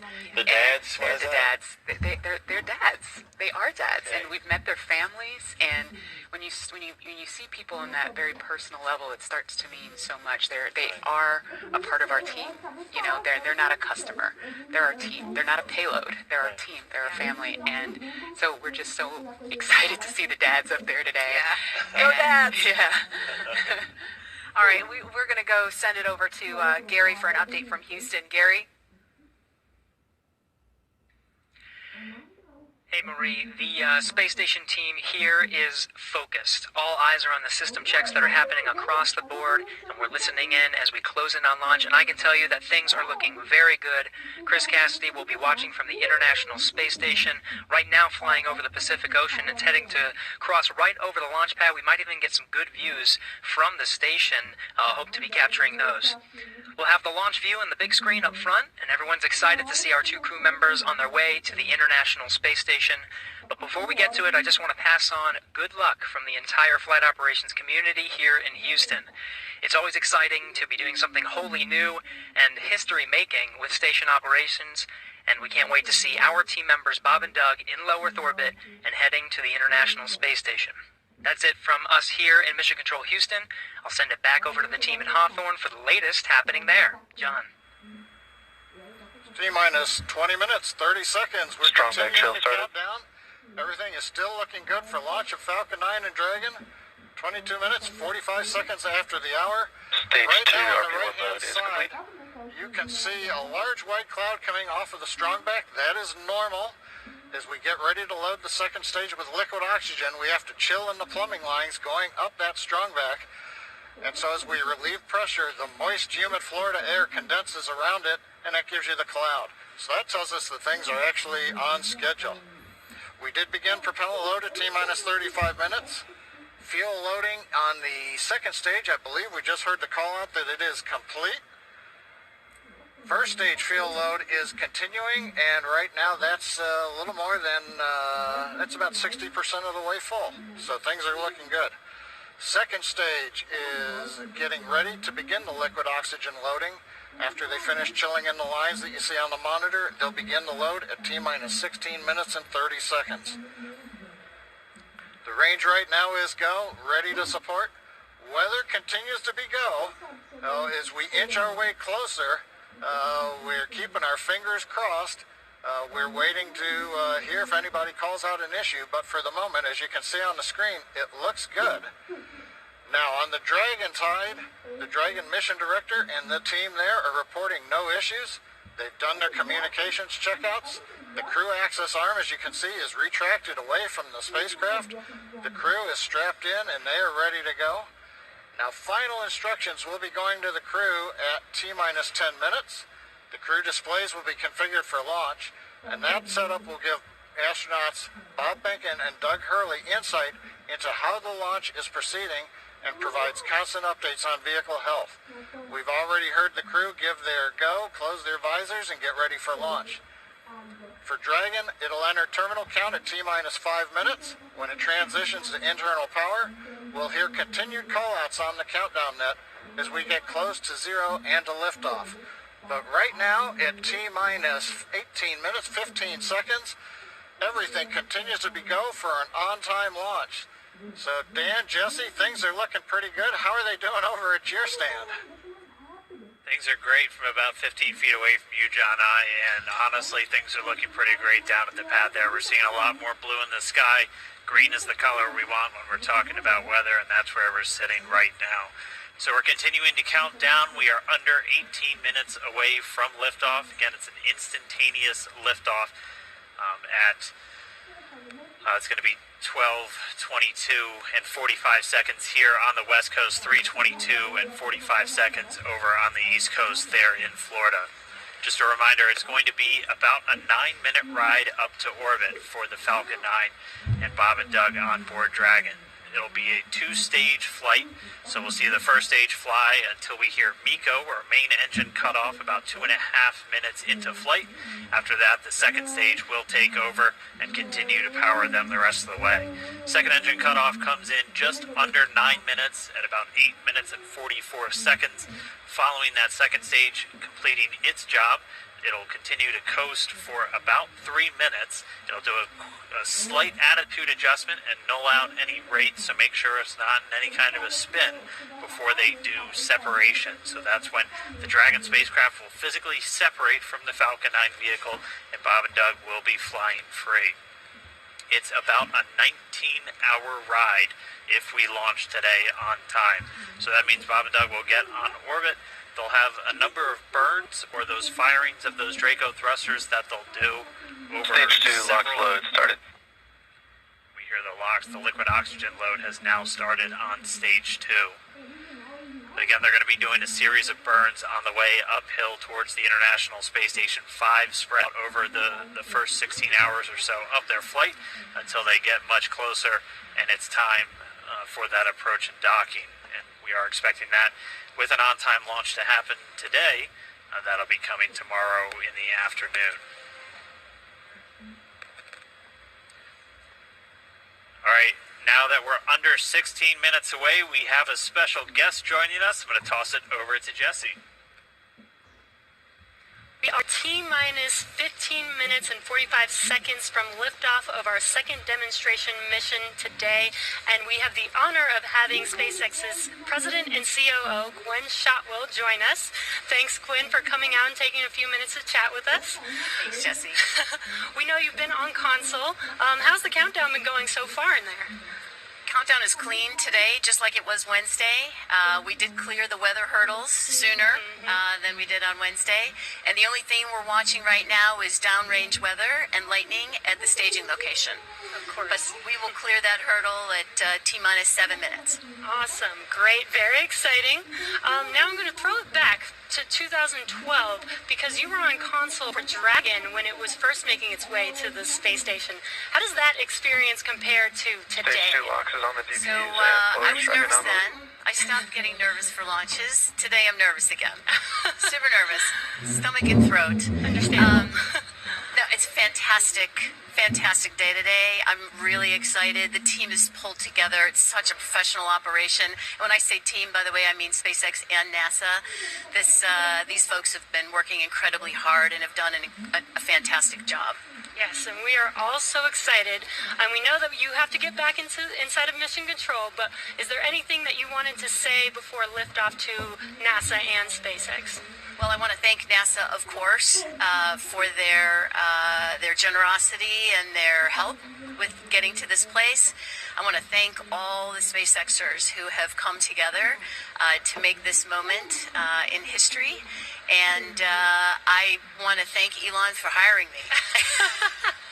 We thank Elon for hiring you as well. Thank you so much for joining us. We'll let you get back to mission control. And good luck with launch today. Thanks, Jesse, and Godspeed, Bob and Doug.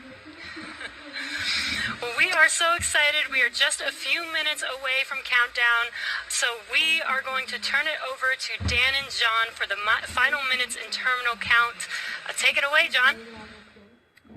T-minus 13 minutes, 30 seconds, continuing to count down. We're continuing to load fuel onto the first stage. That should finish up in just about 6 minutes. Fuel is completely loaded on the second stage. That's closed out. And we are continuing to load liquid oxygen on both the first and second stage. The liquid oxygen load beginning on the second stage just about 3.5 minutes ago. We are also loading cryogenic helium into the storage vessels on the first and second stage, getting in the last little bits of helium when we keep it cryogenic, cold and liquefied. That gets us, just like we do with liquid oxygen, the maximum amount into the storage volume so that we can get the most performance out of the vehicle. Right now we are in a fairly quiet state on the vehicle. Ground pumps continuing to put the propellant in to first and second stages.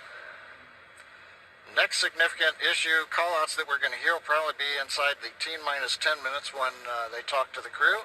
We'll listen for that. But at the moment, everything continuing to look good at T-minus 12 minutes and 20 seconds. We're getting real close now, John. It's only a little over 12 minutes away. Just a reminder for everybody, it's about a 9-minute ride uphill. We'll have some dueling boxes going on as the first stage is going to be coming home while the second stage is carrying Bob and Doug into orbit. But obviously, we'll be keeping an eye on our astronauts the whole way uphill. Some of the calls that you'll be hearing, as there will be what we call performance calls over the Dragon to ground the entire way uphill. And you'll just hear some of the SpaceX engineers calling out trajectories and booster performance, so we're always looking for that word nominal. I know that's one of John's favorite words. That's one of mine too. We want to hear nominal as much as possible up on the way uphill. You might also hear some number and letter combinations, and those correspond to the different abort zones that Bob and Doug are in during their flight uphill. There's 1A and 1B, which signify that they're on the first stage. Those carry them from there in the Cape all the way up to about the very top of North Carolina, and then we'll have 2A through 2E or 2 Echo, and that will be on the second stage, and that goes from North Carolina all the way up to about the tip of Newfoundland, so in the northern Atlantic, and then there is a zone of the northern Atlantic that we're going to avoid, and so you should hear the call out be something similar to forward to Shannon, and that just refers to Shannon, Ireland, which they'll be going off the coast of Ireland at the later stages of the second stage if they have to abort. So just prepping you now for some of those calls. You're hopefully going to hear that word nominal a whole lot on the way uphill. 10.5 minutes. Things are pretty quiet. As John I said, it'll pick up right at about 10 minutes. We'll wait for the crew just to confirm that their displays are in order. The crew is already strapped in and reported that they are go for launch. And we'll continue to watch the fuel gauges tick up on the Falcon 9 vehicle until fueling cuts off at just about 2 minutes prior to launch. Dragon and SpaceX confirmed displays are configured for launch. SpaceX Dragon displays are configured for launch. Copy. Bob, Doug, on behalf of the entire SpaceX team, it's been a huge honor to help you get ready for today's historic mission. Know that we're with you. Have an amazing flight, and enjoy those views of our beautiful planet.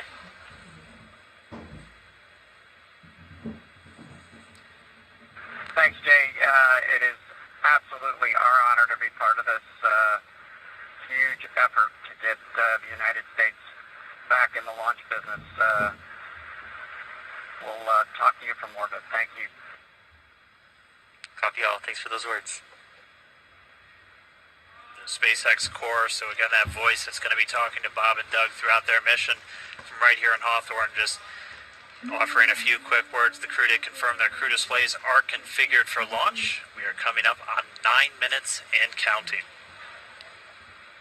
We've gotten through T-minus 10 minute with the crew discussions. Activity is now going to switch over to Falcon 9. Our next major event comes at T-minus 7 minutes. We begin what we call engine chill. Pre-valves will open. Those currently separate propellants on the first stage from getting down to the Merlin engines. We'll open the pre-valves. That'll allow fuel liquid oxygen to flow to the top of the pumps. And more importantly, when we open the valves, that'll allow us to begin chilling the 9 Merlin 1D turbo pumps on the first stage engine. It'll take a few minutes to get them cold enough to where they would then be ready to pass the large amounts of liquid oxygen through the pumps and into the main thrust chambers when we get to engine ignition at T-minus 2 seconds. We don't want to try to run highly chilled liquid oxygen through a warm pump. You would flash that into gas, and running gas through a high-speed pump is not a good thing. So right now, we are waiting for T-minus 7 minutes. That'll start the engine chill. Shortly after that, we will also get the fuel shutdown.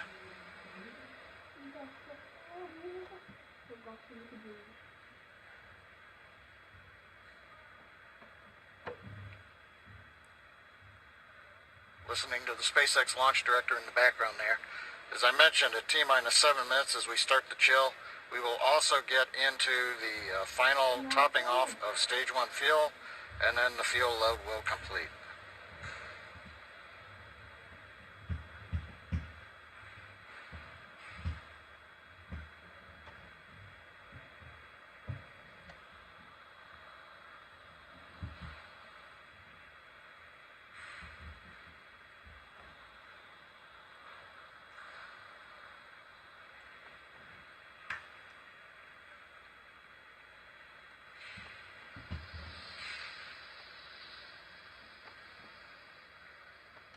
Stage 1 and Stage 2 engine chill has started.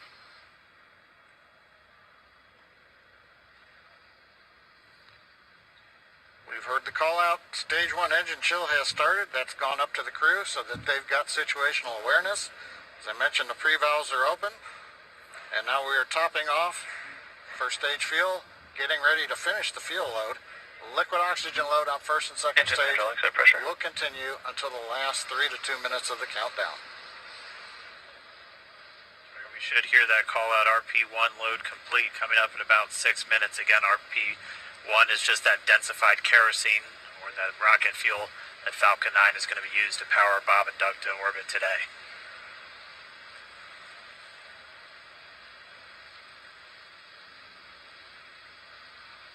And Stage 1 fuel is closed out.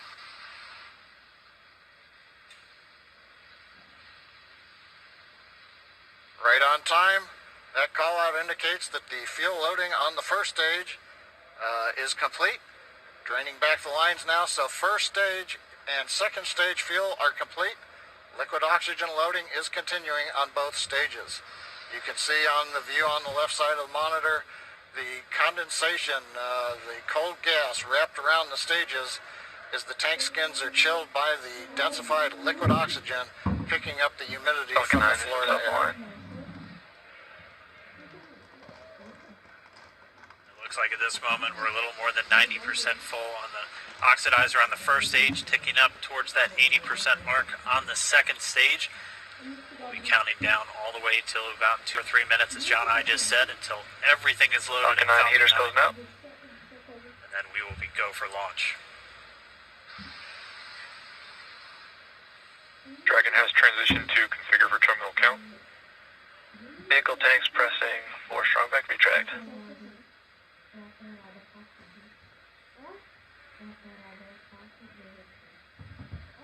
We're pressurizing the Falcon 9 tanks. We're going to open the clamp arm around the second stage and begin to retract the strong back. We'll move back about 2 degrees. That'll get us to the liftoff position. At liftoff, the strong back will then recline about 45 degrees away. Started. Stage 2, RP1 bleed. Launch director called out the strong back retract has started. On the left, you'll see it go back just a couple of degrees. Stage 1, RP1 bleed.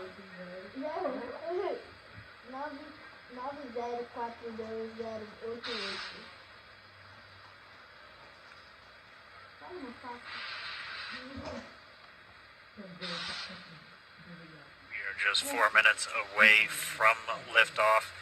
Again, at this moment, Bob and Doug are really just laser focused on those displays.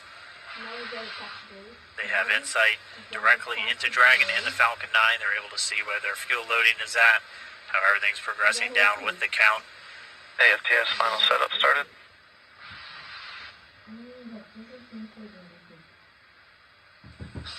Three and a half minutes from launch. And the strong back is now reclining away from the Falcon 9.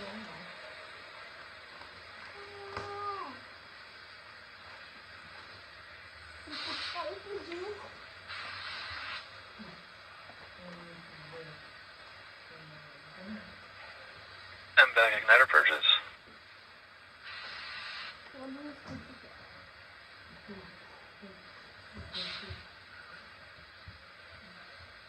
Hogo bleed.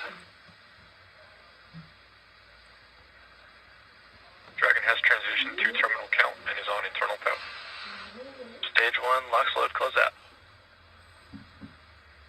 Okay, we're T-minus 2 minutes, 42 seconds. Stage 1 LOX load is closed out. Stage 2 will continue to load for about another half a minute or so. Once we get the completion of Stage 2 LOX loading, we have to vent down the line, so you'll see another large white cloud coming off of the strongback. That'll be normal. That'll happen around transitioning to T-minus 1 minute and 40 seconds. We're going on internal power now. Just a few seconds away from the Stage 2 LOX load being complete. It's been almost 9 years since we've been in this position. A lot of work done by thousands of people to get to this point. All our eyes focused on 2 now.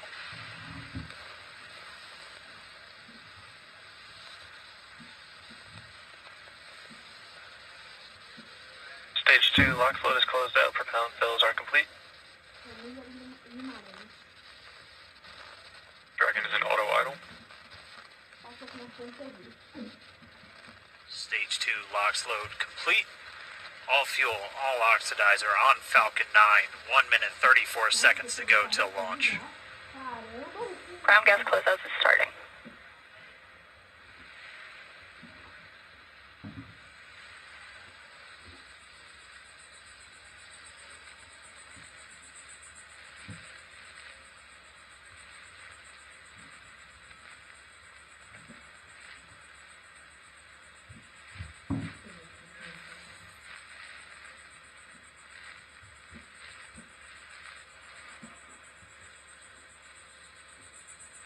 Falcon 9 is in startup.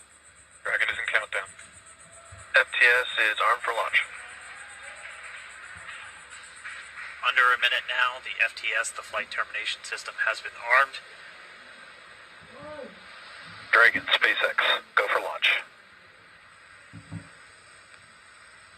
SpaceX Dragon, we're go for launch. Let's light this candle.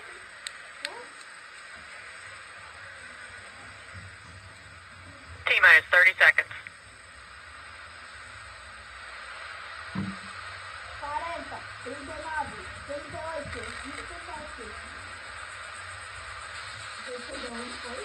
Stage 1 tanks pressing for flight.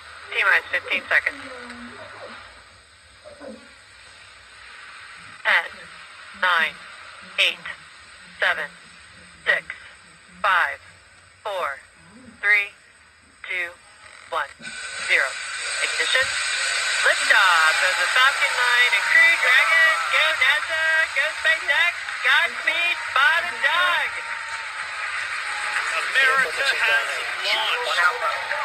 So rises a new era of American spaceflight, and with it the ambitions of a new generation continuing to dream. 20 seconds into flight, Stage 1 propulsion is nominal.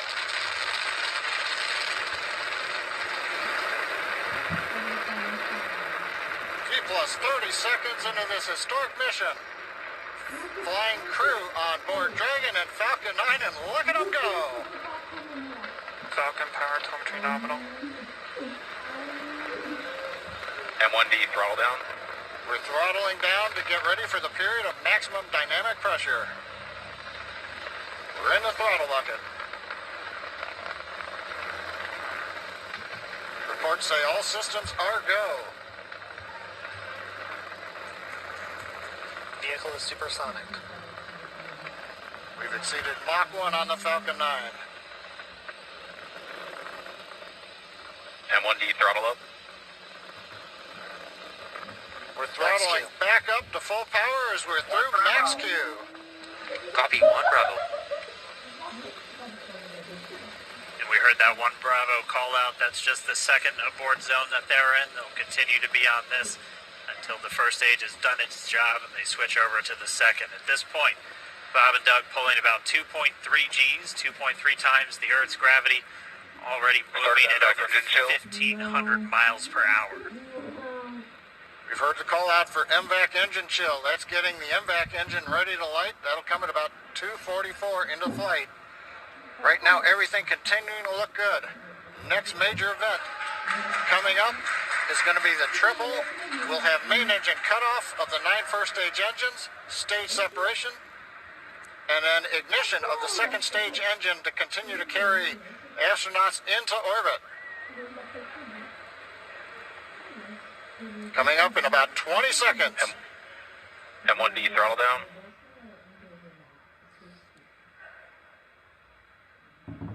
We heard we're throttling down the Merlin engines on the first stage.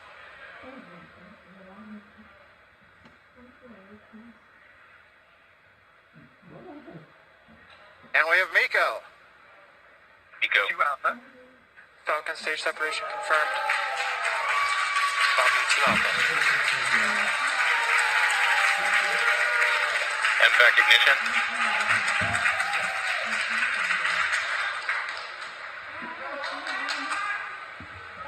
Alright, we have stage separation confirmed. The first stage beginning its flight back. The second stage being powered by that single Merlin 1D vacuum engine has ignited and is now carrying Bob and Doug into orbit. So they're going to continue under the power of this second stage. Stage 2 propulsion is nominal. Which will cut off at SECO, or second engine cut off, in about 8 minutes and 44 seconds into today's flight. So a little over 5 minutes to go still on this second stage. You heard the call out to Alpha, so they're now in the longest abort zone that carries them all the way from about North Carolina up the eastern seaboard, almost to Canada. Things looking good though, getting good call-outs, nominal propulsion on that second stage. Bob and Doug continuing to make their way into orbit.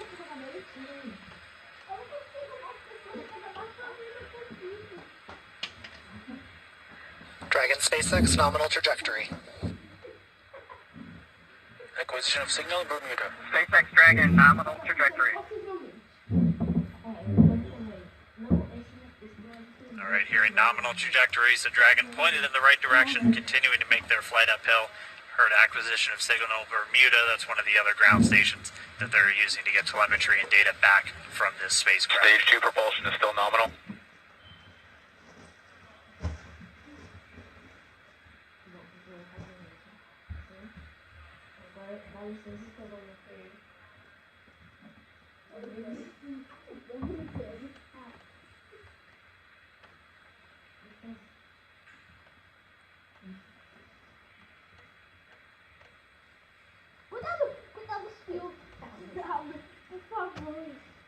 A little over 4 minutes, 40 seconds into the flight. Bob and Doug flying at more than 5,600 miles Dragon per hour. SpaceX nominal trajectory. Already almost 200 miles downrange from the Kennedy Space Center. Nominal trajectory continuing.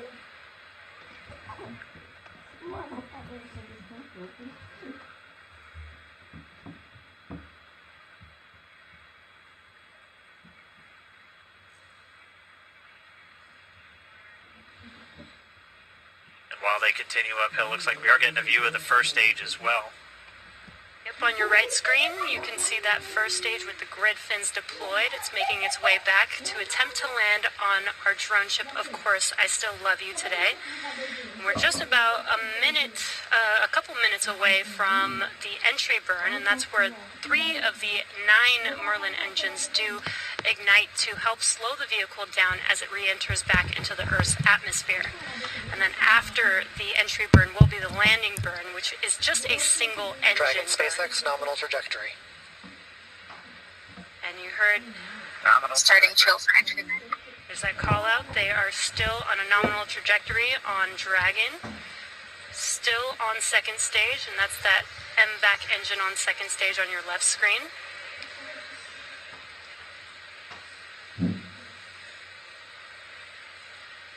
Again, on your right screen is that first stage booster coming back towards our drone ship, Of Course, I Still Love You. We're about a minute away from entry burn. Meanwhile, that second stage continuing to power Dragon into orbit. Again, if you're keeping an eye on that timer, that's going to continue to burn until 8 minutes and 44 seconds into flight. So a little over 2 minutes from now, we'll hear the call out SECO. It'll then be a little Stage 2 under, propulsion is still good. A little over 3 minutes until Dragon physically separates from the second stage of the Falcon 9 after the upper Dragon stage gets a SpaceX chance. nominal trajectory. Dragon copies, nominal trajectory. Continuing to check in with Bob and Doug as they are on a nominal trajectory. Just about 10 seconds away from that first stage. Starting that entry burn on your right screen, we should be able to see that view live. Stage 1 entry burn startup.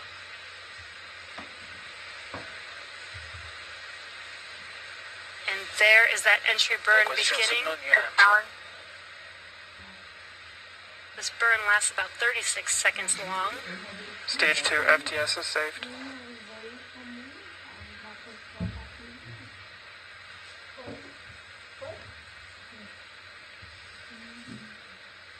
Well, that entry burn continues. We're just about a minute away from SECO. We'll have a number of events all happen in rapid succession. It'll be the second engine cutoff. We'll be looking for that stage 1 landing burn shortly after. Actually, just within a few seconds of each other.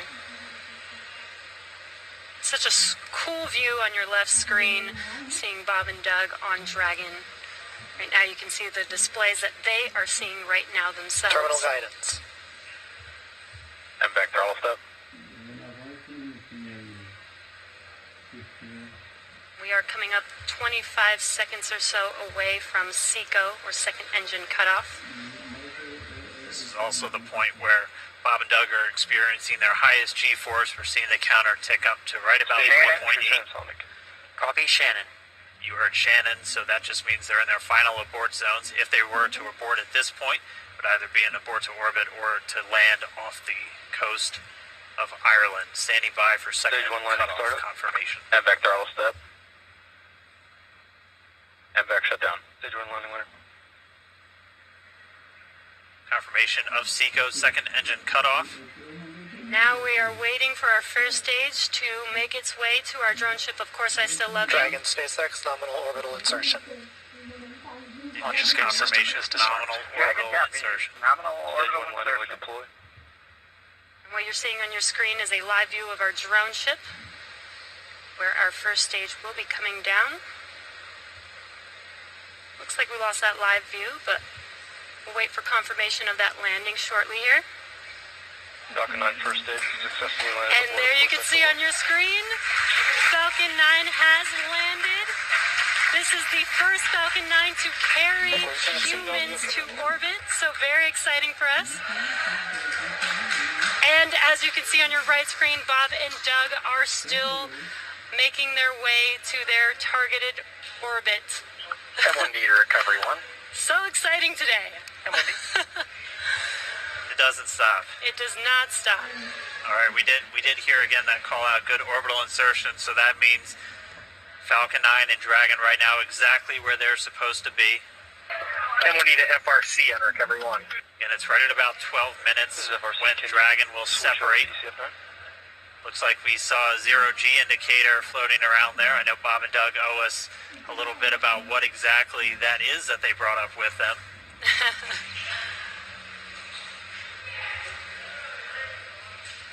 And before separation, before Dragon initiates separation from the second stage, they do make sure to they do ensure that the vehicle is not spinning and it is in good condition before we separate.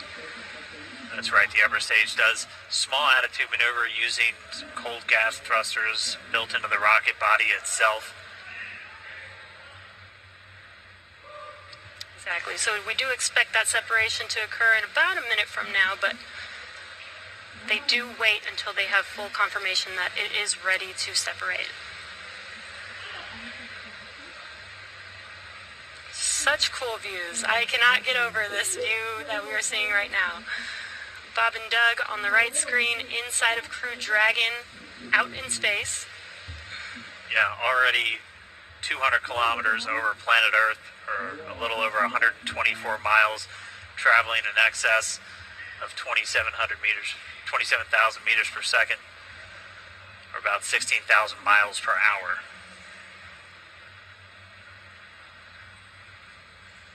Again, we're just standing by. That separation event should be coming up shortly. Then they'll begin a series of checks on the Draco thrusters that are going to be used to maneuver and then power Dragon on its flight to the International Space Station. Standing by for separation. Expected loss of signal, walls. It sounds like we had an expected LOS loss of signal with one of the ground stations. Waiting for confirmation now of that signal. Dragon separation confirmed. Dragon separation confirmed. There is a great view right in front of you of Dragon separating. And there's that call out Dragon is now officially making its way to the International Space Station today. Dragon SpaceX with that separation call. We have a few words for you from our Falcon 9 team. Standing by. Dragon, Chief Engineer on Dragon to ground. Bob Doug, on behalf of the entire launch team, thanks for flying with Falcon 9 today. We hope you enjoyed the ride and wish you a great mission. Thanks, Bala. Congratulations to you and the F9 team for the first human ride for Falcon 9, and it was incredible. Appreciate all the hard work, and thanks for the great ride to space. Copy all. Good luck. Proud of you guys and the rest of the team. Thank you so much for what you've done for us today, putting America back into low Earth orbit from the Florida coast. Copy all. Good luck. Godspeed.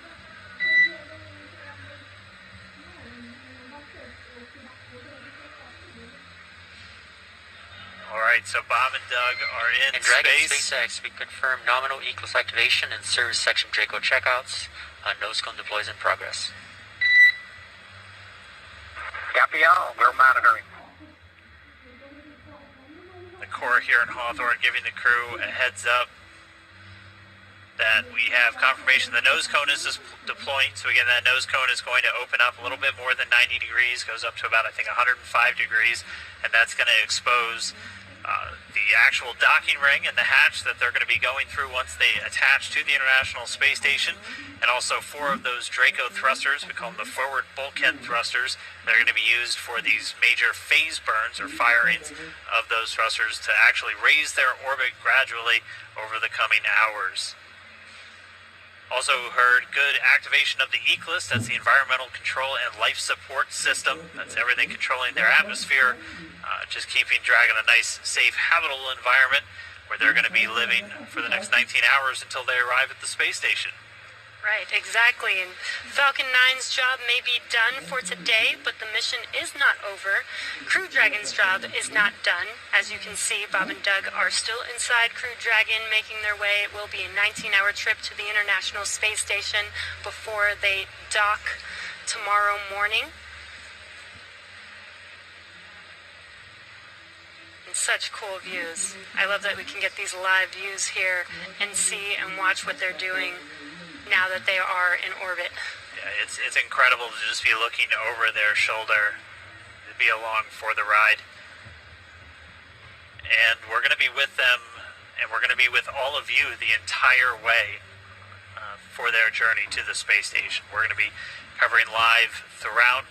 Bob and Doug will obviously have a sleep period where they'll get about 8 hours of sleep a little bit later today before they wake up for all of their final approach. One of the major things we are looking forward to in the next couple of hours is going to be their first turn at the controls. So they're actually going to be using those touchscreen displays to take control and manually pilot Dragon. We'll walk you through what that's going to look like, and assuming we have some good ground station coverage, we'll be able to get views from right inside Dragon, looking over their shoulder as they manipulate the controls at the display. But I mean, we had a smooth ride uphill, both stages of the Falcon 9 doing their job, placing Bob and Doug into orbit. I mean, this is a day, this is a historical day. This is us kicking off that new era of space flight that we've all been talking about and longing for since the Space Shuttle program came to an end in 2011. Yes. And the weather cooperated. Yes, second time's a charm. Right. All right, so day for the history books. As you can see, we have lost some live signal there, but the mission still continues, and we're going to send it over to KSC to continue broadcasting live with you. Yeah, Jesse and Dan, we are just in awe over here. When I woke up this morning and looked at the weather forecast, I was like, man, we're going to be back here on Sunday, but we did it. And the room cleared out. Everybody was outside watching, and inside the lights were shaking, the cameras were shaking. Lauren came back in with tears in her eyes. This is really amazing. I can't believe it. I saw it with my own eyes. I'm a little bit speechless. just so grateful that we got them up there, and there's a lot more to go. But I'm so happy they're safe right now. I'm just so happy. Yeah, Leland, you were talking about it. It's amazing what we can do when we work together. Yes, American astronauts on an American rocket from American soil, showing you what Americans can do when we come together as a team and blast Doug and Bob off to the cosmos. This is what it's all about, and their families and everyone is working together to take them up to space safely. So I don't know what to say. That rocket fuel is still in my veins, and I want to go get on the rocket. Well, it's too late now. Maybe the next one. I know. But we want to go over to Daryl at OSB2. He's there with the administrator, who hopefully has more words than we do, because we're still kind of speechless. Daryl? Incredible here, Marie, at the Operations Support Building, where a chorus of applause has been happening from the beginning of launch and throughout the various stages. Some very special guests were here to watch it. That includes President Donald Trump, Vice President Mike Pence, and NASA Administrator Jim Bridenstine, who joins me now. And you were with the President and the Vice President. America's back, launching human astronauts again. Tell me how you feel about that, and tell me about the President watching launch and what happened there. So this has been a long time coming. It's been 9 years since we've launched American astronauts on American rockets from American soil, and now it's done. We have done it. It's been way too long. I want to give a lot of credit to Charlie Bolden. He was my predecessor as the NASA administrator. He fought hard for this program at a time when it didn't get any support in Congress. We now have an administration that is fully supportive of our spaceflight initiatives, not just on the exploration, discovery, going to the moon, onto Mars, but also from a Space Force perspective. Our budgets are going up, things are strong, and today was just just an amazing day. You know, one of the things the President did right out of the gate when he became President is he created what's called the National Space Council, and he put the Vice President as Chairman of the National Space Council. And on that National Space Council, you've got the Secretary of Defense and the Secretary of State and the Secretary of Commerce, the Secretary of Transportation, the Secretary of Education, the Chairman of the Joint Chiefs, all of these different amazing individuals that deal with space day in and day out. A lot of people don't realize how many parts of the federal government deal with space. And the Vice President invited those members of the National Space Council here as well. So we just had, and then we had members of Congress, bipartisan members of Congress, Republicans and Democrats, who have been involved in supporting this program for a long time now. So I'll just tell you, I'm breathing a sigh of relief, but I will also tell you I am not going to celebrate until Bob and Doug are home safely. Tomorrow they're going to dock to the International Space Station. Tonight I'm heading to Houston to be at the Johnson Space Center when that happens. So it's a bit of a relief. The nose cone is now open.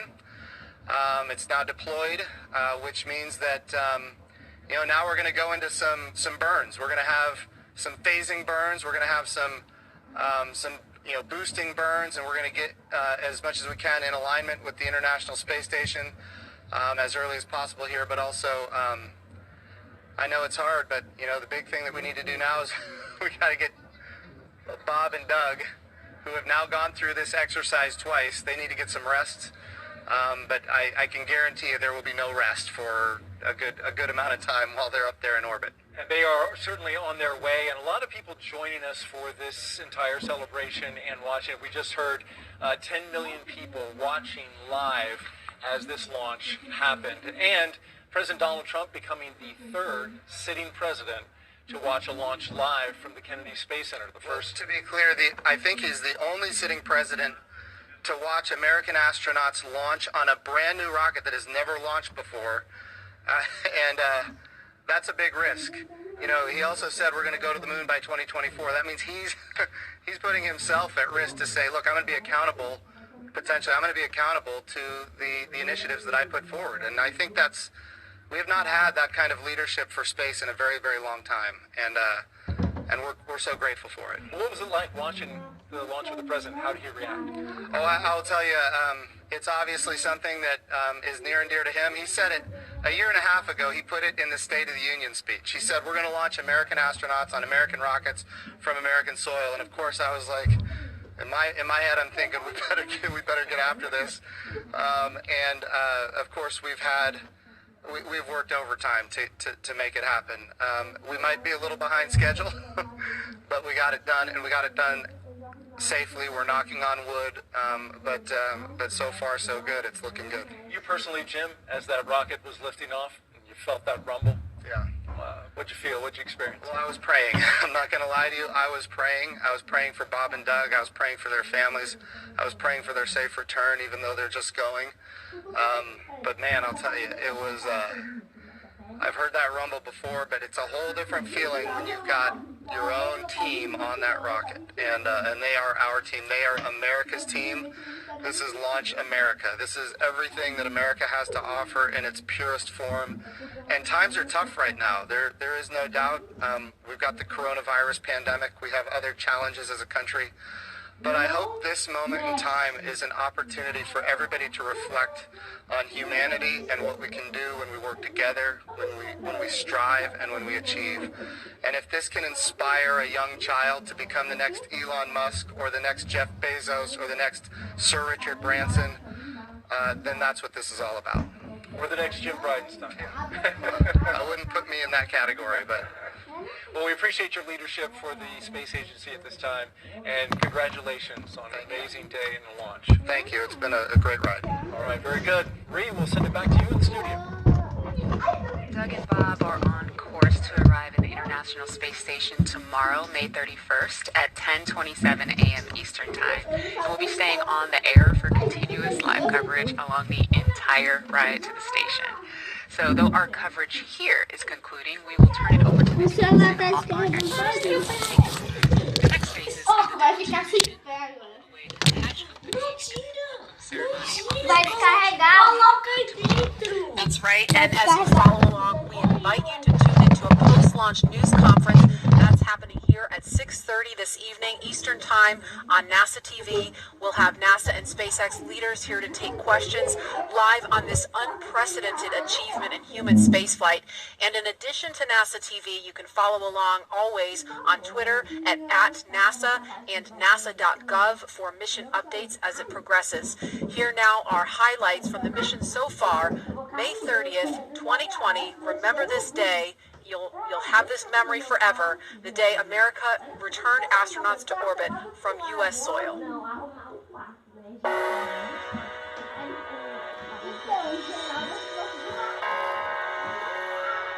Well, we're making history again. Let's go.